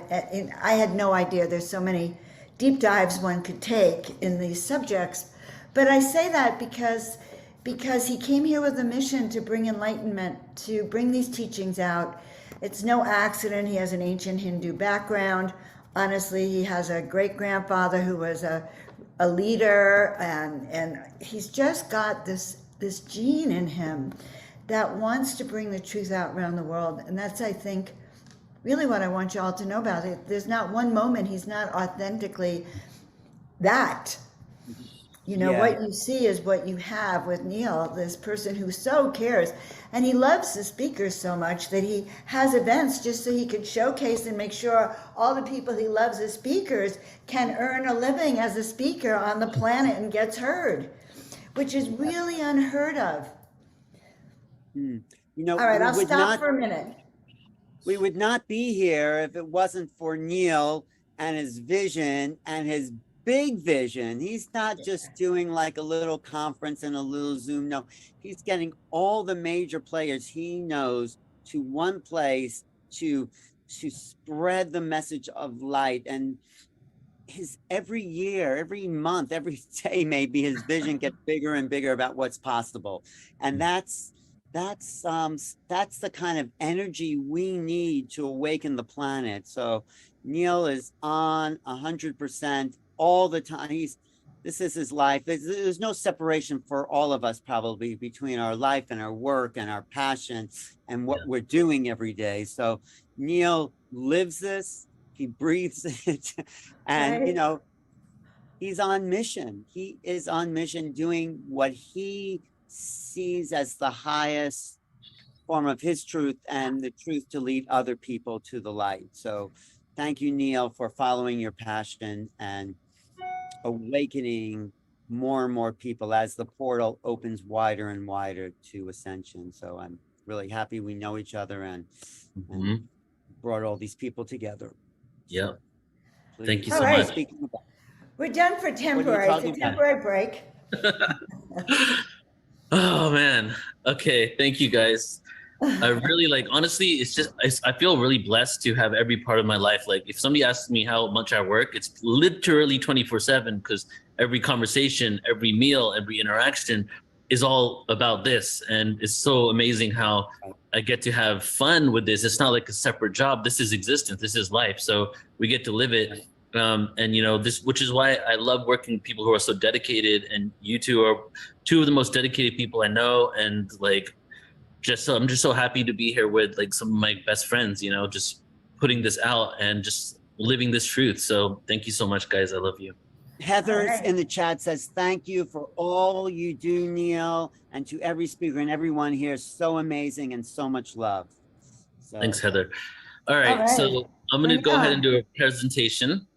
And what I'm going to do is I'm doing a presentation on Egypt, on ancient Egypt, but I put together 3 different presentations because I have not one presentation on Egypt. I have 3 presentations that have Egypt in it.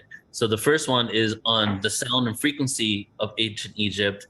The second one's going to be on the creation stories of Egypt. And then the last one's going to be on the mystery schools of Pythagoras the mystery schools of Egypt and Pythagoras's connection to those mystery schools. So I'm going to go ahead and share my screen and we'll begin. All right, so this first one is a part of my, as I said, my presentation called the Ultimate Sound Frequency Webinar. And we're jumping right into the Egypt part. The first video here that I'm not going to share with this video with you, I'll just tell you what it is though, because we're pretty much just going to watch that video just to get one part out of it. This is Robert Schoch at our conference, the Portal to Ascension Conference in 2019 in Irvine, California. We're going to be in San Diego next year in April at ascensionconference.com. And he's basically explaining here his research on the geological erosion around the Sphinx that date the Sphinx back to at least 12,000 years ago. And, you know, we speak about this all the time in my interviews, and we even mentioned it a couple times over the conference so far that basically Egypt is a lot older than we've been told. So that's pretty much what I'm trying to outline here with this first slide. Is, for example, we were told that the Sphinx was built around 2500 BCE, something around then.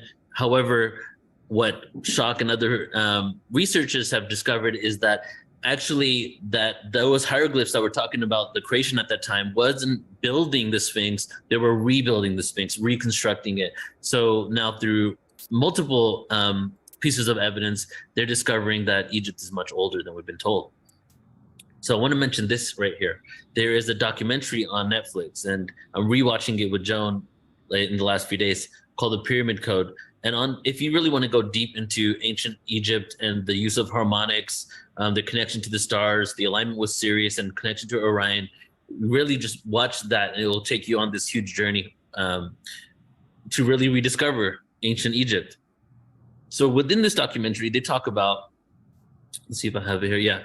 In this documentary, they talk about underneath the pyramids on the Giza Plateau, there are actually aqueducts, and the Nile River was located on a different part, was located in a different area than it is now.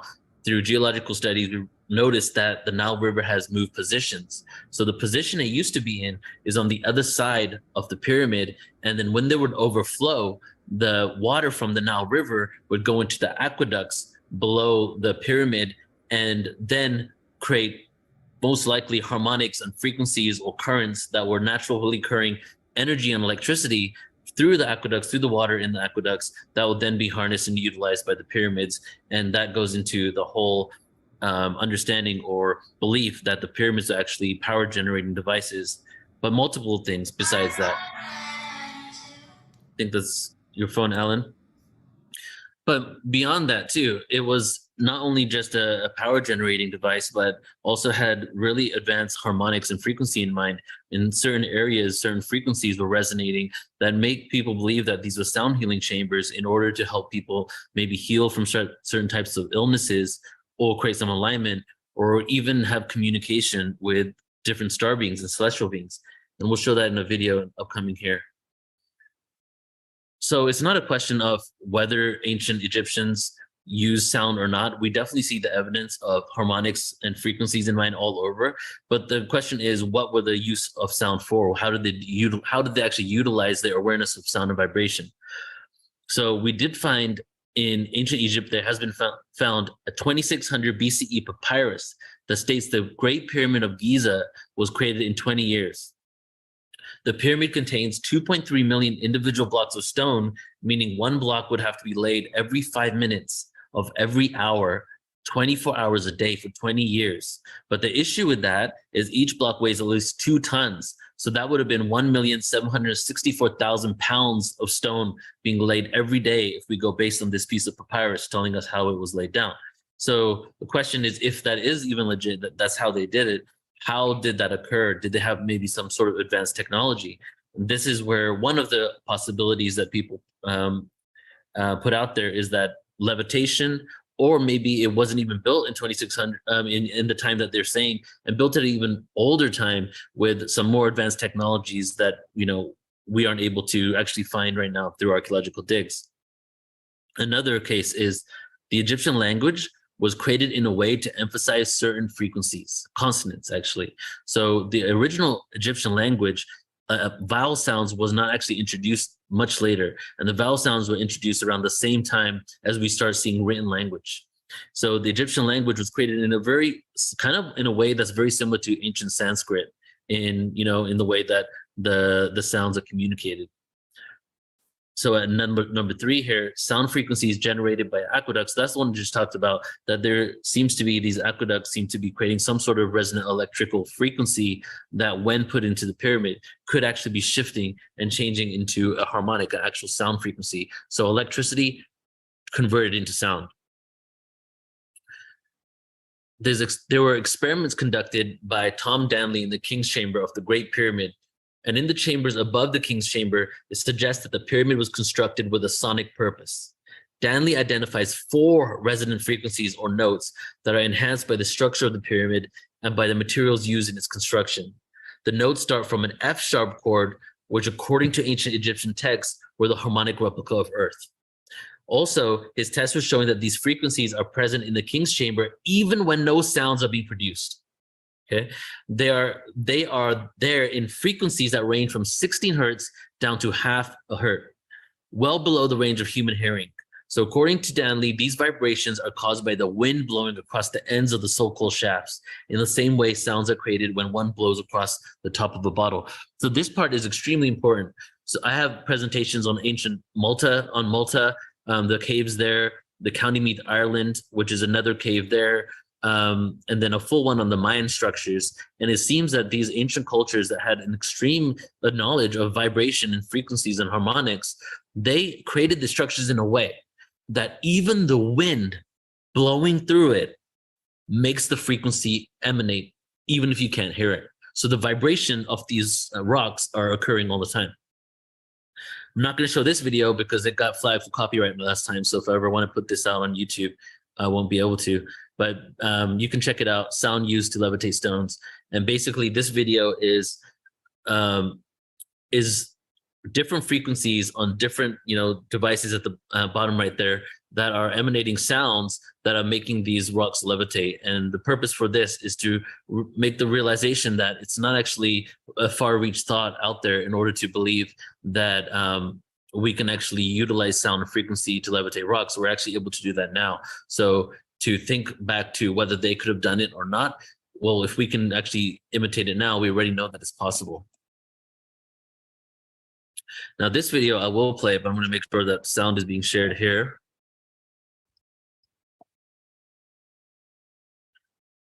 All right, there we go. So this is a video of Brian Forster at the Red Pyramid of Egypt. And when I'm done here, I'm going to show you guys the itinerary of our Egypt tour, because we're taking people to Egypt September 7th next year, a group of 40 to 50 people. And we are going to go to the Red Pyramid. But take a look at this video and you can see that, the evidence of the advanced understanding of harmonics.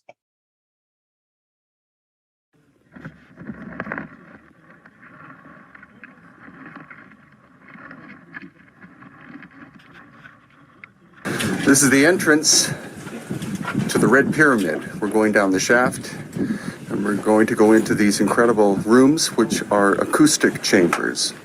Forget about the idea of tombs, think sound and vibrational technology. So this is actually inside, about 20 feet, more than 100 feet to go. Okay, now we're maybe a third of the way in.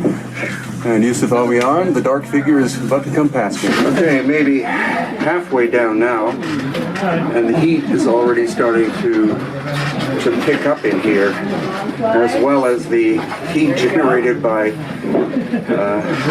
anticipation and awe. It's got to be 90 degrees Fahrenheit in here right now, and now we're going sideways.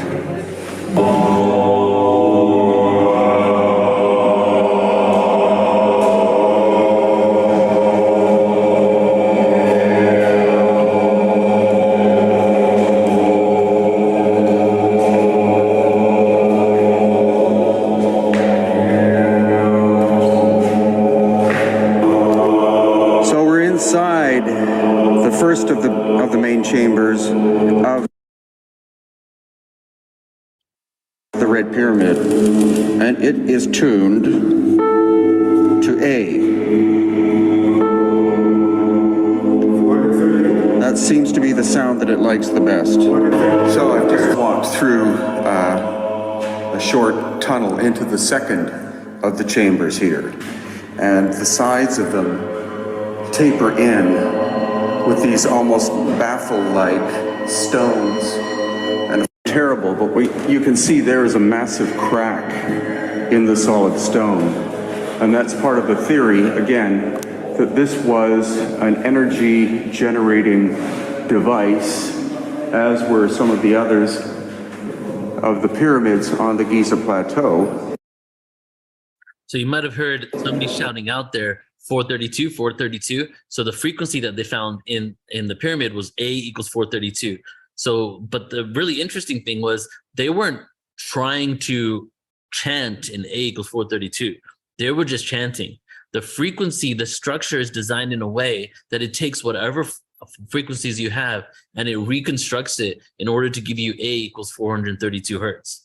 So, this is like genius level awareness, right? And just to show you how genius they were, when we get into the Pythagoras information, that's really like just the mind-blowing awareness. But you can see here, like the Eye of Horus, right? Which you might be able to see. I think I have it right here on my shirt right now. Is actually an artistic representation of the pineal and pituitary gland in our own brain. There's an intersection, cross-cut intersection of our brain, and their design of this eye, right, representing the mystery schools of information, also representing the third eye, is actually the same dimensions and the same the same structure as the actual outline of the pituitary gland and pineal gland in our brain. So the question is really, how did they know that? And even within that, even the way they designed this piece of art, right, to represent this was all had mathematical intervals in mind. So it was this connection from the scientific, like Suzanne said this morning about the Hurtak's, when the J.J. Hurtak's book, and I really loved what she said, and I believe it was that when humanity realizes science and spirituality are the same, they will ascend, right? It seems like the ancient Egyptians knew about this, and their mathematical intervals connected to the sound frequencies, because that they are one and the same. And then vowels were not used in the ancient world. As I said, Egyptians thought they were too sacred, so they left them out. The vowels got introduced within Eastern cultures, variations of chants for healings and spiritual ascension. So the vowel sounds were actually designed to activate parts of the body and the consciousness. So my belief is that we were at a higher state of consciousness, and ancient Kemetic people were at this higher state of consciousness, and they were communicating in various ways. As we began to devolve in consciousness, tools and techniques such as the Ankh and other types of techniques and structures were created to maintain the vibratory frequency of the planet. A part of that was also the sacred sounds that were used in spiritual practices, right? And those were the vowel sounds. So language was restructured. We started writing everything down, and these sounds were implemented into our language structure so that we can continue to activate ourselves, to activate our energy centers. And you can see here, here's the chakras, the chakra seed sounds, and then the sounds of the vowels, E, A, I, O, are all within that. And what I usually do in a longer version of this is we go through this and chant this. So if you guys are watching the replay, or when you do watch the replay, if you want, just go, feel free. And I do this quite often, is chant each of these sounds, start with the seed sounds, do it 3 times, and then do the other sounds, the vowel sounds, 3 times each as well. All right, so that's it for that part of the presentation, because this continues with other ancient structures, as you can see, that have sound harmonics in mind.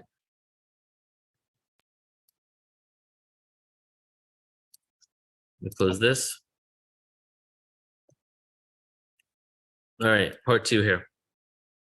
So now that we've kind of laid the foundation of that fact that they had a really advanced understanding of sound, we're going to go into flood myths, an ancient flood that occurred on the planet that's connected to Egypt, and then do the origin story, one of the origin stories of ancient Egypt. We have the flood myth all over the world. In Mesopotamia, Gilgamesh, right, which is Gilgamesh was traveling the world and then came across an individual that was a survivor of an ancient flood, aka Noah. That's the whole story of Gilgamesh. The story of Gilgamesh is the story of not Noah, but Gilgamesh, and then Gilgamesh finding Noah. So that connects that story as well. And then we hear about Noah and what happened in there. So that's an ancient Mesopotamian story. And the gods in there are sending a flood to destroy mankind. Enki, god of the underworld, sea of fresh water, an equivalent of Babylonian Ea, warns Gilgamesh to build a large boat, though the directions for the boat are also lost. When the tablet resumes, it describes the flood. A terrible storm rages for 7 days, 7 nights. So he is all these stories and elements of Noah, but then he's also traveling around the world and meets this ancient individual who was a survivor of this flood. So obviously that's Noah's Ark. And then we have other flood stories all around the world. We have the Pralaya in Hinduism. We have the Gunyu in Chinese mythology. We have the Brelgimir in Norse mythology, it's the Maya as well. So there was this collective flood. There was this flood that occurred on the planet. From my recent research, I'm feeling that there were 2 major floods in the last 12,000 years. There was one at the end of the Younger Dryas period, that was right at the end of the last ice age, that was also right at the middle point of the golden age, the Satya Yuga, right after we started going down this descending Satya Yuga, or the golden age. And then there was one around 4,000 years ago. So this flood is also the flood that's connected to what people believe is ancient Atlantis' last days, right? And some researchers say Atlantis fell in 3 phases. So it wasn't just like a one time, but the flood that occurred in this moment has been speculated to be the flood that took out Atlantis. And as that happened, the descendants of Atlantis, as the story goes, traveled around the world creating outposts. And one of the outposts was North Africa. The whole of North Africa really was an advanced civilization. The Sahara Desert is the least explored zone on the entire planet. Yet it has probably the most archaeological anomalies and discoveries that are going to be found and have been found that will completely redefine what we know as our human history. And the reason for that is that, well, the Sahara Desert was a lush oasis 12,000 years ago. North and the south during the ice age was really iced over for the most part. The most beautiful, pristine places to live was around the equator, including the whole area of the Sahara Desert. But the thing is that we've been told around 12,000 years ago, humans were primitive, and that Babylonian civilization was the beginning of it all, which is a misdirection of some real truths. And as we've been told that, we're not realizing that 6,000 years earlier was actually probably the beginning, if not earlier than that, 26,000. There's evidence to suggest even older, advanced existence of Egypt. And so this whole of North Africa really did connect to what the Pillars of Hercules and the Gates of Gibraltar that Plato was talking about from Morocco into the Atlantic Ocean, connecting Atlantis. So this is the story we get from a lot of people, that we have this flood that takes out Atlantis. We have the descendants go into Egypt, and then Egypt is basically the new outpost after that. So we see the narrative all over the place. So the question is, did civilizations exist before the flood that we have no record of now, or not enough record, or we've been told that they actually existed sooner than later? How about if there was an extinction level event before the flood? Geological studies have shown that every 13,000 years, there seems to be a natural disaster on the planet. We can even say that conventionally. So what was this? What happened? Well, there's a Journal of Geology and Natural Disasters, and it says Earth accelerates on its path to an ice period and slows down back to its global warming. For example, slowdown happens between 2 leveling of the planet axis of the rotation with 1 solar one, which means roughly 13,000 years. So what the saying is, every 13,000 years, we start to go through an ice period and a global warming period. And we're right now in the global warming period. This seems to happen naturally on the planet. And between 2 leveling of the planet axis, so this happens around 13,000 years, there's something that occurs. And I'm not going to read this next part because there's a lot of jargon, but I'll get to the explanation. Jean-Pierre Vallée, a geophysicist from Paris Institute of Earth Physics, believes that the magnetic poles of the Earth shifts from 13,000 to 40,000 years. Also evidence of that, which also goes in alignment with some cataclysms that happen on the planet, still longer than previous estimates. So what the journal says, and I'll show you the journal in a second here, Earth is adhering to some sort of cosmic pattern that attracts various forms of natural disasters. Attracts various forms. Well, that's very interesting. Earth is adhering to some sort of cosmic pattern that is attracting disasters? Like we're literally like magnetizing a disaster to us? Well, here is the first page of the journal in which they do the research on this. And they're looking at not only the Earth's wobble, right, the precession, not only the position of our solar system within our galaxy and the photon belt, but they're seeing that through cosmic weather, through galactic weather, we're going through different various areas within our galaxy, within our wobble, that is attracting disasters that seem to happen on a 13,000 year cycle, right? And 26,000 years is the whole precession and also the entire cycle of the Yuga cycle. So there's just a lot of alignment here. You can see here. So we have 2 polar shifts and 2 big floods with the precession cycle of 26,000 years, right? Straight up evidence for it. And they even have a map here of the Earth's wobble and positioning around our sun and our solar system, and what it looked like before the flood, what it looked like in the moment of the flood happened, and what it looked like after the flood. And then they even predicted future flooding dates and wobbles of Earth, what would occur. So conventional science, and I came through all of this awareness through very linear mathematical computer science kind of understanding. So it's really cool to me that there's a lot of validation now just from mainstream science, just by looking at what's going on in the cosmos and expanding our perception. We're able to really validate and confirm that what we know within the esoteric community and the spiritual community for so long is actually true. And then just to throw this in there as well, could an industrial pre-human civilization have existed on Earth before ours? Scientific American, right? So it's happening. All right, so here's the ancient Egyptian story. Check my time. Let's actually, no, we're going to skip this story because we're going to get into something a little more fun than this.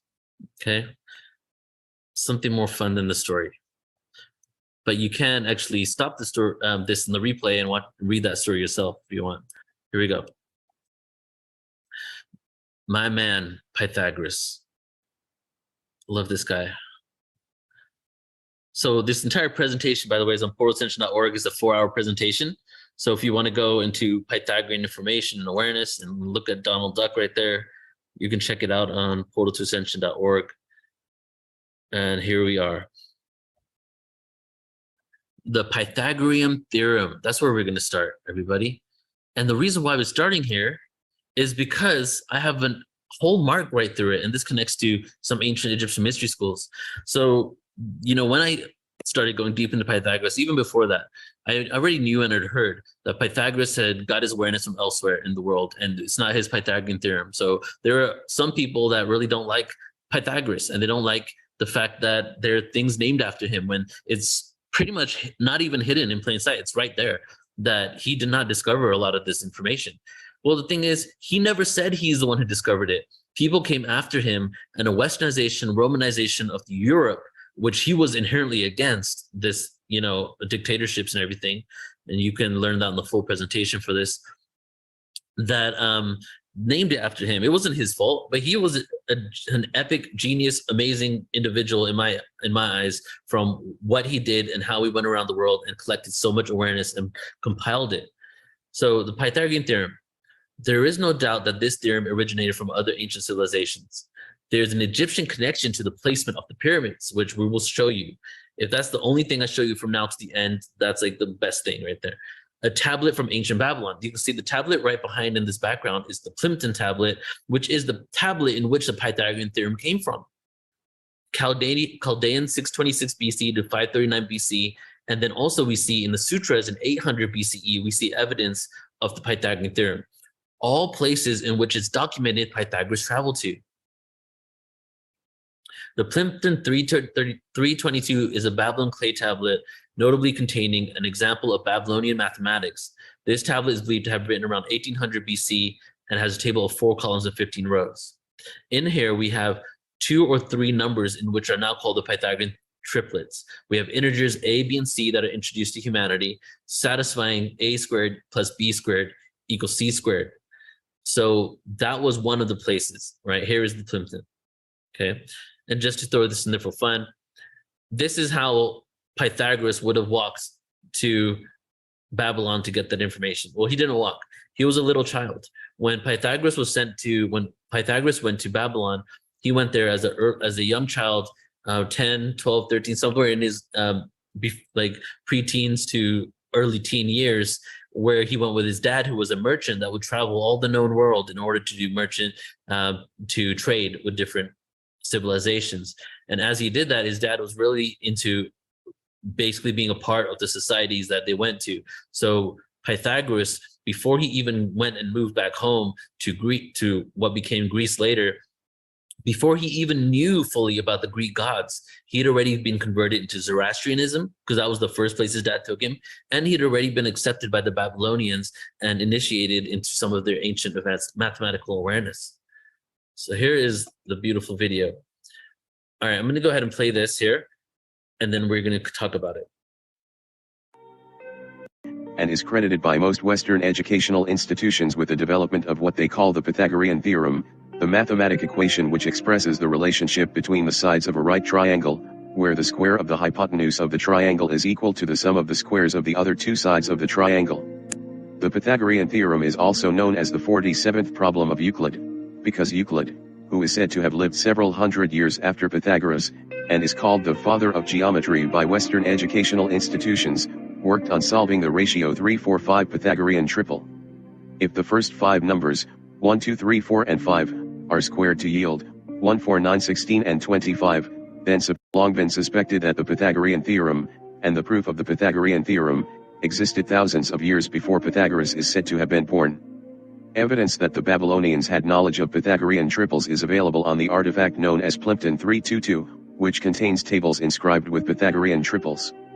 In his collection of essays entitled Moralia Volume 5, the Greek essayist Plutarch comments on the ancient Egyptians' knowledge of the 3-4-5 Pythagorean triple, and its relationship to the sides of a right triangle expressed in ancient Egyptian symbolism by saying, "The upright, therefore, may be likened to the male, the base to the female, and the hypotenuse to the child of both, and so Asar may be regarded as the origin, Aset as the recipient, and Heru as perfected result.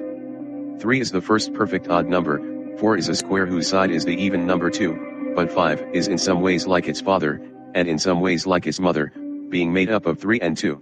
So Pythagoras believed 3, these numbers, and he believed this. He believed that 5 was the child of both 3 and 2, and 3 and 2 represented the masculine and feminine coming together. So, and this comes straight from Egyptian knowledge. In the book Stolen Legacy by George G.M. James, it is argued that Pythagoras was Pythagoras traveled to Egypt and was taught geometry by the Egyptian priests, and made to sacrifice to the gods, before they showed him the proof of the theorem of the square of the hypotenuse of a right-angled triangle. Pythagoras did not discover this proof, and it is misleading to name the theorem after him. Another side note, it's important to realize that they initiated into it. They basically, they said that sacrifice and all that, and that could be could be made up, could be true, but for the most part, they believed him worthy to get this information. The book Stolen Legacy also states, "We have the statements of Plutarch, Demetrius, and Antisthenes, that Pythagoras founded the science of mathematics among the Greeks, and that he sacrificed to the Muses, when the Egyptian priests explained to him the properties of the right-angled triangle. Pythagoras was also trained in music by the Egyptian priests. The liar. The proof attributed to Pythagoras is very simple, and is called a proof by 2 large squares is that the triangles are arranged differently. Therefore, the white space within each of the 2 large squares must have equal area. The triangle in figure 1 can be rearranged to create figure 2, and equating the area of the white space yields the proof attributed to Pythagoras. So, is there any evidence that a proof by rearrangement for this theorem is available in ancient Egypt? Well, since we are talking about triangles, let us look to the pyramids. Okay, here's the moment, guys. Of Giza, the 3 giant triangular structures built by the ancient Africans in Egypt 2,000 years before Pythagoras was said to have been born. Giza pyramids. From above, if we rearrange the pyramids of Giza, we see evidence of the proof of the theorem. The base of Menkare's pyramid is 51.7 cubits, the base of Khafre's pyramid is 107.6 cubits, and the base of Khufu's pyramid is 115.2 cubits. Plugging into the equation, we see that the mathematical result, 119.4, is a statistically significant reasonable approximation, a difference of 4.2 cubits, only 3.5% error. Considering that the outer casing of the Giza pyramids have been removed, and the wear and tear on the pyramids over the thousands of years, then this may account for the discrepancy. Given this evidence, it does not seem right to use the term where the— All right, so that's it for that. But I don't know if you guys picked up on that. I mean, they said it right there, but the real major takeaway from this is that this awareness is in Egypt, and not only the level of genius, right, is incredible. They created the bases and the structures of all 3 pyramids on the Giza plateau in the exact dimensions that when you put them all together, the triangle in the middle of it is the Pythagorean triangle. It's the Egyptians, the awareness that they shared, they literally created a society where every single thing was intentional. How many bricks inside of something, the way the hieroglyph is, what angle Thoth's staff is at, what angle his staff is at as a hieroglyph. Okay, so much intention done in every element there. It almost seems like it was created in a way that if Earth ever reset again, every single thing that you need to know on how to rebuild civilization, what is the circumference of the Earth, what is the harmonics of frequencies, how to create music, what is the Earth's tilt, all of those things are put through metaphors, art, architecture throughout Egypt, and this is just one of them. The theorem. Let's move forward here on this. So the land of Kemet, the rich black soil of the Nile River gave Egypt its ancient name Kemet, or Black Land. The conquest of Egypt by the Greeks resulted in them mispronouncing their capital city Memphis, or Huatapta. I'm going to take a pause here because I forgot to say something. So the theorem inside of ancient Egypt was actually called the Ptah-Horus theorem. And how similar is Ptah-Horus to the name Pythagoras?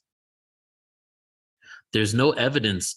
Pythagoras never wrote anything down himself. There is no evidence of his existence until his followers afterwards. I personally feel he existed.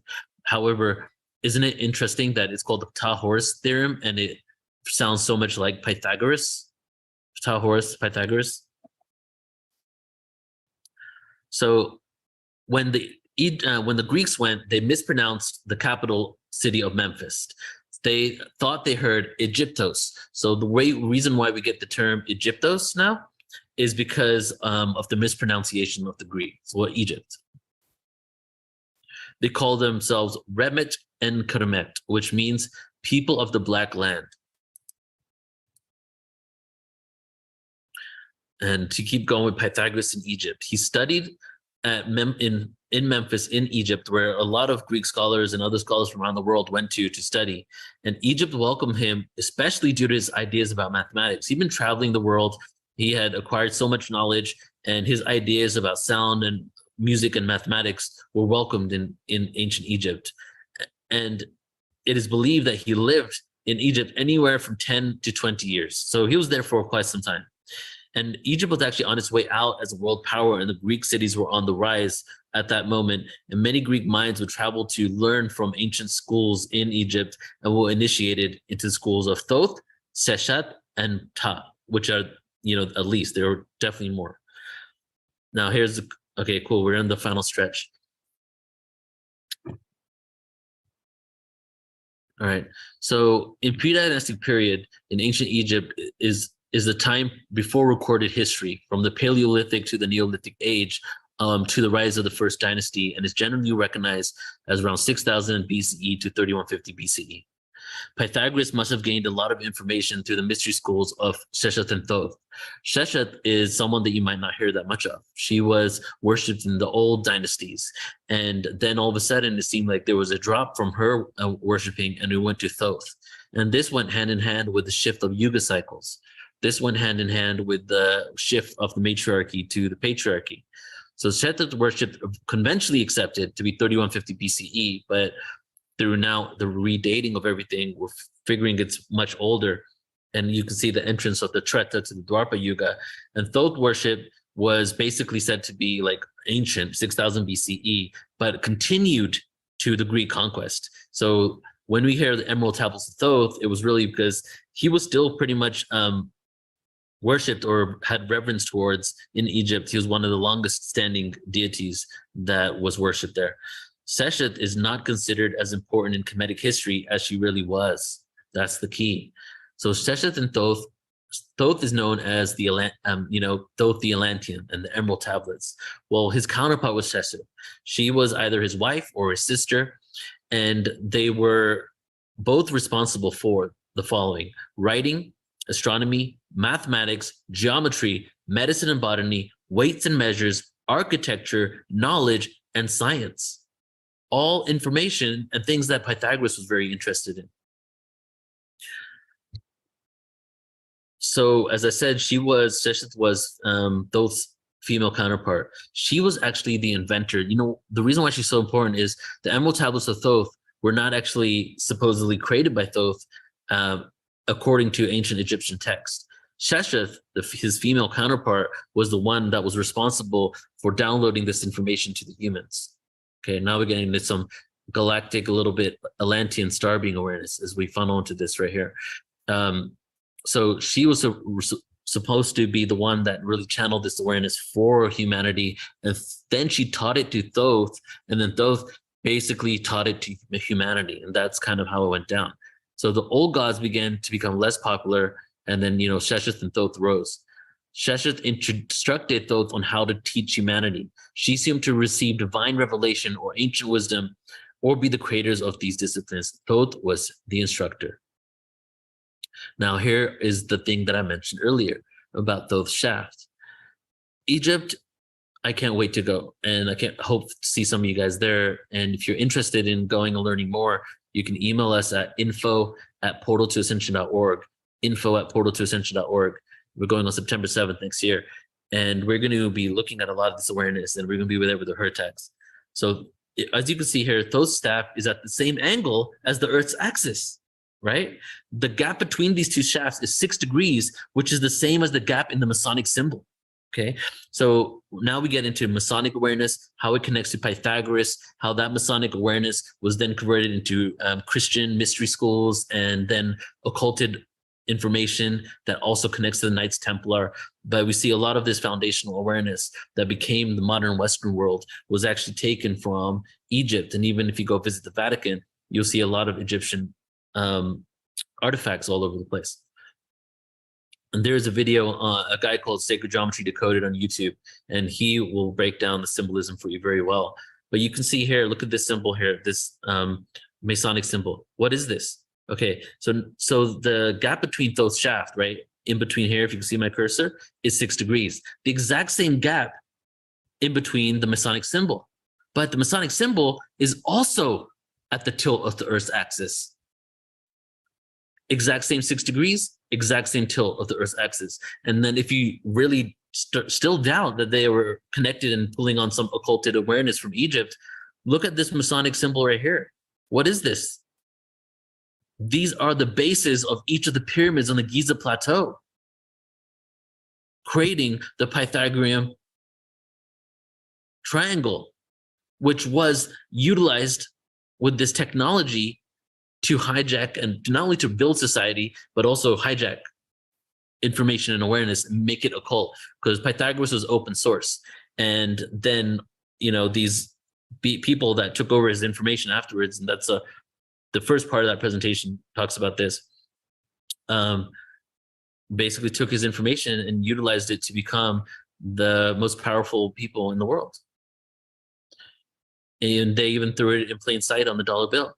The pyramid on the dollar bill is also the tilt of Thoth's shaft, which is the tilt of the Earth's axis. And it's very interesting because some of the tilts are the opposite way, symbolizing a pole shift in the other direction. And you can even see that we have sacred geometry here. So this is the flower of life, in which, definitely Pythagoras was connected to with his sacred geometry, awareness, and information. So we see all this geometry all over Egypt. And I'm going to close out in like 5 minutes here and just show you some more.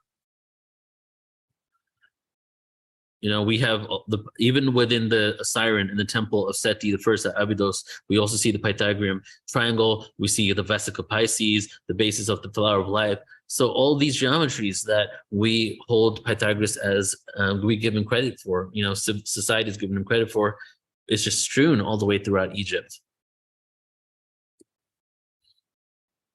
To take it even further here, as you can see on top, the Pythagorean scale, the musical scale, is also found in the diameters and parameters, the equations throughout Egypt. And the music scale, C equals 256, A equals 432, and all that scale that you can see in the above right there is also taken from ancient Egypt. But not only that, there's evidence of the same information in Babylon, in the King's List in Babylon. Also, the King's List is a frequency. Every single one of those thousands of years, if you just take out the zeros and you keep the first 3 numbers, are actually the same scale as the harmonic music scale of Pythagoras, right? And then in ancient India, you see it as well. And here's some more amazing architecture from Egypt. You can see the Valley Temple here at the bottom. And they have, so if you get this symbol right here, that was the symbol of Shesheth, right? Just to keep going with how intentional this place is and these people were, that this symbol changed over time to another symbol as we fell from one age into another age, as maybe from a matriarchy to patriarchy. So now you take this symbol, you put this symbol in front of the Bali temple right here, and then you go out in every single direction, and there is something that occurs in each direction. In each way, when you go out from each one, you either hit one of the places where there is an equinox or a solstice, right? Exactly right in front of it, or you hit one of the pyramids, which is also in alignment with one of those. And this is a very ancient form, maybe not so ancient, maybe just a form that stands the test of time, a way for us to be able to calculate our seasons and our rotation around our sun. So they even did it with this Valley Temple here, you know, and the way the angles were going out and which direction they were going were basically an ancient calendar for us to really connect with, you know, our time on Earth. And here's a different angle of it. And you can see the symbol put there right in front. And there's 14 degrees in between each of those symbols. And you go out and it hits each of those. Equinox, solstice, summer solstice.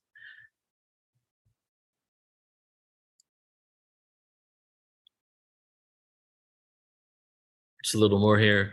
And even this, like, it's just like layers upon layers of awareness and mathematical knowledge. And they even have the circumference of the Earth calculated within the distances here.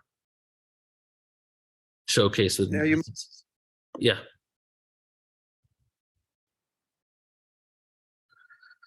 And then just to close it off here. So this awareness was utilized to build society and civilizations and exert control over the masses in the Roman Empire. So the reason why here, I'm just going to take my camera off and talk to you guys. So what occurred is that,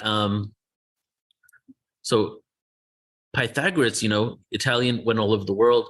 Not Italian, sorry, Greek, but then he moved to Italy in order to escape persecution. And he also moved to the island of Samos, and he had his university off the coast of Italy for quite some time.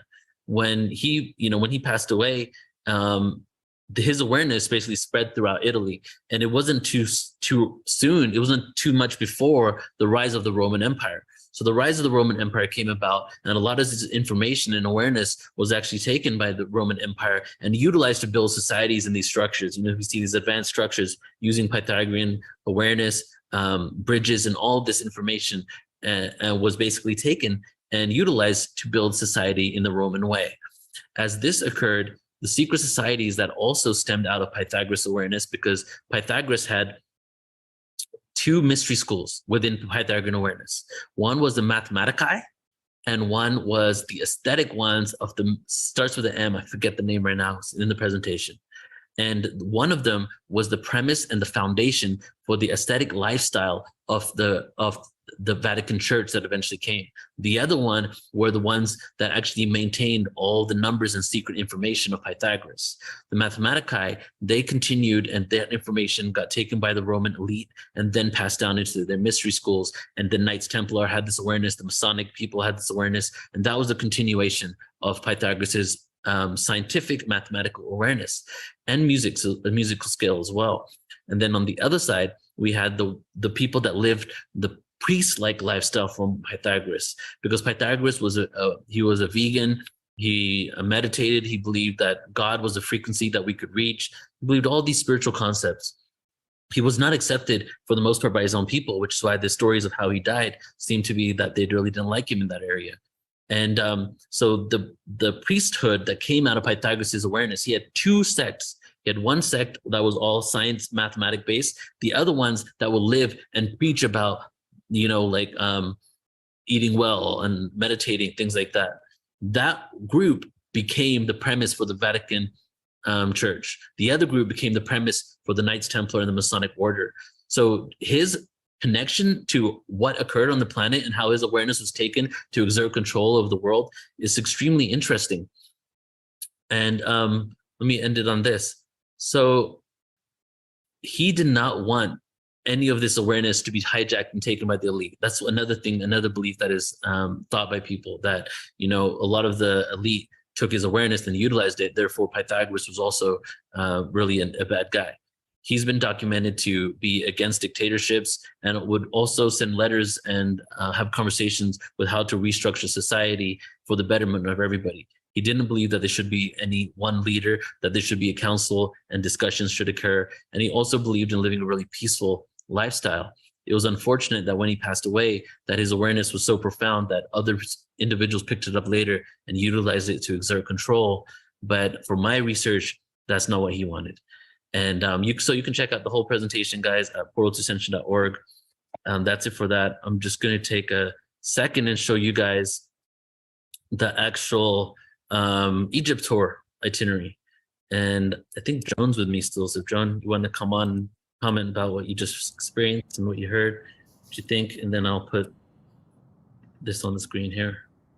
Hello, that was fantastic, Neil. You know, it really makes me feel like they are so advanced and we're so far behind.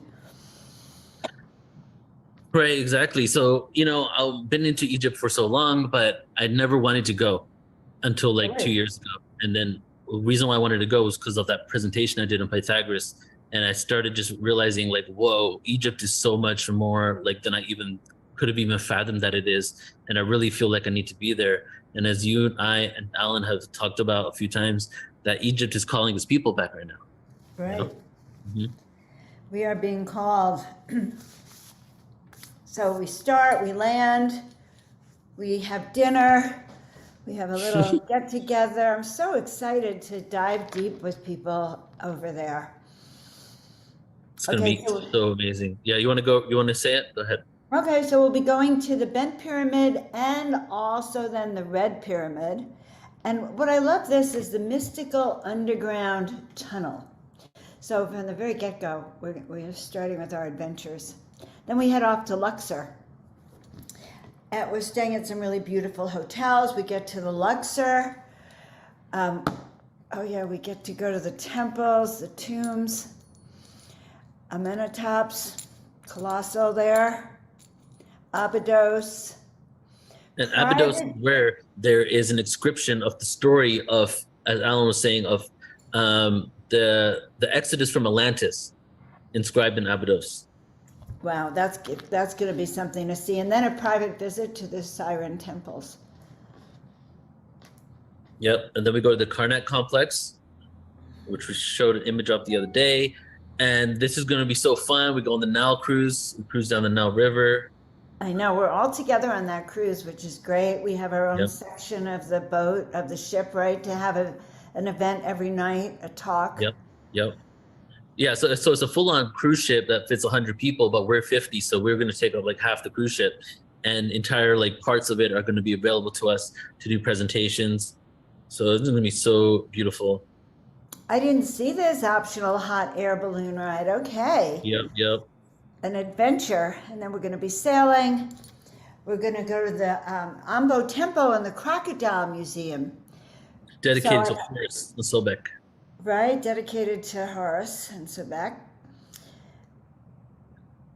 The Elephantine Island, where we're going to go to the Satet Temple and the Khnum Temple.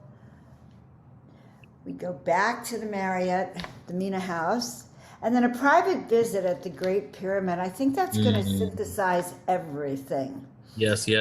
When we're there. We got like two or three private things that we're doing. So we get private exclusive access, but we definitely get exclusive access to the King's Chamber, which is going to be amazing because we're going to get to meditate in there and chant. Yeah, that's something that's like a bucket list thing for me. So I'm excited for that. Yeah. And we have some great teachers who are going to be there with us, who will also, you know, the Hurtaks have a lot of ancient wisdom of Egypt. Exactly. So yeah, if you guys are interested, here's the pricing, the early bird pricing, and all the details. Take a picture, print screen, watch the replay. If you guys want to come, just email info@portal2ascension.org. info@portal2ascension.org. And you're gonna have, it's gonna be myself, Alan, Joan, JJ Desiree Hurtak, Geraldine Orozco, and Tangela said she's gonna be there. So, and then I'm hoping Deborah Juicy is gonna be there because she said she's interested. So it's gonna be just like the light work activation, the amount of individuals that are dedicated to this awareness that are going there to be not only just activated, reactivated. Some of them have been there before, but just coming together, we're going to really create something magical. And like Alan said, we're opening the mystery schools and extending them, you know? So us going there is basically a calling back to this ancient land that has been so important to our human evolution. Right, and also to today's life. Really important to be, I think, sort of re-immersed in these ancient teachings. Mm-hmm. Exactly. So yes, if you guys are interested, check it out there. That's it. What a great I don't know, Flo. Are we interesting you? Are you getting excited? I love anything Egypt. As Neil knows, we co-created the Star Being Egypt, Ancient Egypt conference, and yep. Man, coming with the her text and all you beautiful souls, it's going to be quite. It seems like a once in a lifetime experience. Flo, can you come, bro?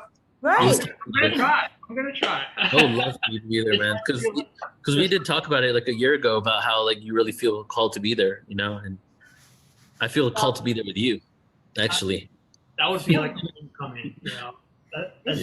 We're coming back home. Yeah, exactly. I think there's a call to be with soul family in very sacred places. I think it's really important. Going to sacred sites really activates your own personal Merkaba, your own personal energy field, and really orients you. So, God, it would be great, Flo. I would love to. And I went to Egypt in 2014, and it was a completely life-changing experience. So, if you have the opportunity, I would definitely dive on it. Love that special sacred land. Exactly, man.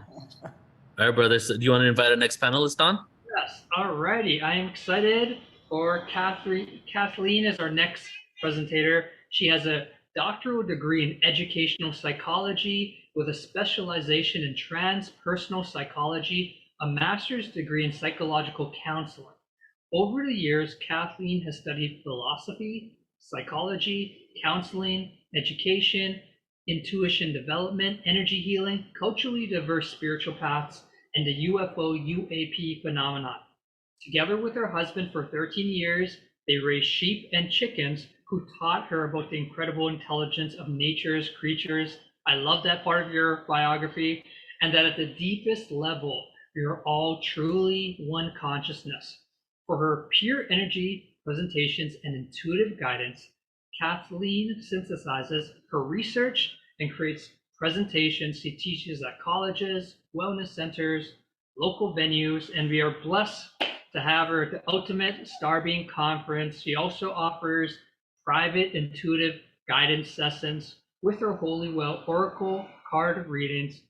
Ladies and gentlemen, let's welcome Kathleen B. Cobalt. Thank you, Flo. Thank you very much. Appreciate it. That's great. And if you wouldn't mind, if I can just start sharing my screen and I will get right into my presentation. All righty. Let's do this. Okay. That was so great that Neil was talking about Thoth and Egypt, because that's going to segue very nicely into what I'm doing right now. I'm going to be presenting on the two great wisdom traditions and their teachings on star beings. And continuing from what Neil was talking about, the first great wisdom tradition is I'm going to be talking about the teachings of Hermes. So among the great masters of antiquity, there was one considered the master of masters. He is linked with Thoth. He may have been the very same being as Thoth. He is now known as Hermes Trismegistus, which means Hermes the thrice great. He was the revealer of alchemy, the originator of astrology, and a teacher of divine wisdom. Fragments of the teachings of Hermes Trismegistus were passed down over the many centuries by individuals in each generation who strove to keep alive the original purity of the Hermetic wisdom. The teachings have been closely guarded. The term hermetically sealed comes from the secrecy surrounding Hermeticism. Traditionally, the teachings were passed down verbally from master to student. When the ancient wisdom was written down at all, much of its meaning was veiled in terms of astrology and alchemy, so that only those possessing the keys could understand it. This was especially necessary at the time of the persecutions during the Middle Ages, when those in power tried to eradicate the secret teachings by the torture and death of its practitioners.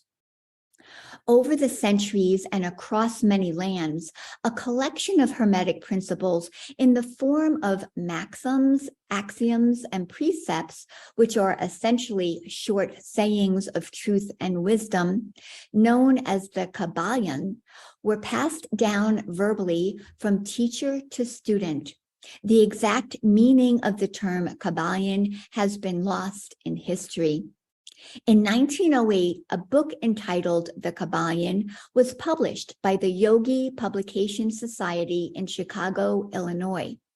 The anonymous authors called themselves the Three Initiates and provided explanations and commentary on these Hermetic principles.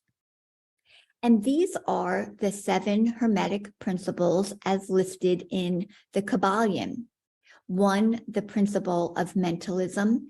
2, the principle of correspondence. 3, the principle of vibration. 4, the principle of polarity. 5, the principle of rhythm. 6, the principle of cause and effect. And 7, the principle of gender. But for today, we're going to focus in on the principle of correspondence. And many people may actually know about this principle under this saying, as above, so below, as below, so above. And I like to give this example when I'm describing this principle, because I think it's really great images that really help us retain the meaning of this. And on the left here, you can see the drawing of what's called a neuron, which is a nerve cell. Neurons are the core components of the central nervous system, which includes the brain and the spinal cord, and also the peripheral nervous system, which is everything else that comes off of the central spinal cord. Neurons are cells that process and transmit information via their connection with other cells. Many neurons together form a neural web. And on the right side here, that is an actual image of a neural web. So you've got this image of many neurons within a neural web.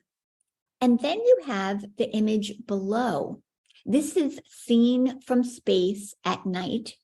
And this is an image of truly a true image of Ohio, Indiana, and Kentucky. And you can see that there's great clusters of light where the hub of these cities exist in these states. And then if you can imagine highways and roadways running into and out of these cities and connecting them all. And you can kind of think of this as a web of communication at this level of existence. And then this image illustrates how astronomers simulate the universe. It's not an actual photo or picture, but it's representative of how astronomers think about what they consider a cosmic web. The matter in the universe is organized into filaments and voids in an intricate network of galaxies, this cosmic web. And so when we put these 3 images together, you can kind of get a feeling of as above, so below, and as below, so above, in that different types of patterns of organization exist at different levels of existence. And they are correlated in their similarity or sameness as well. And so when we get into what the Kabbalion teaches us about the principle of correspondence we want to look at how the Kabbalion is teaching us reality is structured.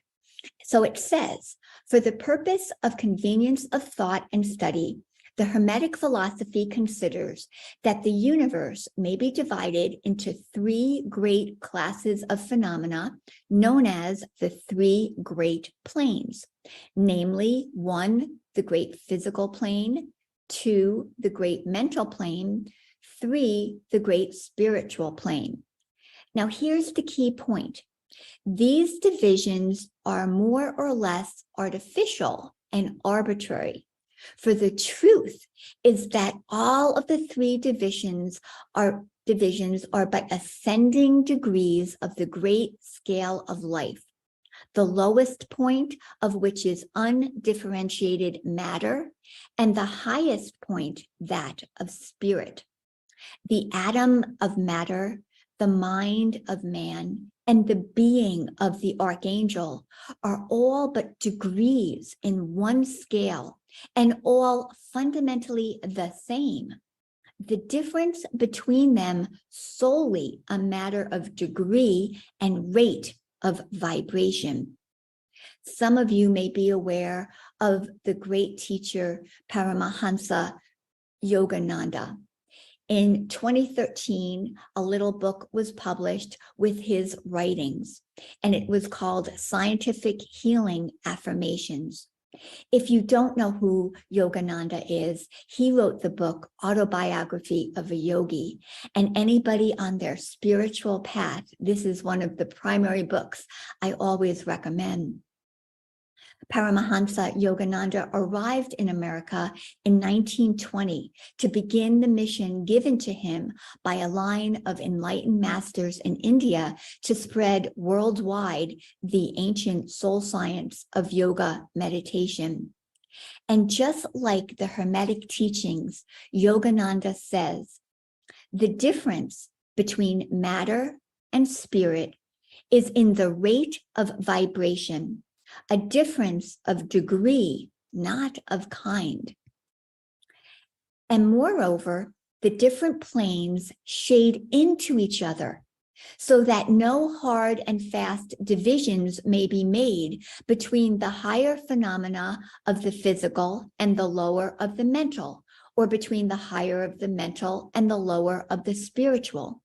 In short, the three great planes may be regarded as three great groups of degrees of life manifestation. Then the Hermeticists subdivide each of the three great planes into 7 minor planes, and each of these latter are also subdivided into 7 subplanes, all these divisions being more or less arbitrary, shading into each other and adopted merely for convenience of scientific study and thought. So again, I'm a very visual thinker, so I like images. So I give this example of cloud layers. And when you think of clouds, when you look up in a beautiful sky, sometimes have you ever noticed that there are clouds here, but clouds above are moving? Or sometimes these clouds are moving this way and these clouds are going in a completely different direction? Well, you're looking at cloud layers, because as you go up from the surface of the earth, up in altitude, you get different densities of the atmosphere. You get different temperatures. Sometimes it usually goes, the higher you get, the cooler you get, but sometimes they're in inversions, and sometimes that's not exactly true. And anybody who's a pilot or flying anything has to understand how fast wind speed is at a certain altitude. It might be different at a different altitude. And so when you look at clouds, like these little cumulus clouds, they exist close to Earth. But those wispy cirrus clouds, they are further up. And so each of these layers have different little beings, cloud beings, that exist at each of these layers. A cumulus little being does not live up here, and a cirrus little being does not live out down here, closer to the earth. They have their own area, but there's no hard and fast division between low, mid, and high in terms of cloud layers. It kind of goes, and each day, each moment probably, there's differences in where it's really this area or really this area. It's not hard and fast. And then there are some cloud formations like cumulonimbus. And these are the guys that can transcend and go up and exist at multiple layers. You can think of cumulus nimbus as being very powerful because they're the ones that provide us with thunderstorms and lightning.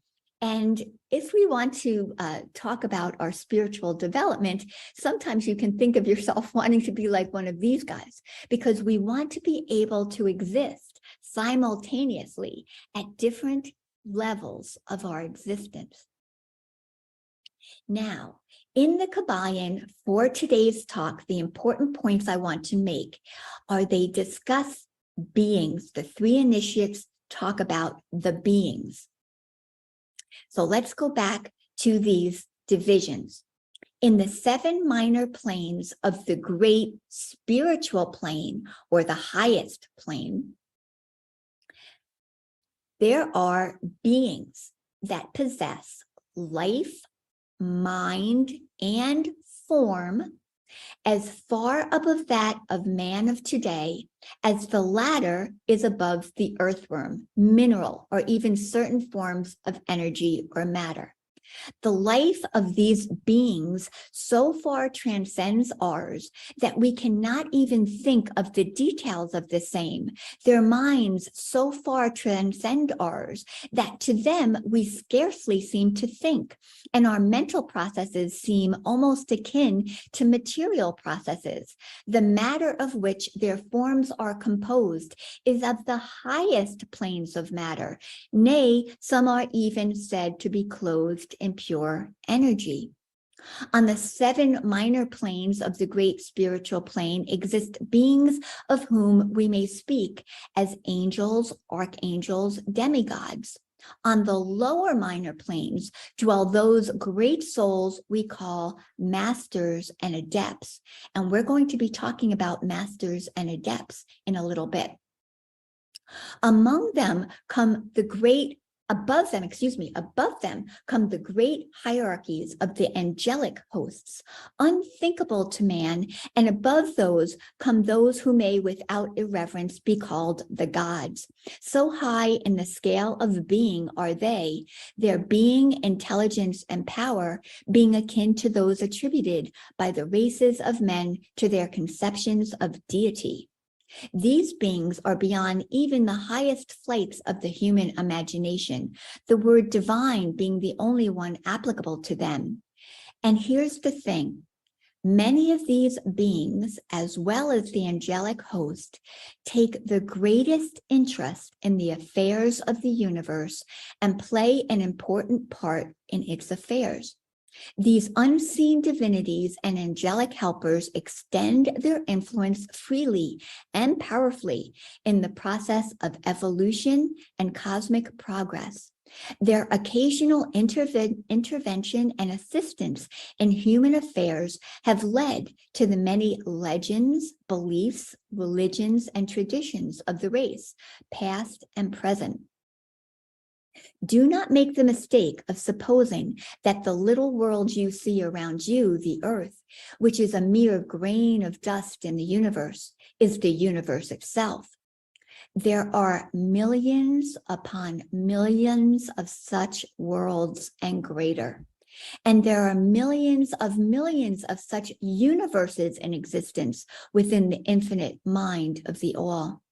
And even in our own little solar system, there are regions and planes of life far higher than ours, and beings compared to which we earthbound mortals are as the slimy life forms that dwell on the ocean's bed when compared to man. There are beings with powers and attributes higher than man has ever dreamed of the gods possessing. And yet, these beings were once as you and still lower. And you will be even as they and still higher in time. For such is the destiny of man as reported by the illumined. So to summarize these ideas within the Hermetic teachings, there are multiples of physical worlds, multitudes of worlds that we would consider physical. And there are many planes of existence that we might consider spiritual. And upon all these worlds, there exist beings of great power and wisdom who help with humanity's evolution. And now we're going to go into another type of teaching called the teachings of the rainbow body. Within Tibetan Buddhism, there is a teaching that prepares human beings to achieve an enlightened state of consciousness called the rainbow body. After the death of an advanced human being, the human body shrinks, disappears, and is transformed into light, or could we say plasma. The result is a rebirth into a luminous body that can live and travel beyond our physical earth in the higher planes of existence. This image you might recognize. This is Padmasambhava in his rainbow body. This is one of the most frequently painted forms of the rainbow body. Padmasambhava is also known as Guru Rinpoche. Padmasambhava was a real, true Buddhist teacher in the 8th century who it is said achieved the great perfection. He is considered the founder of the Nyingma, or the ancient school, which is the oldest of the 4 major traditions of Tibetan Buddhism. It is believed that he raised or accelerated the vibration of his body until it was transmuted into light and became a rainbow body, also known as a light body. This was a fantastic, important book that I read. It was published in 2016 by Father Francis V. Tizo. It's called The Rainbow Body and Resurrection, Spiritual Attainment, the Dissolution of the Material Body, and the Case of Khenpo Achu. Father Francis Tizo actually went and interviewed eyewitnesses and people who lived in the location of Khenpo Achu, who they say in 1998 actually achieved his rainbow body. He was a Tibetan Buddhist monk. Father Francis V. Tizo is currently a Catholic priest who serves in the diocese in Italy. He's so brilliant. If you ever get to go on YouTube and look at any of his presentations, brilliant man. He was born in New York. He graduated with a bachelor's in medieval studies from Cornell. He earned a Master of Divinity from Harvard and has a doctorate from Columbia and Union Theological Seminary, where his specialization was in Buddhist studies. For his dissertation, he translated several early biographies of the Tibetan yogi and poet Milarepa. He has led numerous expeditions and has traveled extensively in India, Nepal, Tibet, Thailand, Japan, and Bangladesh. And according to Father Tizo, what is the rainbow body? This is Father Tizo's definition. It is the actual shrinkage and disappearance of the human body within a short time after death, which is accompanied by paranormal phenomena, such as unusual emanations of light and altered atmospheric conditions in the locality of the deceased. There are various kinds of rainbow body, which correspond to different styles of previous practice, including the complete disappearance of the body. Sometimes hair and nails remain, and they do not have the nerves maybe necessary to be transmuted, but sometimes the whole body disappears, and sometimes there is just the shrinkage of the body. This could be caused by an interruption of the process when the deceased body is touched by someone, or it could also be the result of a different type of practice that the master has been doing over the course of many, many years. And it does not necessarily mean a lesser attainment. So quickly, I'm going to tell you the story of Khenpo Echu. Khenpo Echu died at the age of 81 in 1998. He had been faithful to his purity of life, and he often spoke of the importance of cultivating compassion. He had the ability to teach even the roughest and toughest of types how to be a little gentler, a little more mindful. It was reported that Khenpo Echu was able to pass through walls and fences without obstruction while he was alive. So part of the progression of the master who is going to be able to attain the rainbow body is that while they are alive, there are signs that they are making progress, like the ability to pass through walls and fences. Eyewitnesses reported that a few days before Khenpo Echu died, a long flat rainbow appeared directly above his hut. He wasn't sick, there appeared to be nothing wrong with him, and he was reciting the mantra Om Mani Padme Hum over and over. Immediately after he died, all the appearances of bodily aging, such as wrinkles, instantly disappeared. His face became youthful like a child, smooth and pinkish. His skin began to shine. Above his house, rainbows appeared for many days. Sometimes they pervaded the whole expanse of the sky. And just before dark, a light similar to that of sun rays shone in the east for a long time. Two young lamas who were with Khenpo Echu at the time of his death were uncertain about what to do with his body. They saw the translucentness, the shining of the skin, and so they sent word to a nearby monastery asking for guidance. The Nyingma master, who was the head of the nearby monastery, told them, "Wrap the body in a yellow cloth and do not touch or look at the body for 7 to 8 days. Then, day after day, the two lamas observed Khenpo Echu's body under the cloth, becoming smaller and smaller. After 7 days, they removed the yellow cloth and no body remained. Now, this process may have taken less than 7 days, but we don't know that because they did not remove the cloth until 7 days had gone by. During this time, the two lamas, as well as other lay people who lived around the monastery, heard beautiful music coming from the sky. Sometimes it sounded like a voice singing, and at other times it sounded like instruments playing. The people smelled a fragrant perfume, and no flies came near the body as it lay there getting smaller and smaller. A few individuals claimed that Khenpo Echu appeared to them in visions and dreams, and one of Khenpo Echu's students felt him tugging on his shirt sleeve and telling him, "Practice well, meditate well, be attentive." Now, this is very important to the people having experiences with other beings, star beings, other master type beings. Notice that some people are seeing these beings in their dreams and visions. And Khenpo Echu actually said something to one of these people, so you can get telepathic information coming to you. And one of the people felt him physically touch him.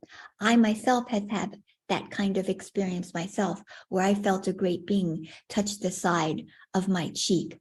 So it's possible for beings who are in these other realms to communicate with us both in vision and dreams, telepathically, and sometimes even physically. I first heard about the rainbow body from William Henry, who has been on Portal to Ascension. And to me, William Henry is one of my highest teachers. According to William Henry, and with other research that I've done on the rainbow body, the Tibetans believe that the rainbow body great perfection teachings were originally of extraterrestrial cosmic origins and represent the highest form of enlightenment or spiritual realization attainable on Earth. According to the Tibetans, the rainbow body doctrine is taught in 12 other star systems plus our own soul, then Sirius, the star system of Orion, the Pleiades, Cygnus, Lyra, Vegas, Arcturus, Ursa Major, and 4 others. Many of the people here interested in star beings will recognize these star systems, and perhaps you have a connection to one of them. One of the things that I really believe, now, of course, I don't know this to be true, but I believe that there are beings in these star systems that could almost be thought of as our relatives. That beings in these star systems have physical form that is somehow energetically similar to the human body. So this rainbow body teaching is taught here on Earth so that our soul that is so much greater than this physical form that we have now, that it is attached to, and it is moving along its evolutionary path, gaining all the wisdom and experience from this particular piece of clothing that it has on now. And when this body will die, it will take another body. But sometimes great masters, as in the teachings of the rainbow body, take this particular body in this lifetime with them because they transform it into light or plasma. And now the soul has another vehicle that it may use to have experiences on one of these higher realms that the Hermetic teachings assure us exist. And so there are potentially beings from these other star systems, and these beings have bodies that somehow are also able to transform into a lighter type of substance. And then maybe they can travel easier than this physical body could travel. Maybe they can travel easier throughout the star system, or maybe they can get to us in a different way because they have a more spiritually energetic body. I don't know. But I do believe that these guys could be our cousins, our relatives. They have some kind of form that is able to transform a lower, denser type of physical matter into a higher type of matter. Now, if we look at the cover on Father Tizzo's book, this is a painting that is a portion of a mural from the Keilukang Temple, or the Serpent Deity Temple, also known as the Dalai Lama's secret temple in Lhasa, Tibet. The 5 men may be doing a form of meditative practice that is associated with the attainment of the rainbow body. Look who is above them. Here are our 5 physical body guys, but look who's up here and look who's over here. Are these great beings that are in their own rainbow bodies assisting these guys to attain their own? Perhaps there are. Perhaps these are beings in their rainbow bodies, helping these guys attain their rainbow body. Could these beings actually be some of the orbs that people experience within the context of the UFO, UAP phenomena? Well, look at this post that Ryan Bledsoe did a couple years ago in 2019. He said this image was taken in black with no flash. These are all orbs. The orbs we keep seeing are emitting visible light. Look at the colors. Unbelievable that I could find this image to illustrate maybe these are beings. Look, you have the red, you have the blue, you have the light color here, you have the green, you have the orange, and I don't know who that is down there. And here is this image in a bigger way so you can see more clearly. I was like, holy moly, maybe some orbs or lights in the sky that people see are not craft with beings in them. Some may actually be the beings themselves showing themselves to us in their light body form. Now, very quickly, I'm just going to tell you the importance of Ryan Bledsoe posting this. Ryan is the son of Christopher Bledsoe. And Christopher Bledsoe has an amazing story I'm only going to share a portion of. On January 8th, 2007, Chris Bledsoe and his oldest son, Chris Jr., and 3 of his work associates went down to the Cape Fear River in North Carolina to fish. Chris took a walk alone in the nearby woods and saw 3 large orange balls of liquid fire, each about the size of a school bus, hovering close to the ground. Over 4 hours later, he returned to the other men and could not account for the time that had passed. He had no recollection of what had transpired during his missing time. The following day, he realized he was miraculously healed of his Crohn's disease. And ever since that initial dramatic event, Chris and his family have experienced all sorts of unexplainable phenomena, including many sightings of the orbs that his son Ryan photographed in the background of their family home. Chris Bledsoe was on the Jimmy Church show about 2 years ago, and Jimmy Church asked him, now we are getting into the zone of something spiritual, possibly religious, possibly extraterrestrial, just maybe it's all the same thing. Is that where you are today? And Chris said, yep, I agree 100%. They, the beings, come in balls of fire, not a flying saucer.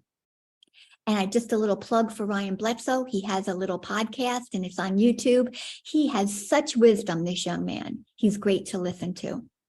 So to summarize, the Tibetan Buddhist rainbow body teachings inform us that there are 12 other star systems plus our own, where when beings master the physical plane of existence, they are able to transform their physical bodies into bodies of light that are capable of existing at a level beyond our current physical senses. And many of these masters are assisting the rest of humanity on our own evolutionary journeys. And in conclusion for the whole presentation, within 2 great wisdom traditions that have been handed down from teacher to student over many generations, there are teachings which assure us that we are not alone. There exist powerful beings who assist humanity on our evolutionary path. Some are from here, from our own earth, and although some are from places far away in terms of physical distance or vibrational realms, they are a mere thought apart from us in terms of conscious connection. Some may be showing themselves to us in our skies and in our meditations and in our contact experiences. These beings are guiding us, teaching us, helping us, so that one day humanity will be even as they, and still higher in time, for such is the destiny of humanity. If you're interested in any of my other teachings, I have a website you can go to, pureenergylady.wixsite.com/presentations. It's long, you have to put in the /presentations. I have a Facebook page, Pure Energy Lady, a YouTube channel you can find under Pure Energy Presentations and Intuitive Guidance. I'm on Twitter. I don't tweet much, but I'm there, and I'm at Kathleen B. Koval. And so I just want to end this saying, with gratitude to the highly advanced beings who are helping us expand our awareness, raise our consciousness, and progress on our own evolutionary path, I send out blessings, blessings, blessings to everyone.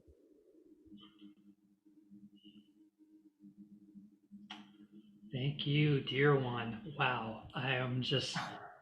That was based on Joan's reaction and my reaction. We're just like, thank you from the depths of my heart for grounding down the rainbow body experience and sharing to us, the possibilities of this soul evolutionary journey that we're all on. I have a deep, deep connection to the Tibetans, and mysteriously, I became the host for your talk today. So I'm just so humbled to hear your stories. And what really hit me, I mean, there's so many points you could touch on based from your presentation. What really hit me is the painting in Dalai Lama's secret temple, and the rainbow body masters and the masters are assisting these beings who are also seeking to attain the higher state. And it just made my heart burst open for all the support we're getting from these ascended beings who are with us in meditations and our journey. And thank you. Perfect. Perfectly said, Flo. Yes, exactly. Exactly. Good. It was extraordinary. And I think first of all, seeing the orbs with the rainbow bodies and the beings there really kind of confirms the things that we've been looking at. But the way you described it was really perceptive. And then I just love the way you pointed out all the different beings that we've seen through time, even up in the clouds, and the magic that exists around us. Excellent presentation, Kathleen. We're honored. Thank you. Thank you all. Thank you. Thank you so much. Hope we get to see you again and hear more from you. Thank you. Wow. Thank you. I'm going to leave you to introduce Marissa. Wow. Thank you again. I'm just feeling that, and just checking in with everyone in the audience. We're getting a lot of information, so let's just do a gentle neck roll just to get our body moving. Oh yeah, Marissa, you could join me. Shake our hands a little, shake our body, let's shake some energy, because we're getting downloads off the yin yang. Alrighty, I am excited. The magic just keeps continuing.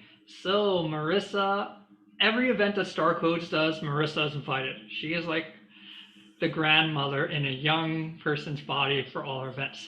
So Marissa, star-seeded, awoke to cosmic consciousness in 2012 after undergoing a series of life-shifting events. With an effort to aid fellow and assist others who are searching for answers, she founded Starseeded, an online platform to deepen one's soul connection to the cosmos. Marissa specializes in channeling the divine to help others ground their dreams into earth reality, and is a certified past life regressionist. Marissa specializes in safely connecting one to their soul and higher self, and allowing for vast cosmic remembrances, leaves safe spaces she curates, propels starseeds to engage with their alignment for passion, path, and purpose. Prior to Starseeded, Marissa's professional background was in documentary filmmaking, where she covered stories intentionally to inspire a brighter future for humanity. Using these tools, Marissa's goal for Starseeded is to elevate the earth by creating a platform and collective for like-minded individuals who wish to fulfill their mission and assist in planetary evolution. This star is in service and radiance. So without further ado, Marissa, it's all yours. Thank you, Flo. And thank you, Kathleen, and all the other speakers today. It's such an honor to be in co-creation with so much wisdom. I just feeling the frequency of this space. If you're here in the chat, I would just love to hear from you and just offer a little co-creation for this next segment of this beautiful conference. For those who are tuning in, please use the chat and maybe just drop it into your heart for a hot sec and just connect to a frequency, connect to an emotion, a word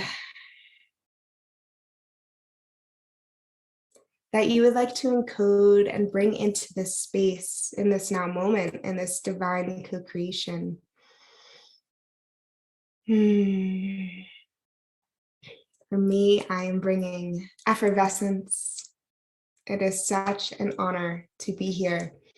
And for my little segment here, I truly believe we are all channels. We are all encoded with ancient wisdom, and we all have the capability of channeling, of connecting to the divine, of decoding these esoteric, mystical concepts of ancient origins, ancient wisdom.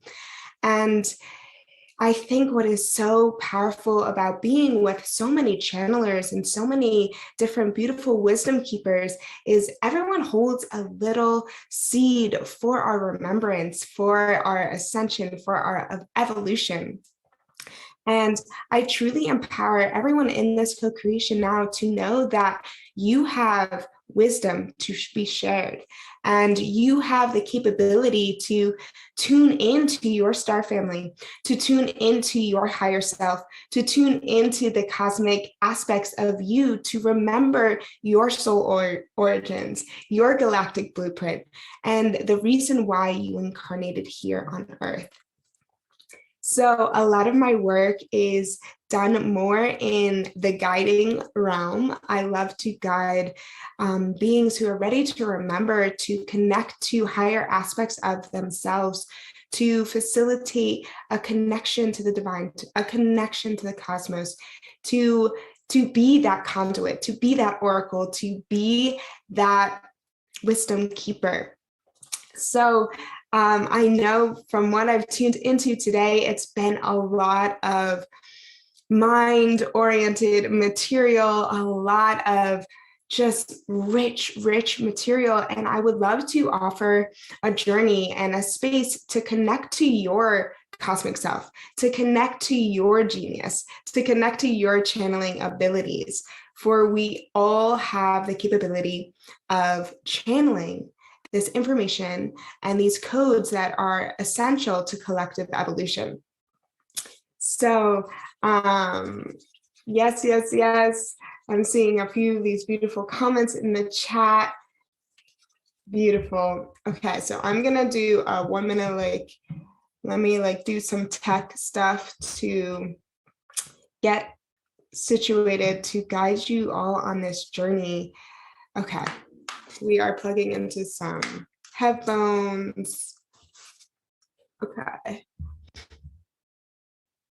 Beautiful. And I believe I can share my screen. So I will share some audio.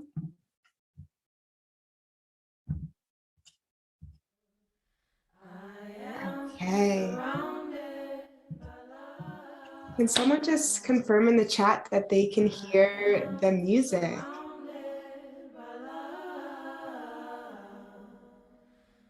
Yes, beautiful.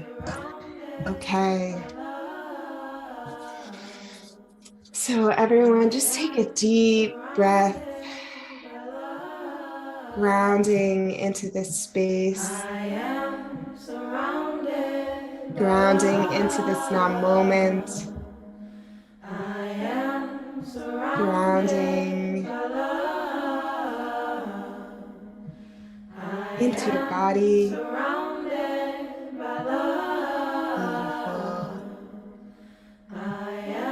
Just take a moment to breathe into the heart center.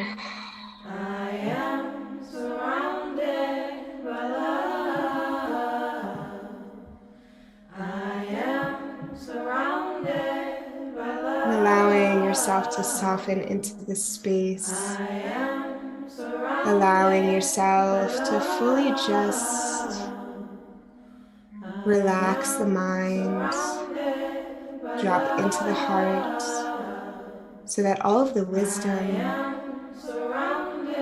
that has been shared today can drop into your consciousness and can drop into your experience.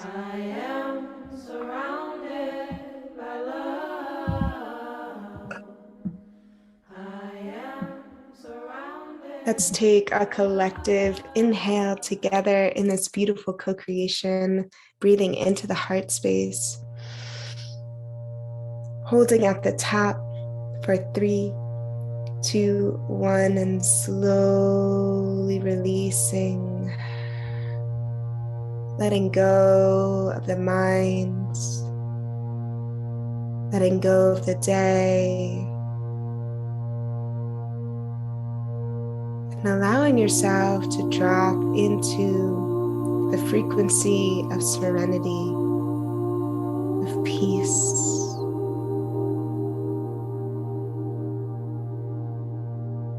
Taking a deep breath in from the base of the spine, connecting to the root chakra. As you exhale, begin to feel yourself connected to the earth plane, to Pachamama, to our sacred home planet that we chose to incarnate to at this moment, for this time, to be in service to Pachamama and all of her inhabitants. Begin to feel Pachamama holding you, our beloved Earth Mother.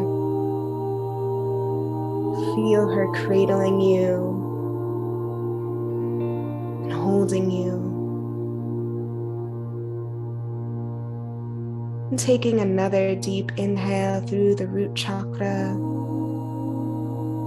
And as you exhale, begin to envision a crystal emanating and growing from the base of the spine, moving through your seat, your chair, wherever you are, and see this crystal growing, expanding into the crust of the earth, into the soil, and begin to see the soil, the mycelium network, the roots begin to light up as your crystal seeds unconditional love into this earth plane. Taking another deep inhale in. Exhale, release.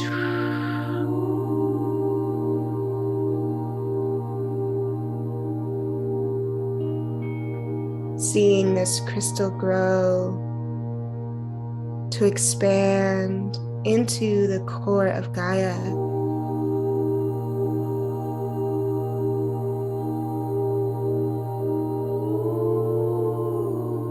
And begin to feel your heartbeat sync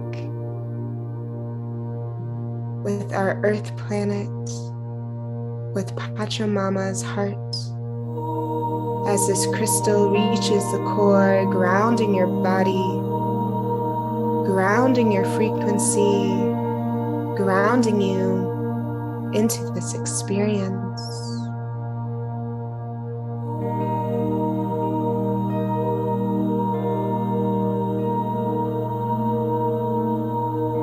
Taking another inhale in, breathing into and breathing from the core of Gaia. Feeling her unconditional love, feeling her power, feeling her nurturance, and drawing that energy up your crystal into your body. Feeling so safe, so at home in your body, in this moment.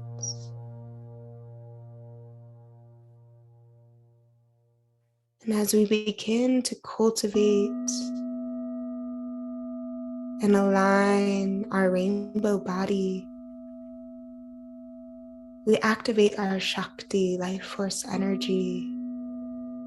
We activate the pillar of light within us that allows us to travel multidimensionally, astrally, quantumly, breathing in through the root chakra, As you exhale, begin to see and feel this chakra spin, seeing a red orb of light spinning at the base of the spine.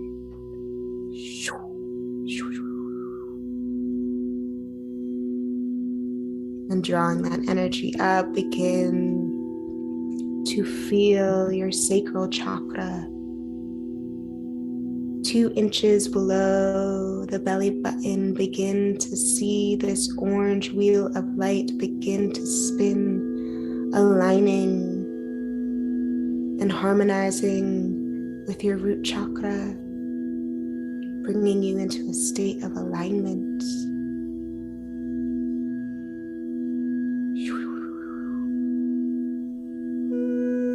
Breathing in, drawing that energy upwards to the solar plexus, our center of inner fire of confidence.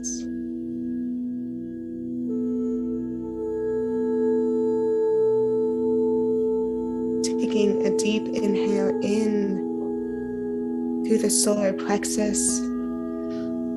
And as you exhale, begin to see a yellow wheel of light spin in harmony, in alignment with your sacral chakra and with your roots. And as these chakras spin, they release any stories, any old stagnant energy that does not serve your highest good, that it's not in service to your own personal evolution. Breathing in, exhaling, releasing the and visualizing the roots, the sacral and the solar plexus spinning and harmonizing.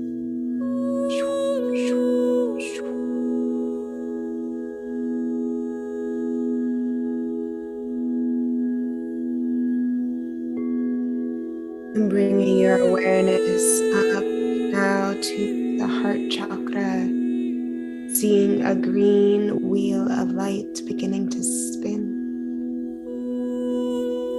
beginning to harmonize and align with your lower chakras. Breathing in, feeling in alignment with unconditional love, of compassion, and begin to see your root chakra spinning in alignment with your sacral, with your solar plexus, with your heart. And as these chakras spin and align, begin to feel your frequency rise as you activate the pillar of light within to connect to the divine.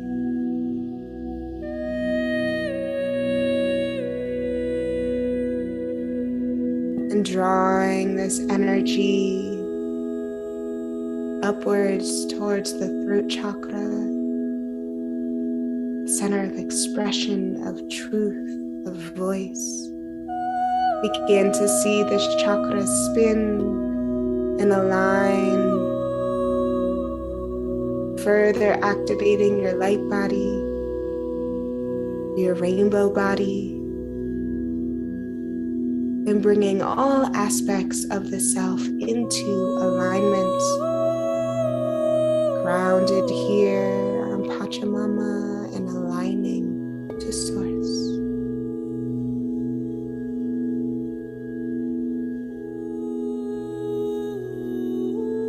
Seeing the blue wheel of light in your throat chakra spin, activating your ability to channel, to speak, to sing, to be a conduit of source frequency here on the earth plane.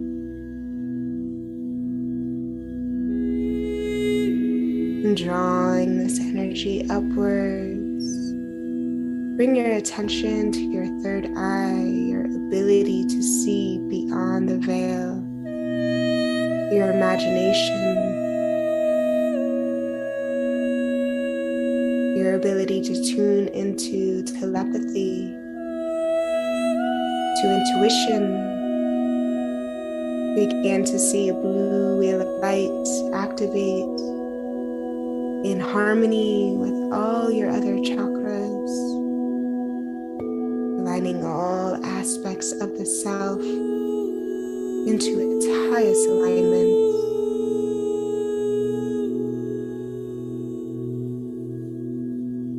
Feel your frequency rising. Feel your sensory modalities begin to activate.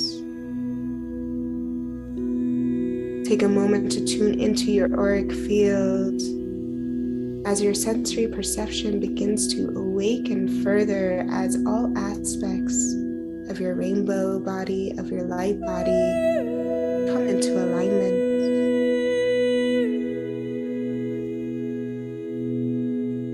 Stay present here. See all the chakras spinning in harmony, creating this beautiful, beautiful rainbow pillar of light within.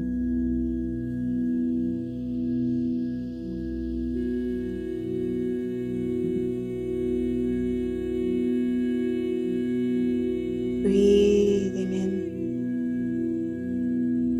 drawing your energy upwards, feeling your frequency rise, and as you exhale, surrendering more deeply into this experience, into your sovereign, authentic vibration. Feel all aspects of yourself coming online, coming home, in the highest alignment. Taking a big inhale through the crystal that we've implanted here, connecting us to the core of Gaia. Feel yourself breathe in to our home planet. And as you exhale, draw that energy up.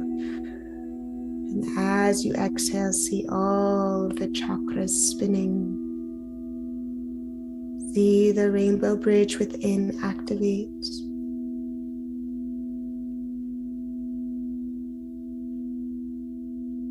And taking one more inhale here. And as you exhale, begin to allow your crown chakra to open. And as your crown chakra opens, see a burst of light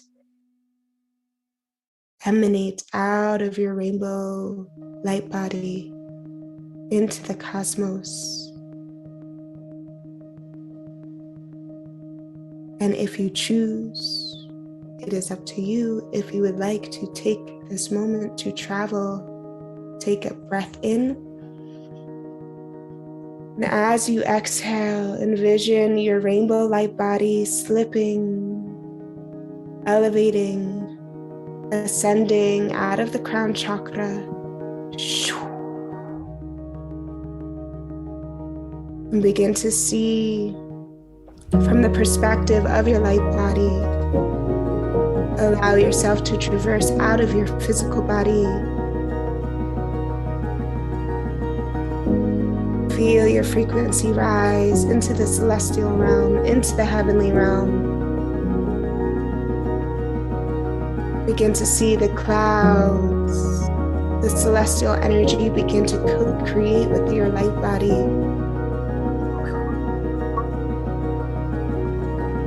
Allow your light body to traverse up, further towards source.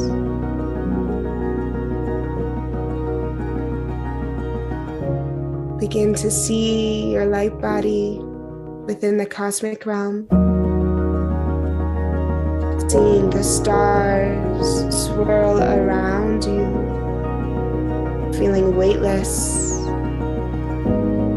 feeling fully submerged in the cosmos. Begin to see yourself dancing and weaving light with your light body, co-creating and dancing with stars.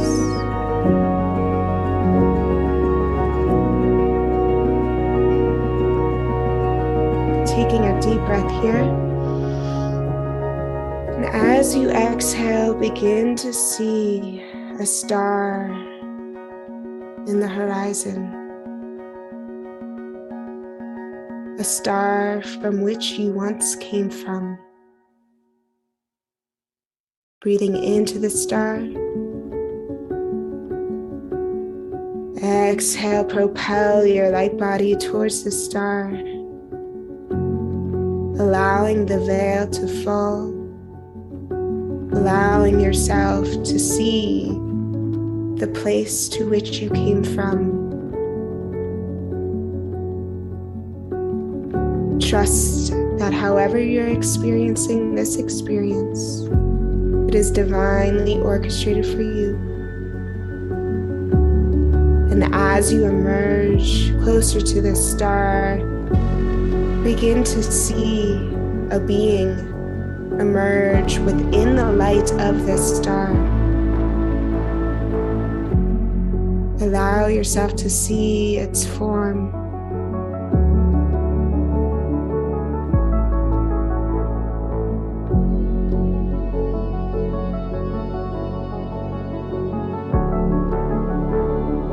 Seeing the most beautiful, magnificent being, an aspect of you.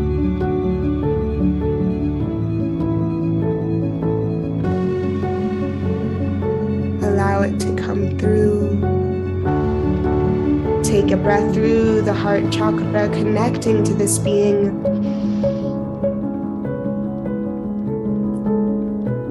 Exhale. Surrendering, feeling the unconditional love emanating from this being.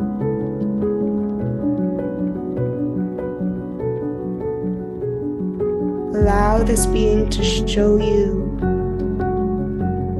to speak to you, to activate aspects of you that are ready to be awakened. See this beautiful being do energetic work on your light body, crystallizing your frequency, crystallizing your vision, your mission, your sensory modalities.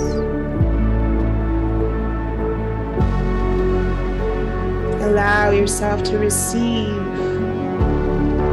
from this cosmic being.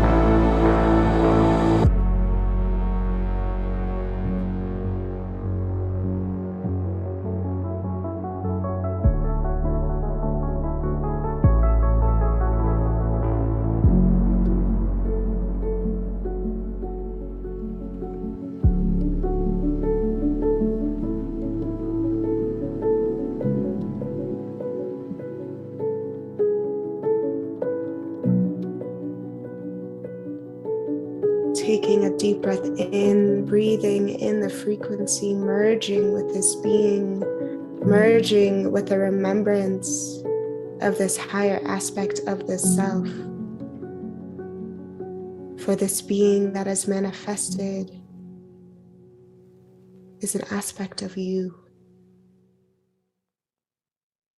Take a deep breath from the heart space. Take a moment to embrace this being, to perhaps place your third eye upon theirs, forehead to forehead.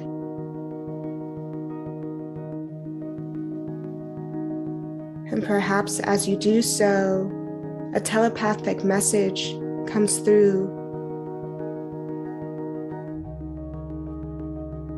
Allow yourself to receive.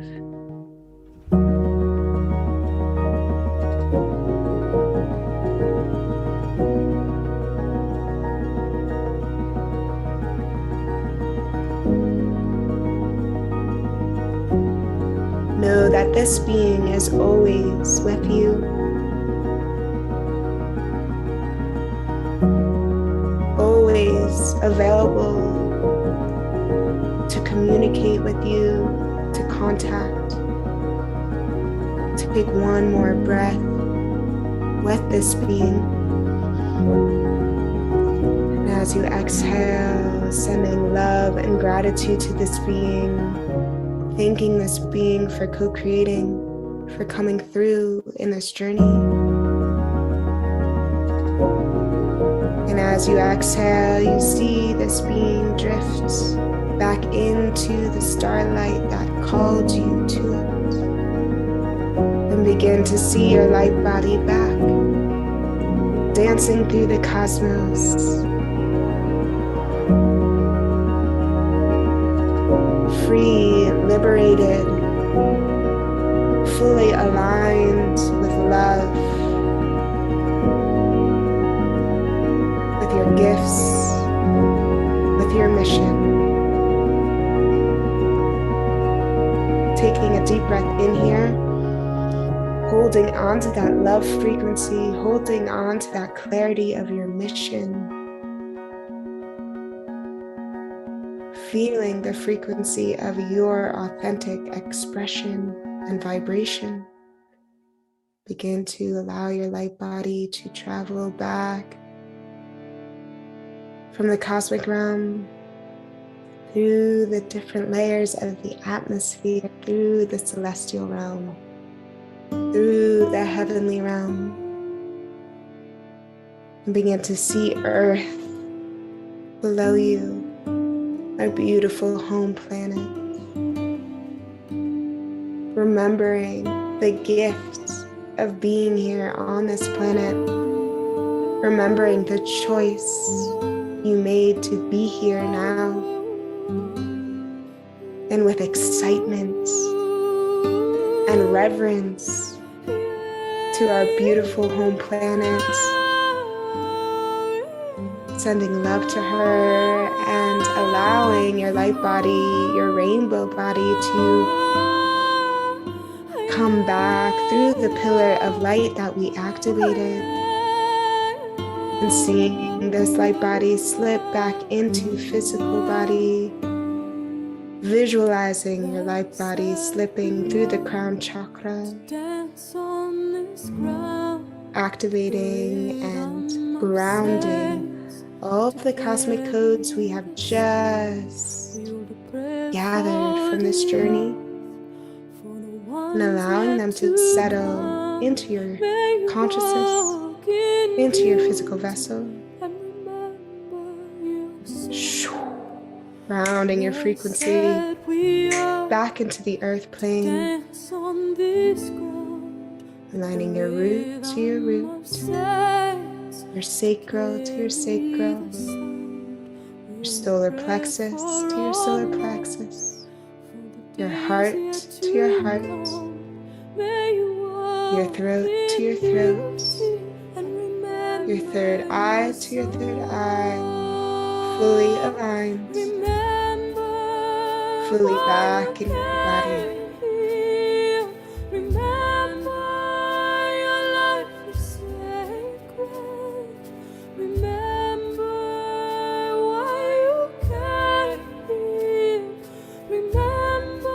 Feeling whole, feeling grounded, feeling inspired.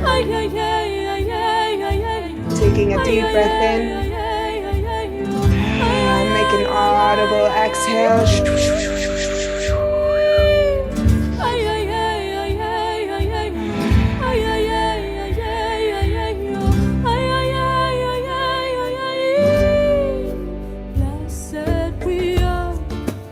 And allow yourself to make some movements coming back into your body, coming back into this now moment, coming back into the remembrance of the truth of who you are.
Welcome back, everyone. Thank you all for that beautiful co-creation. Know that we all were there traveling in the cosmos together, remembering aspects of ourselves, remembering aspects of why we came here. It is so, so powerful to be in meditation with you all. I fully feel so many things. Thank you all. I'm just tuning into these comments. And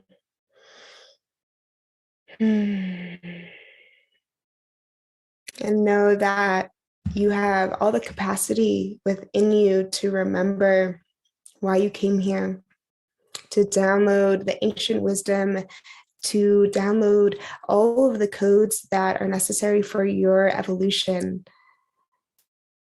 I came with the intention to really empower everyone in this space to develop a discipline and a practice to meditate every day, to connect to the cosmic self, to remember, because we all hold puzzle pieces, we all hold the keys for this collective evolution journey. So beautiful. I think I only have like 3 minutes left. If anyone feels the call to work with me, I host a container. It's called Cosmic Power. It's a 5-week journey to assist starseeds in anchoring into a practice, anchoring into their own divine blueprint. And it is a course and a ceremony space. So if you feel the call to join that space, our next round begins on 11/11, and I'm offering everyone who's here and who journeyed together a discount. So if you feel the call to work with me and tap more in the quantum cosmic realms, definitely DM me or email me. I will leave in the chat my email, which is Marissa, Marissa, at starseeded, starseeded.com. And I'm star.seeded on Instagram. And please reach out for anything. Guys, I just love being on Earth with you all. Like, we're here to have fun. We're here to remember. I think it's so fun to tap into the spiritual realms and the quantum realms and the ancient wisdom and the sacred sites and the mathematics and the Fibonacci. But like, also, it is so beautiful to just to have fun with one another and activate each other's remembrance. So that's a lot of, I just want to anchor that into the space, to have some fun with the spirituality, because that's really when things really lock and load into our consciousness through fun. Yeah. Thank you, everyone. Thank you. Took us on quite the journey. Yeah, it's always fun coming back and being like, oh, hello, welcome back. What is this? This human suit. What is this? I know. It's beautiful. We love this.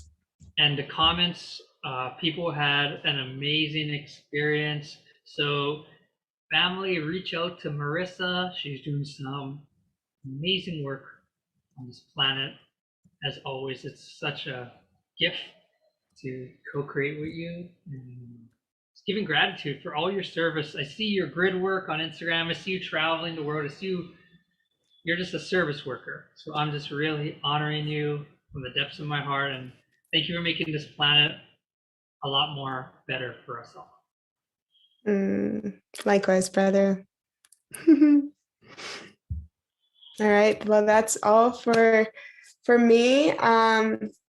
Reach out and have an amazing rest of the conference. You guys got Adam Apollo coming in from the space station. He's about to give all the codes. So it's such an honor to pass you off the mic, Adam. Thank you so much, Marissa. Thank you. Thank you, Flo. Great. Great to You, see yeah, great to see you. You, Alan. And I'm always happy when Adam Apollo is on the scene because I learn so much. There's something, you know what, Adam, just from what I've noticed the last couple of years, is you're combining your intelligence, your scientific inquiry, and your ability to access the spiritual realms into one body of knowledge. It's like you're synthesizing the next wave of the new human, where technology, spirituality, intuition, creativity comes together to be part of the human race's evolution. So does that make sense? Does that Yeah, certainly. Thank you. And- Definitely in and- service to that. Yeah, no, so I always enjoy listening to you. I mean, you blew me away at Disclosure Fest when you described the operational functions of the UFO. How would they actually fly through space and using the pole star? That's just like sunken in. I want to hear that 10 times. Well, you're going to get to hear it again right now because I decided to do that presentation for this group. Wow, I'm not going anywhere, but go ahead. There's something you said at that lecture. It's just like, wow, he's put these pieces together. Why doesn't the government hire him to make this stuff happen? Because these are the secrets we're looking for that you've conceptualized and actualized. So yeah, okay, I can't wait to hear this. Thank you, Adam, for being here. Yeah, it's such a pleasure, Alan. Thanks so much for having me and for just such a warm intro. I gotta get this grin off my face to get going. No, it's not even intro. I mean, I'm just expressing my appreciation for you being part of our community and using your keen intelligence to move the envelope, to push the edge of knowing into something that we can all, as a community, start to work with. So yeah. Anyway, go ahead. Thank you, Alan. Thank you. I appreciate you so much. Hello, everyone. I hope you're all having an amazing Ultimate Star Beings conference so far. And I'm joining you today to essentially bring you into a little bit deeper insight into some of the physics and the mechanics of what it means to be a star being and or to interact with star beings. And frankly, how do we essentially become a galactic species here on Earth? So this next presentation will essentially take you through a little bit of journey in theoretical unified physics and then into starship technologies. And then from there, we're going to actually touch on how those technologies and those levels of thinking and levels of operation relate to what it means to be part of a galactic culture. So how does a galactic culture work? How does an interplanetary culture work? And then look at some of the different species that are part of this galactic community that we're hoping to have reunion with, hopefully sooner rather than later. So to get going, I'm going to go ahead and drop us into a presentation, and thank you all for being here with me.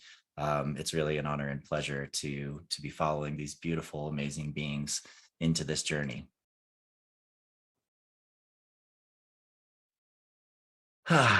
So, this moment in the movie Star Trek, the new sequence of movies of Star Trek, where, Captain Kirk pulls up on his, electric motorbike to see the building of the Enterprise starship was just such a powerful moment for me. It deeply gave me chills because I can feel coming down the road in the next few years. I can feel this moment where we are building these ships and we are traveling to the stars.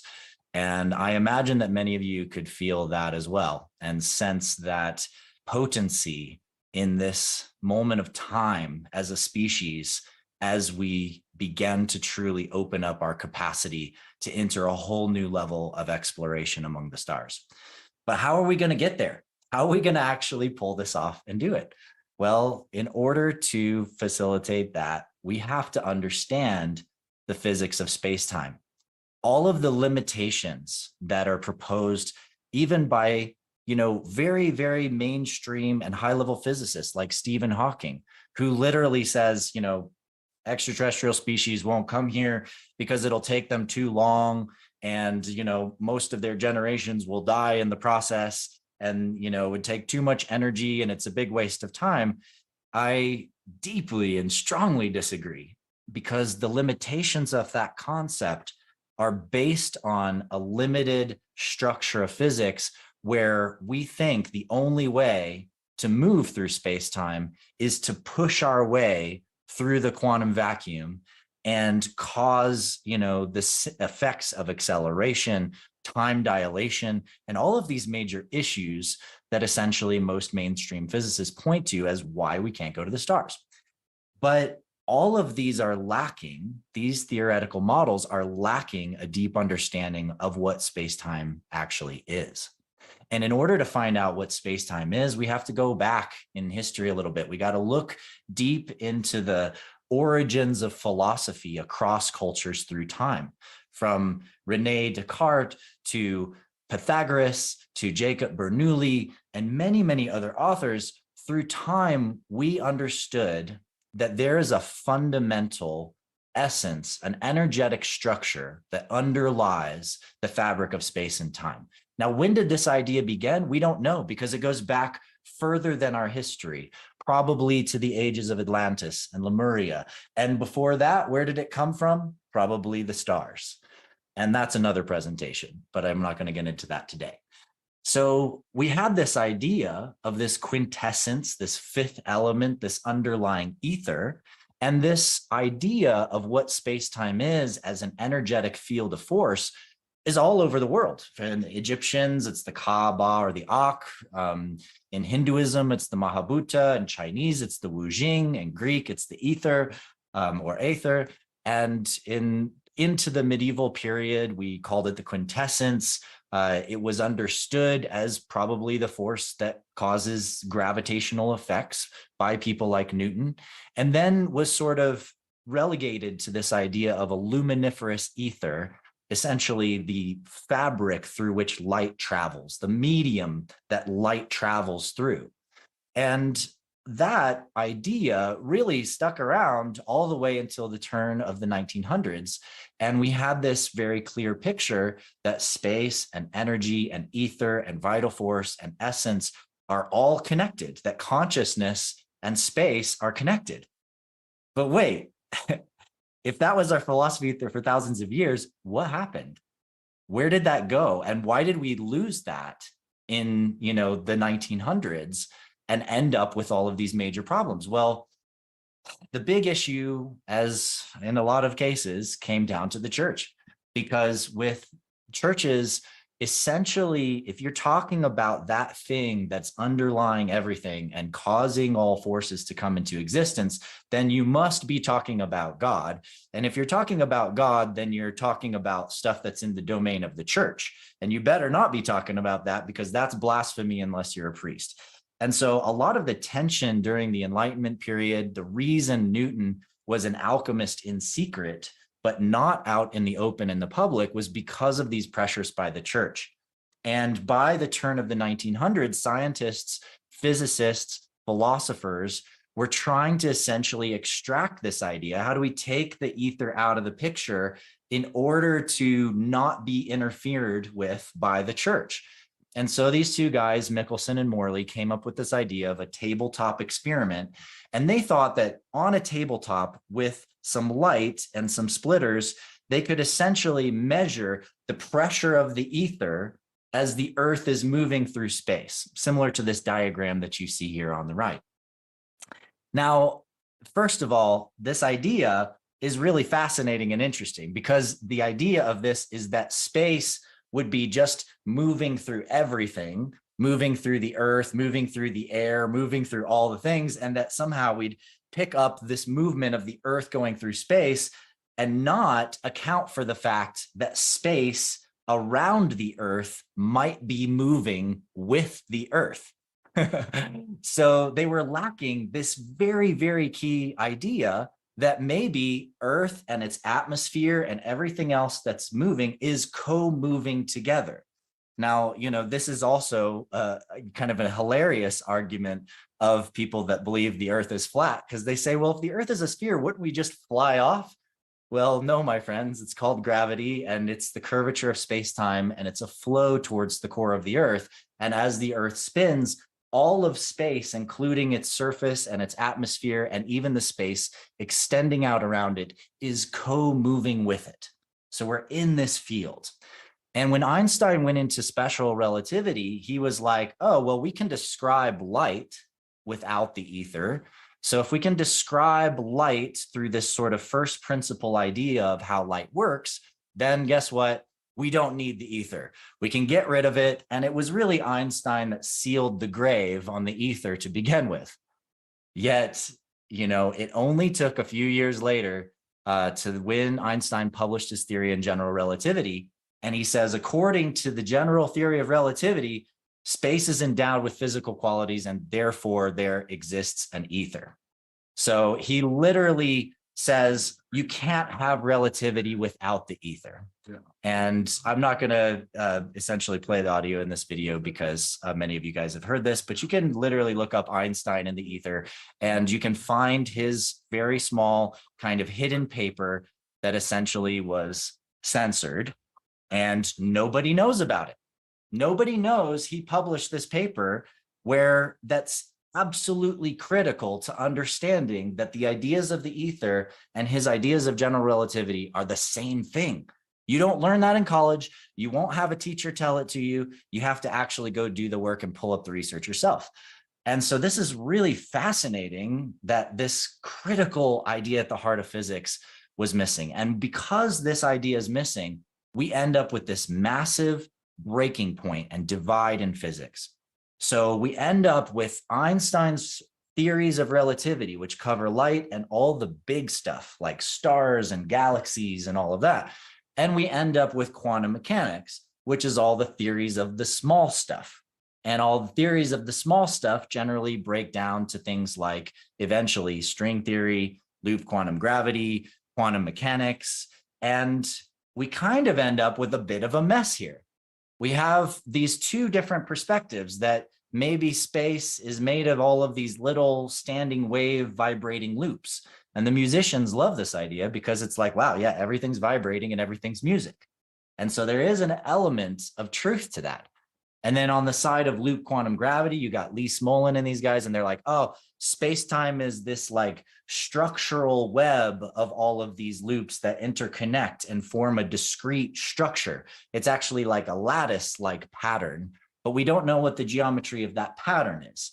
And so you've got a very like masculine, feminine divide here. One guy is saying it's all structural, discrete. Space-time is actually a full system and crystal-like structure. And on the other side, it's all vibrating and loose and loopy, bro, and going through waveforms and flowing, And so from these two sides, we actually get a more real picture by them interconnecting. And that's part of the work of unified physics.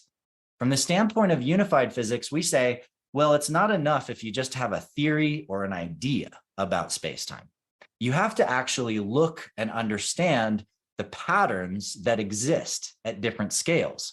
So why, for example, does the spiral of a galaxy match the spiral of a Nautilus shell or the spiral that a hurricane would follow? Why are these logarithmic spiral forms so self-similar? And what does that have to do with different geometries like the pentagon and the hexagon? And why do certain structures in the universe operate with very, very special features when they're in very special geometric forms? This points to that geometric lattice that the loop quantum gravity guys were talking about. But it also points to the fact that there are certain kind of curves and spins and vibrations that connect things together. And so back in the day, I came across the work of Buckminster Fuller back when I was in high school. And I was looking at how everything's got to come down to the triangle, because the triangle is the most simple, solid structure. And I started mapping and looking at how, if this crystal of space-time is triangulated, what kind of geometries does it make? What kind of things does it create? Now, I know you're saying, wait, what? You're talking about this in high school? Well, yeah, I was kind of a super geek in high school. I was also a raver kid. I'd go to big dance parties, dance all night, and have revelations about the universe, and then show up in school and try to talk to people about them. And I ended up doing my senior project in high school called The Unification of Science and Spirituality Through Unified Field Theoretics. And yes, that's the terrible design of the cover of this presentation there on the left. And I got deeply engrossed in the studies of Brian Greene around string theory, and the work of Lee Smolin in loop quantum gravity, and Gordon Kane around supersymmetry. How do things connect and entangle in space? Einstein, Bohr, Heisenberg, all of these guys, I was like, these guys are too smart for them to not be pointing to something that's so obvious from a subjective experience or perspective. And that is that we are in a field of energy. We are bodies of energy. We are flowing in space-time, and we interact with things through our consciousness. And on the other side of my work and my studies, I was studying the chakras, energy systems, the harmonics of the universe, and Barbara Ann Brennan's work, how healing can happen by touching into these fundamental fields, and Dan Winter's work in some of the patterns and vibrations of the phi ratio. And so all of that work in high school led to me developing this unified harmonic matrix model, where I started to see that all the different layers of the universe were interconnected by the functions that they perform, but also interconnected by their connection to specific geometries that are inherent to the vibratory fields of our body, meaning that parts of our body vibrate in specific geometric ways with specific vibrational spectra, and that those vibrations actually interconnect us to the field of experience. And we call some of those interfaces chakras. And we also call some of those interfaces nadis. And those may be terms that some of you are familiar with through other forms. And so I essentially came into an understanding of dimensions and dimensional progression from a very, very first principle model. What happens when a point becomes a line, becomes a plane, becomes space, and then what goes on? How does our actual experience of reality become a series of permutating evolutions of awareness? And so I get into a lot of this in my unified harmonic matrix work, so I'm not going to get into it in depth here, but I will summarize just by saying it really all comes down to these three geometries. And when I first really got into the pentagram, the hexagram, and the heptagram, I started finding that so many of the codes of my life and of reality just began to lay themselves out in front of me, blooming in front of me.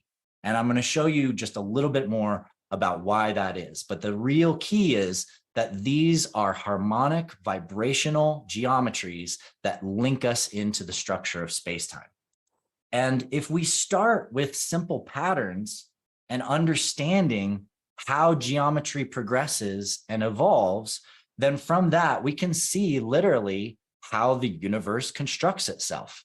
That all different geometries and numbers are essentially evolutions of each other, harmonics of each other. And that this is actually the way that consciousness functions, is that you have very, very simple elements, very simple principles, but these principles interact in more and more complex ways, giving us eventually this hyper complex experience of reality. And, you know, we can break that down by looking at even just the way computers work. So we know that a lot of what's going on that you're witnessing through your computer screen as I'm talking is all just ones and zeros, right? But somehow these two units, a 1 and a 0, combine in so many ways that eventually you can actually hear my voice through the transmissions across space-time, through giant, you know, massive pipelines of electricity traveling around the world. You can see all of these geometries on your screen, and we can interact in these incredible and fascinating ways. And that's all just ones and zeros. So when you understand that, you start to see how through simple structures, space-time unfolds. And our bodies and consciousness and our chakras are essentially a reflection of that, that we use different levels of complexity to modulate our interrelationship and experience of reality around us. And not just receive information, but also propagate information into space-time, changing the results of the world around us. And understanding the fundamental mechanics of these geometries and vibrations allow us to begin to understand how we can actually become commanders of space-time, build StarCraft, and travel the universe. Okay, so I know that was a lot. Let's slow down and go back a little bit, and let's just look at some of these fundamental mechanics that I'm talking about from a physics perspective. So as I said, in loop quantum gravity, we have these discrete structures to space-time. And they didn't know when they wrote these equations that worked to explain how gravity could be working at the smallest possible scales. They didn't know what the geometries were. And we also have another big problem, which is something called the vacuum catastrophe, which essentially, through quantum theory, what we should have is that in the space between things, the supposed empty space, because light is moving through it and we have to look at all of that light, we have to look at all of the energy in the space, the amount of energy that should be in empty space is so big that you should be able to essentially have the entire universe's worth of visible energy contained within every cubic centimeter of space. Now, that's a lot of energy in no space. So how does that energy exist and where does it exist? Well, it all comes down to this little lattice. And this lattice of light, essentially, that's structuring the fabric of space-time itself, is also formed of essentially standing wave bundles of light. Now, what that is essentially in a physics standpoint is the Schwarzschild condition for a quanta of light, meaning that once you get down to a specific wavelength of light, in principle and in mathematical theory, the energy within that bundle of light or that one wavelength should be too large for the amount of space that it occupies, causing the Schwarzschild condition, which is a collapse into a mini black hole.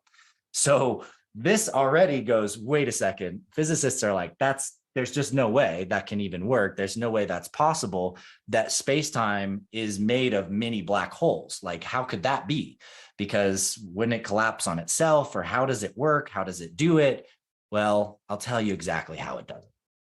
So space-time is always trying to find equilibrium. We know this from thermodynamics. You put energy into a system, equal energy comes out. Everything's always trying to balance itself out. And the geometry of balance is triangular. So we are used to seeing all these triangulated lattices. It's why a lot of us are obsessed with the flower of life as like a geometric structure.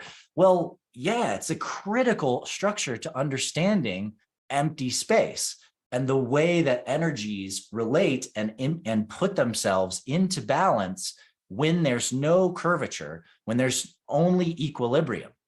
And so while this is also a really powerful idea and a model to use and is very, very popularized by people like Nassim Haramein, it's also the model that says, as long as space is in this format, nothing exists. In other words, that space-time in total equilibrium, total balance, all that big energy is all completely balanced out, meaning that you have the experience of nothing, empty space. But in order to get us and matter and all the things, something has to happen to this structure. And so if we look at it from the standpoint of a concept called vibrational tensegrity, and the idea of tensegrity is something proposed by Buckminster Fuller, and that's the idea that if something has an equal push and pull, a radiation and absorption or attraction, and those things are in balance, then a structure can change form and stay just as stable and just as strong. And this is how geodesic domes are built. This is how a lot of the amazing architecture of the modern era are built, is through principles of tensegrity, push and pull. But at this quantum scale, what we're really talking about is an equalized state of push and pull that's energetic. So these little nodes of space-time, these quantum field vibrations, or what we call Planck spherical units, are radiative. So they're pushing apart with each other, but they're also attracted together. And they're so attracted together that they actually nest inside of each other. And this is where we get this flower of life-like shape. But in order to move from total equilibrium and nothing to the creation of something, meaning a proton or an atom, which comes from a proton, or anything else all the way up to me or you and us having an experience in the universe, this thing has to shift. And for it to shift, what occurs is radiation and attraction and rotation. And so as radiation occurs from a point within this lattice, when one space moves out, the others move in. And as they move in, it causes a rotation. And as that rotation occurs, it allows curvature of the structure and the lattice, which is why if you've ever been in a geodesic dome and you looked up, you'll notice that at the top of the dome, while all of the points around are 6 triangles, and they're all these patterns of 6 triangles, that equilibrium state, at the very top, it's 5. And that 5 allows the structure to start curving.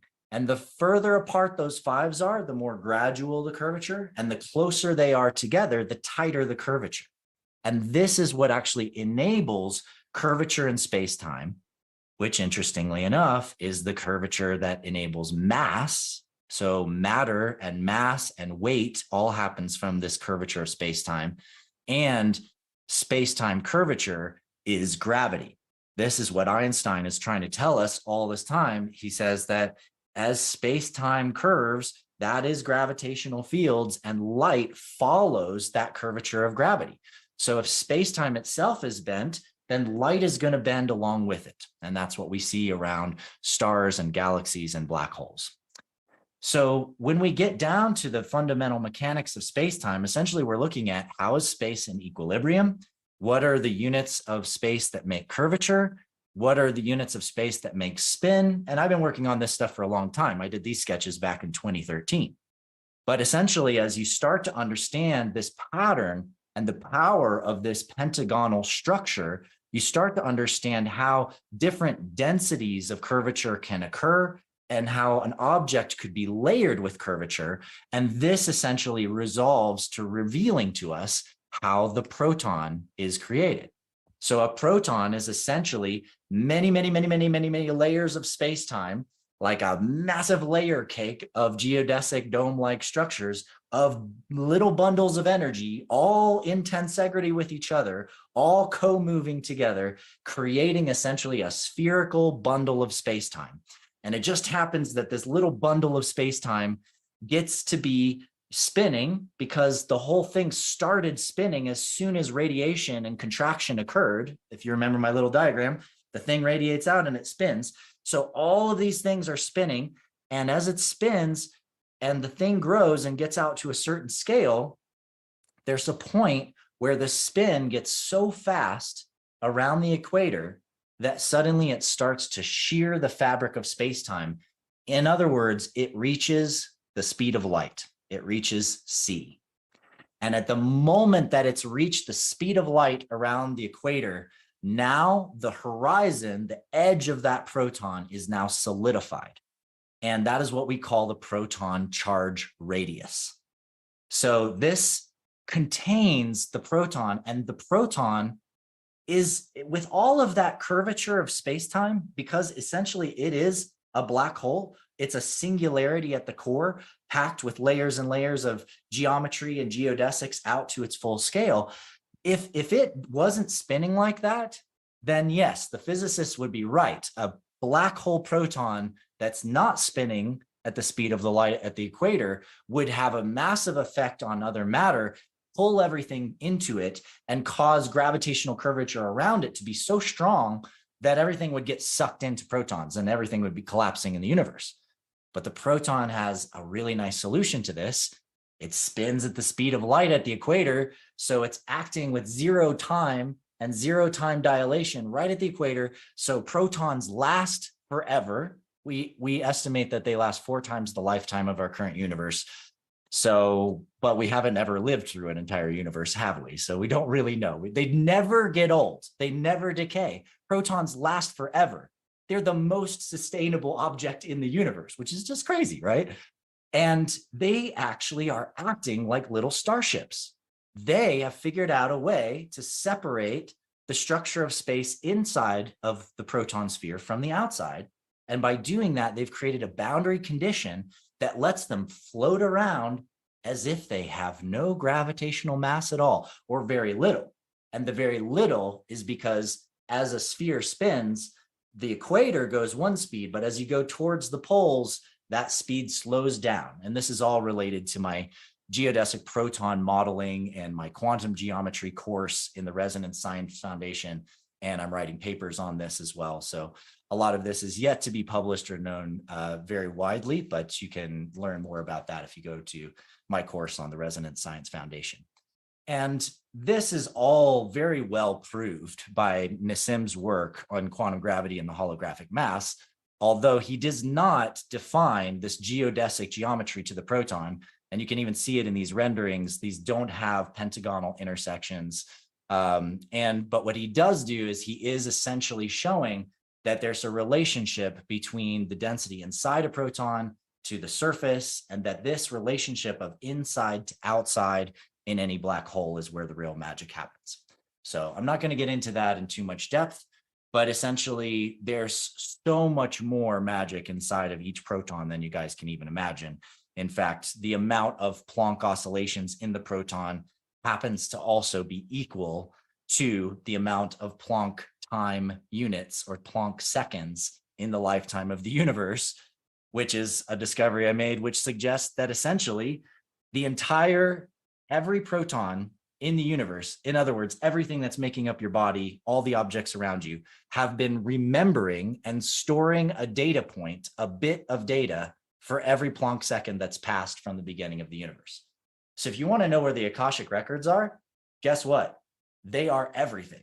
All matter is essentially storing its own memory of everything that it's ever experienced and everything that's ever happened. Wow. So that suggests that mass has a holographic memory structure. But what about the empty space? What about space itself? What about just the field of light and vibration and all of these things around it? Well, there's this idea in physics that's fairly new, which links 2 papers. One is called the Einstein-Rosen bridge, which is also known as a wormhole. And the other is the Einstein-Podolsky-Rosen understanding of spooky action at a distance, is what Einstein called it. And essentially, it's entanglement. And these ideas were thought to be completely separate for a long time, until a guy named John Wheeler and some others started saying, well, what if entanglement between 2 places in space is a wormhole? Like, wouldn't it make sense that there's information, if information can be somehow transferred instantaneously, maybe space-time has some kind of gate connecting one area to another. Now, this gets really, really cool, because this starts to open up the idea that essentially you have the power of seeing that all of space-time is potentially interconnected through wormhole networks. Now, that might be a big thing to drop off the bat, but if you really look at it and you realize that all of space-time is made of light, and it's all just light in these different geometries, and inside something going the speed of light, no time exists, well then, how does information move through the thing at all? Well, it either passes in waves through the structure. In other words, what we see as light traveling is just the passing of a wave moving through this, liquid of space-time, or by 2 places in space-time vibrating in the same way with the same geometry, and suddenly they act as if they are the same point in space. Wow. Now that's a big deal, because if 2 places in space can essentially share information simply by getting into the same state, then doesn't that explain telepathy? Doesn't that explain how a mom can be entangled with her child because they share a lot of the same mental constructs? And so they have the same energetic structures. And so when the child goes outside and skins its knee, the mom is cooking in the kitchen and feels something has happened and goes out to find out what, right? Don't a lot of the spiritual concepts about how we're all one, how we can share knowledge, how we can tap into the same downloads suddenly make sense when we realize that we're always coming into self-similarity? In other words, we are harmonically, vibratorily aligning, we're radiating the same colors as other people and moving our minds into the same thoughts and the same geometries. 100th monkey effect, anyone? So from here, we have a good foundation to actually talk about Starship technology. And if we're going to get into this, we got to first point out the kind of ludicrousness of the way we're traveling through space right now. Right now, we think we just need to fill this big old pillar full of some, old dinosaur blood, essentially light the fuse on the bottom and ride this thing through space-time. We just push our way. And as we push, it's like, oh gosh, the G-force, which stands for gravitational force, is massive because we're accelerating and we're trying to push our way through space-time fabric. And this is why the more you try to push your way through space-time, the harder you push, the more space-time bends and fluxes around you, and the higher the resistance is, to the point where it would take infinite energy to accelerate all the way up to the speed of light. Now, that's the big problem that a lot of the mainstream physicists have proposed. You can't accelerate up to the speed of light. There's no way, because you got to be pushing your way through space-time. And that's why they think, it's no good. We're never going to get to travel the speed of light. It ain't happening, right? That's the general consensus. But there have been a lot of other ideas about this, because what if that push against this structure could be changed? What if there was a way to create anti-gravity where the structure would bend the opposite way, somehow pulling you through space-time? And so a lot of interesting ideas have happened around this, including ideas around negative mass, which led to the red matter in Star Trek, the idea of this, special matter that if you could, if you release it in the wrong place, it can literally swallow a planet, that kind of thing, and there's a sense that under our current physics, anti-gravity is not possible, except for under very contrived circumstances. But what would those contrived circumstances look like? Well, one of the ideas is called the Alcubierre drive.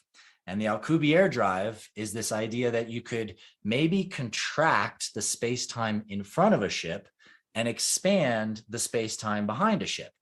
Now, basically what you're talking about there is, imagine you're driving in your car to the store and you could somehow just bring the store closer to you as if it was only a block away instead of a mile away or 10 miles away. And that you could at the same time dilate the space behind you so that you just left home, but now home suddenly is a mile away and the store's only a block away. And so you're distorting space-time in front of and behind the craft in an attempt to move faster, potentially, than the speed of light. And this is really the core concept of the warp drive. The warp drive in Star Trek is all about this contraction and expansion of space-time. Essentially, you're trying to pull what you're trying to get to closer and contract or expand what's behind you in a way that pushes you away from where you came from.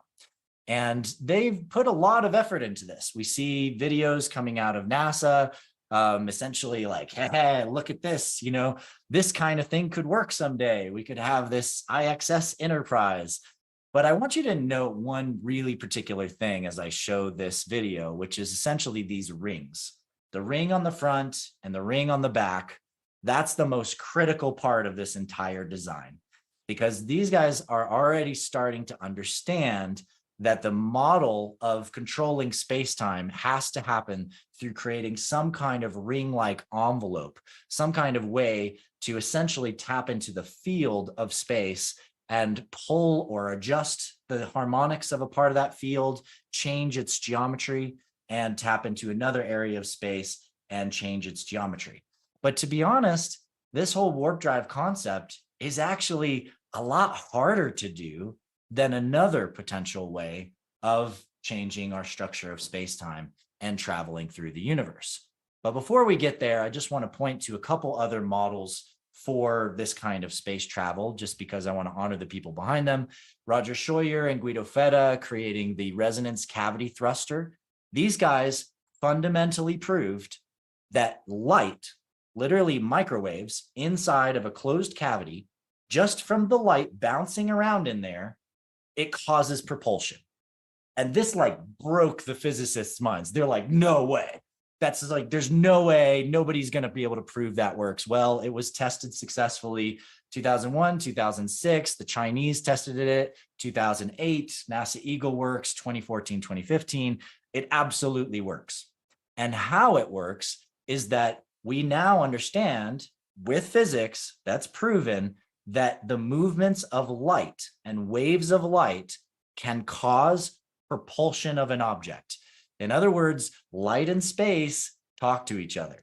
Light and space, because space is light, space is made of light. So of course they talk to each other, but you can use light waves to change the flow, the structure, the curvature of space for propulsion. And there's another really related idea to this, which is field resonance propulsion, which is essentially the idea that you could leverage gravitational waves themselves to propel yourself.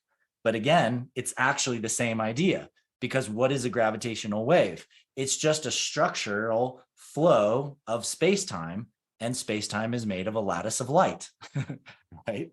And so this leads to circulating light beams, which is an even better idea, which essentially is the idea that using unidirectional ring lasers, you can circulate, spin a field of light, and create your own artificial closed time-like curve. In other words, you could bend space-time, connecting your location to another location.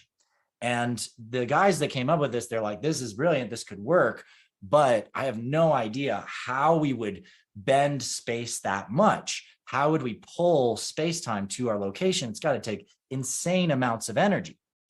And so what I propose is you don't need to actually pull another location in space-time to you at all. You don't have to create a closed time-like curve or a wormhole. All you need to do is separate the object that you're in from its surrounding space-time structure.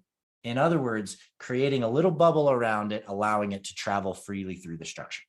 And I'm going to explain that a little bit more, but first, let's touch on a few more concepts. So all of space-time is made of light. Light moves through space-time essentially as this structure itself ripples. So, you know, if you've ever watched water where there's something sitting on the water and it goes up and down, and the water itself may not be moving much, but waves are moving through it. That's the way that light is moving through this Planck spherical structure of spacetime. And spacetime itself is flowing towards gravitational hubs. So when you hold out your hand and you let your hand fall, your hand is actually riding the flow of spacetime. Spacetime is flowing down into the earth. And so what you're actually feeling when you hold your arm up is the pressure of the space-time flow that's moving into the core of the earth. And so you're in a resistance to the flow that's happening because of the space-time curvature. And that's it. So all you got to do is remove that curvature around you and your hand floats. Maybe this is how certain people, and my stepmom, by the way, could do this. She was deep psychic and a very, very amazing being, solved massive crimes with her psychic abilities. But levitation could be literally just someone getting into a state that's so deeply connected to the singularity source of existence that they begin propagating a field which essentially operates as if they are in their own dimension of space. They're in their own space-time field. And so the gravitational field of the Earth no longer has an effect. And if we look at, you know, all of these different integrative systems, you know, from the work of Walter Russell to Nick Anthony Ferenza, we start to get back into the string theory idea. We start realizing everything's harmonic everything's a song, and all we got to do is play the right notes and the universe responds, that the entire universe is musical.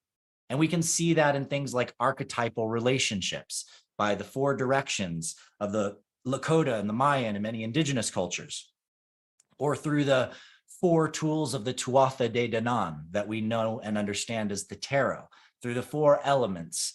And we start to see that the keys of some of these technologies have essentially been hidden in and baked into structures on the planet that we can't explain how they were created. Their mathematical advancement is so far beyond anything that we know or understand today that we're just now discovering how all the proportions of the Great Pyramid, for example, contain all of these mathematical constants that weren't even discovered until the last 100 years. And the work of people like Alan Green is definitively proving the density of this magic.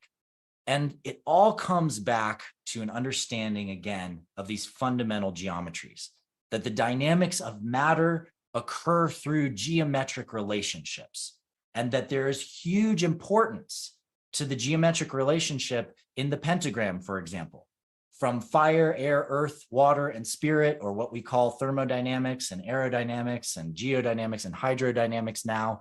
Essentially, we've known that this has a key to how mass, matter, and reality are constructed. There's a reason why all the earth religions point to it as the symbol for creation, because it literally modulates physical creation in the universe. And then you start to wonder why certain groups of, the Eastern Star Freemasons use it as their symbol, or why the Pentagon is a pentagon shape. Like, is there a reason why these groups may have used this symbol? I think so. And then we have other symbols like the hexagon, and we see its use in everything from symbols of Solomon to churches to the dollar bill, to graphene and beehives. And we start to see that there's a power of energetic or electromagnetic transmission that this structure has. It's a structure of equilibrium. How do you allow equilibrium to exist within a space? And then, of course, we have the heptagram, and the heptagram we find in all kinds of magical works from people like John Dee, back to the symbols of the 7 visible planets from the days of Pythagoras, to the California Highway Patrol and the seal of the Eastern Band of the Cherokee. And in the Unified Harmonic Matrix work, I show how this has a lot to do with the mind, this system, this structure, and that this mental structure is also about essentially radiation. So the 5 is all about contraction into form, the 6 is all about equilibrium, and the 7 is all about radiation. And once you understand those 3 concepts, now we've got the key to Starship technology applications. We can create internal gravity within a ship and essentially stabilize the internal field of that ship. We can create 0-point boundaries between what's happening inside the ship and outside the ship using our equilibrium model. And then we can use the 7 to essentially establish what I call superluminal positioning. In other words, how do you communicate back to space-time around you where you are located? Because one thing we know about quantum mechanics is that perception and the objects of communication within entangled fields can literally define where an object is and whether it exists or not, and whether it's spinning or not, or which way it's spinning. We know that space-time is in a feedback conversation with us. All right, so how do we apply all these things together? Well, you put these 3 geometries together and you get something that I like to call the Starship ring system. Now, this ring system is essentially about using the internal ring to modulate the internal gravity of the craft, the center ring to establish the 0-point boundary with space-time, and the outer ring to essentially communicate the position of that craft to the surrounding space. So this ring system, you'd say, well, okay, but why? Why is it a ring? Well, because rings essentially can form the horizon or the boundary condition for a spherical space of energy. And interestingly enough, what do we see when we see all these UFOs? Why are so many of these things shaped like saucers, shaped like rings, essentially? right? And of course, there's other models, the triangulated ships and the pill-shaped ships, but all those take is having the ring system embedded in the corners of the triangle or at the ends of the thing. But essentially, we can look at this and say, okay, got it. These guys probably have a gravitational control device. It's running in a ring system around the outer boundary.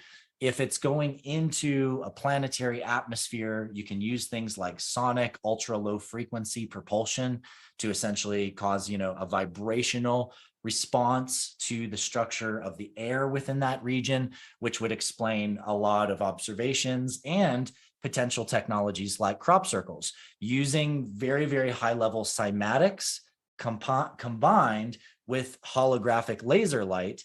You could actually use light to focus groups of sound to vibrate a bunch of molecules in a specific pattern and cause wheat to go like this and go like this and weave around itself and essentially form a geometric form and do it in seconds. And that's exactly what different kinds of farmers have seen. Craft come down, some kind of light comes out, and suddenly there's a crop circle seconds later. And these things are massive, massive, massive structures. So essentially, we're creating this internal consistent space-time, and the external position for the craft is dynamic. So inside the ship, you've got gravity, you're hanging out, you're talking, everything's just like it's normal. But where the ship is located is completely based on the pilot and the positioning of the ship and its communication to their surrounding space. And so essentially, the ship is telling space-time where it's located instead of the other way around. So it can travel and move, but it can also move suddenly 90 degrees, and there's no gravitational effect on the inside of the craft, no G-force. Why? Because it's not connected to the surrounding space-time. So the objects can shoot 90 degrees and fly off. I know probably some of you, like me, have seen many shooting stars suddenly turn 90 degrees, and then you know for sure it's definitely not a meteorite because they don't do that. And it's a fantastic thing to witness and see. And this has really puzzled the engineers because they're like, well, how the heck would it do that? That's, you see these videos coming out in different news releases about disclosure, and they're like, the thing just went to 30,000 miles an hour like that, like that would just crush us. Maybe these things are not even alive in there. Maybe it's just a robot ship. And it's like, no, guys, these things are using space-time in order to create their own consistency and interact with movement in whatever ways they want, including, by the way, going into states much faster than the speed of light, or even instantaneously jumping to another star system. So how do we build a superluminal spacecraft? Well, we need a good generator, we need life support, we need a gravity drive, a good atlas, communication system, navigation systems. And I spent many years looking at exactly what it would take to develop each one of these different areas. And a lot of my personal work and projects essentially are focused on using and gamifying existing technologies to push forward more and more of these different kinds of technology projects. Now, I also know and am working with other people who are absolutely working on gravitational drives, on energy systems, scalar resonance capture. I know others working on mind-computer interface technology, essentially allowing us to use an external ship as a device that we can control with our minds, which is really critical because we need to have the consciousness interface with the technology of the craft to be able to control that craft's location and be able to do things like jump to other places. Because you can't use radar to detect, is it clear 20 light years away? You have to astrally project to that location and see whether it's clear or not. And you can utilize telepathy, which is remote viewing and connection with another person, or non-local quantum coherent entanglement, to essentially link with other beings who essentially are also acting as, space traffic control, you could say, around different kinds of planetary systems. And so there's literally spiritual upgrades that we are in a process of on this planet, developing remote viewing, telepathy skills, understanding that these are real sciences, starting to actually practice that work. And if you're interested in becoming a Starship pilot, I highly recommend you get into that kind of work. So I won't go into all of these in full detail, but I welcome you to, just take notes here and study some of these different areas. And I'm going to talk a little bit about navigation, because how we get from one star system to another is more than just astral travel. It actually requires us to know something about the locations that we want to arrive around. And in order to do that, there's a very specific key. Now, every star, many of you may know this and some of you may not, that every star has its own very specific spectral frequency. In other words, no star has the same frequency set. Every star has a slightly different one.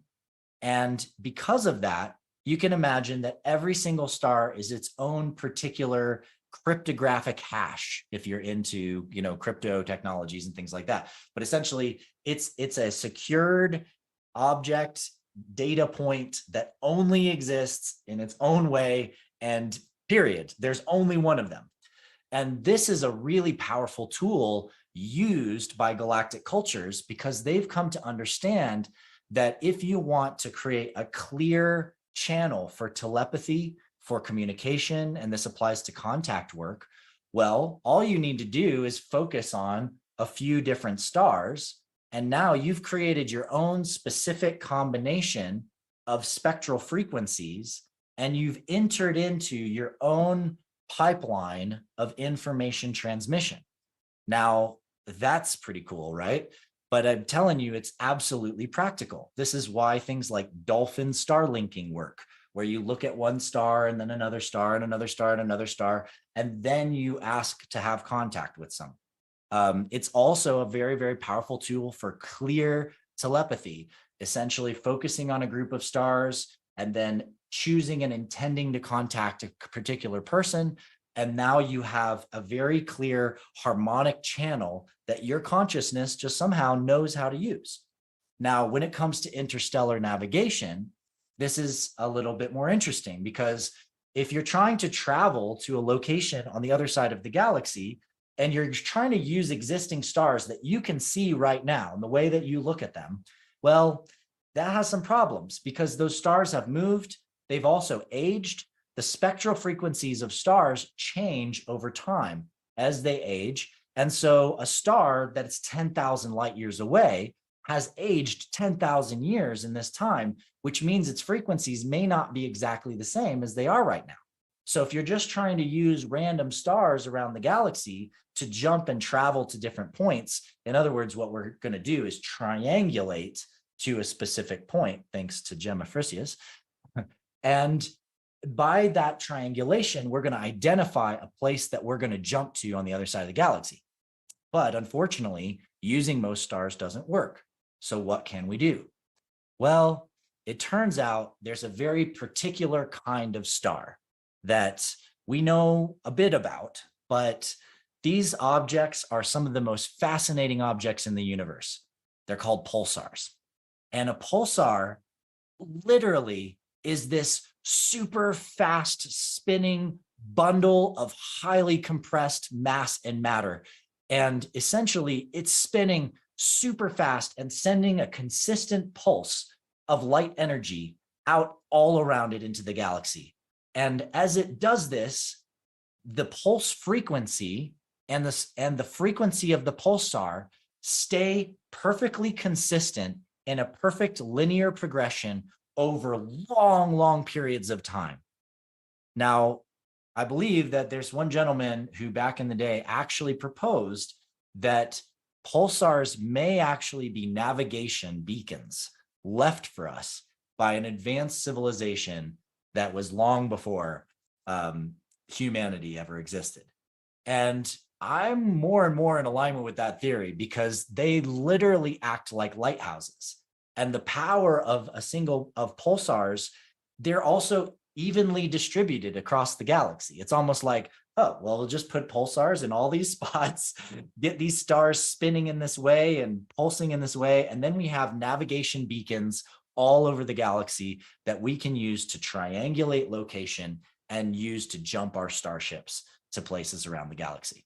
So through a library of pulsars, we can essentially establish a navigation library that we can use to triangulate the specific harmonic frequencies in any location. And those harmonic frequencies essentially then can translate down to our actual physical experience and the ship actually jumping to those locations in space-time. So that's how we do it. And consciousness interacting with the ship provides the guidance system. So you're astrally projecting to the location. The ship with biofeedback is helping to establish what's the triangulation of the local pulsars within our star atlas that relate to that location. The combination provides the harmonic frequency set and the mental picture set that tells us exactly where that location is, and the ship can jump there. So if all of these things are true, then we are essentially positioned to enter this age where we become part of this galactic family of species who already figured this stuff out. They already know how to use telepathy because they've leveraged it to communicate with each other across star systems and vast distances in space for millennia. Many, probably hundreds of thousands to millions of years. And because of these capacities, the ability to telepathically communicate, the ability to remote view in order to see a location that you're going to jump a starship to, you also get really, really good at some very, very fundamental functions that to us here on Earth, we consider to be kind of spiritual ideas, right? Which is the idea like astral projection. Astral projection says that you have a physical body, an etheric body, and an astral body. And the astral body is a mental form that you can use to transpose your consciousness to another location in space-time. Now, it's also suggested that certain high-level masters at astral projection can essentially affect space-time very strongly wherever their astral body shows up, to the point that they can provide a perception of what they look like. They can manifest that light bends in a certain way in that area where they are. And suddenly now we have this really excellent explanation for why people wake up in bed and there's some blue beings looking like they're made out of light standing in their room saying, "What's up? Hi, by the way, you're Pleiadian like us." You'll figure that out later in life when you meet some dolphins and you go swimming in the ocean and you start using music as a way to heal yourself and people. And then boom, they disappear. Well, guess what? It's not because they're ninth dimensional beings that don't exist in the physical. It's because they're on a starship and they're astrally projecting down in order to communicate with you.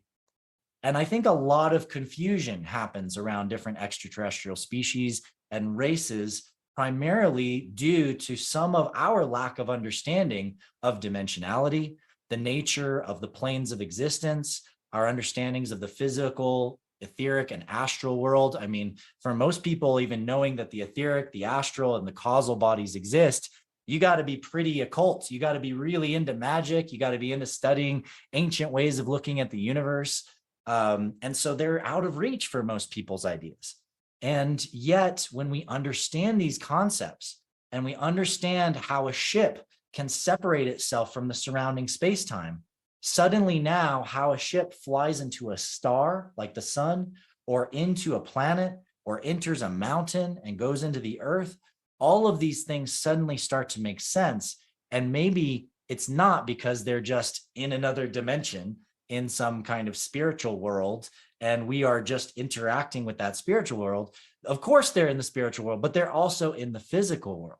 And that physical world technology is just more advanced than what we know of or think of as possible. And of course, this rolls all the way down as we look at these spiritual concepts down to the nature of our relationship with beings in general. We start to understand that maybe there's a difference between seeing your dead grandmother and having a relationship with someone who's in the spirit world and seeing someone who's astrally projecting to talk to you. That there's actually very, very tangible differences in those experiences. We start to look at things like possessions in a different way, and the realities of people interfacing with different kinds of beings in different ways. I still see all the time on my Instagram posts by people who are saying, oh, the aliens are already here, but the aliens are non-physical and they're just possessing people and they're just taking over the world in that way. And I just say to that, well, wow, first of all, that's a pretty disempowering statement, because you can't ever know if someone is, taken by an alien or not. They may just be doing something you don't like, and suddenly you think they're part of an evil force that's here to control you. The same thing with, right now in our mental space, we get into a lot of disagreements. We have a lot of conflicts of ideas of what's true and what's not. In a sense, we're all very, very confused in many, many ways, because we've been driven into a place of confusion by a lot of very powerful disinformation campaigns. And in result, if you say something that you're questioning or, looking at beliefs and you're saying that's probably not really true because it doesn't match with my experience, you can have people say, well, that means then you must be evil and you must be part of the dark forces and you must be part of the cabal and you must be controlling the world also, and you're just in secret. And I get these kinds of accusations all the time, you guys, and it's pretty ridiculous. And, especially as a kid who grew up in a trailer park and I'm just figuring out the universe one step at a time and trying to share it. And then the next thing you know, you've got people like, oh, you must be black and ops and awful and, with the reptilians and all these things.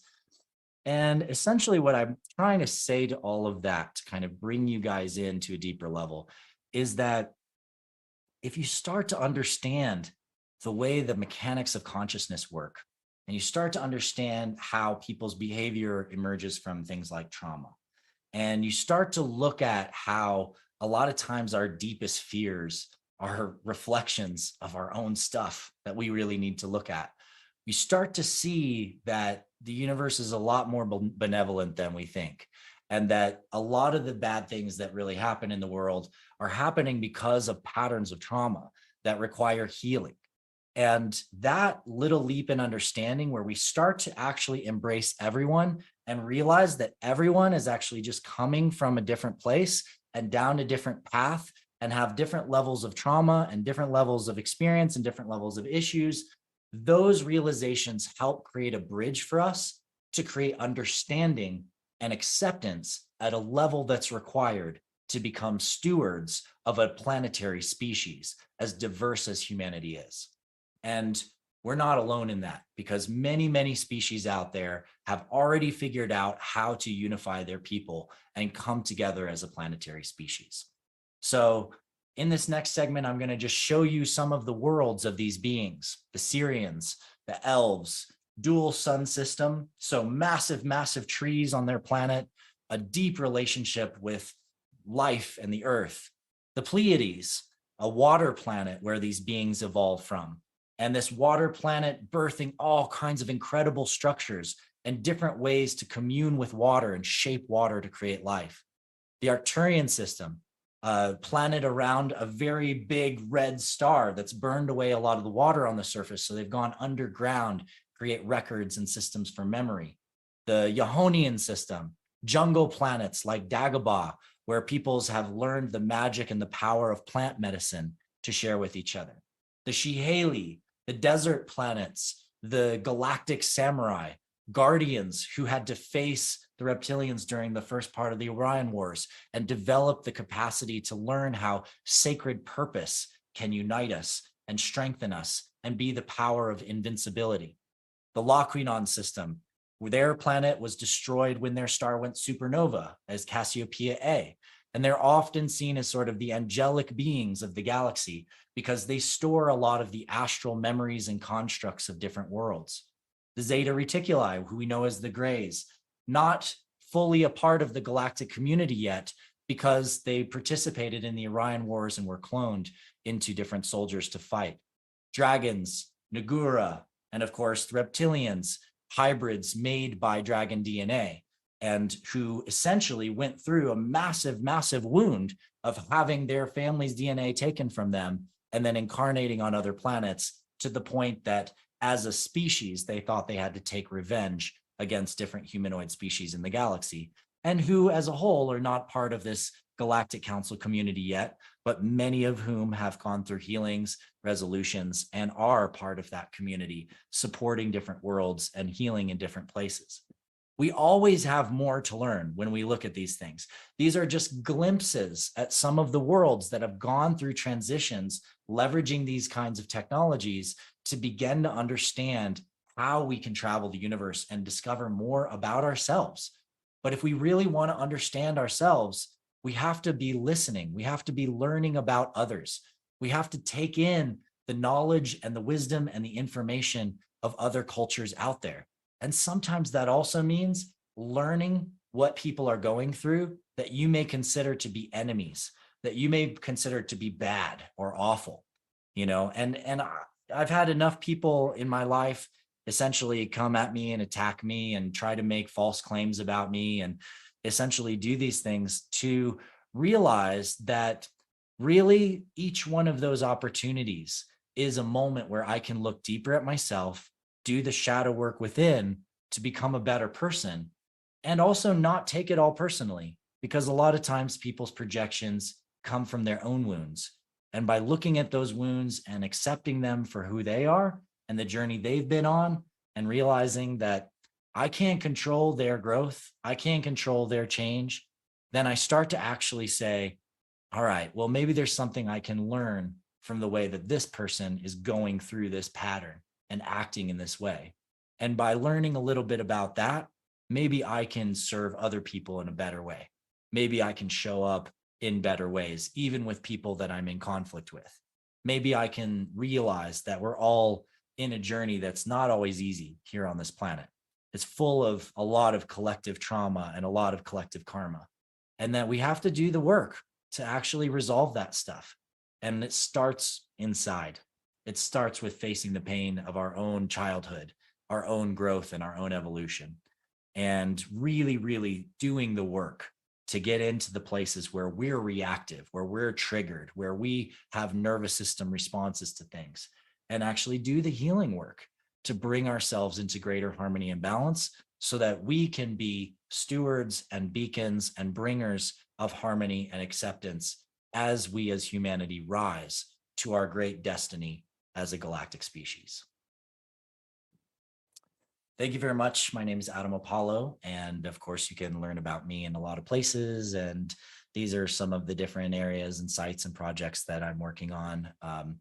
Core Nexus is the big one. That one's coming next year, so keep an eye out for that. And you can always just go to my website and sign up for my newsletter. I don't send them out very much, but if I'm going to be at a place in person or teaching somewhere and hanging out, and you want to come hang out with me, come to my site, get on my mailing list, and you'll find out about it.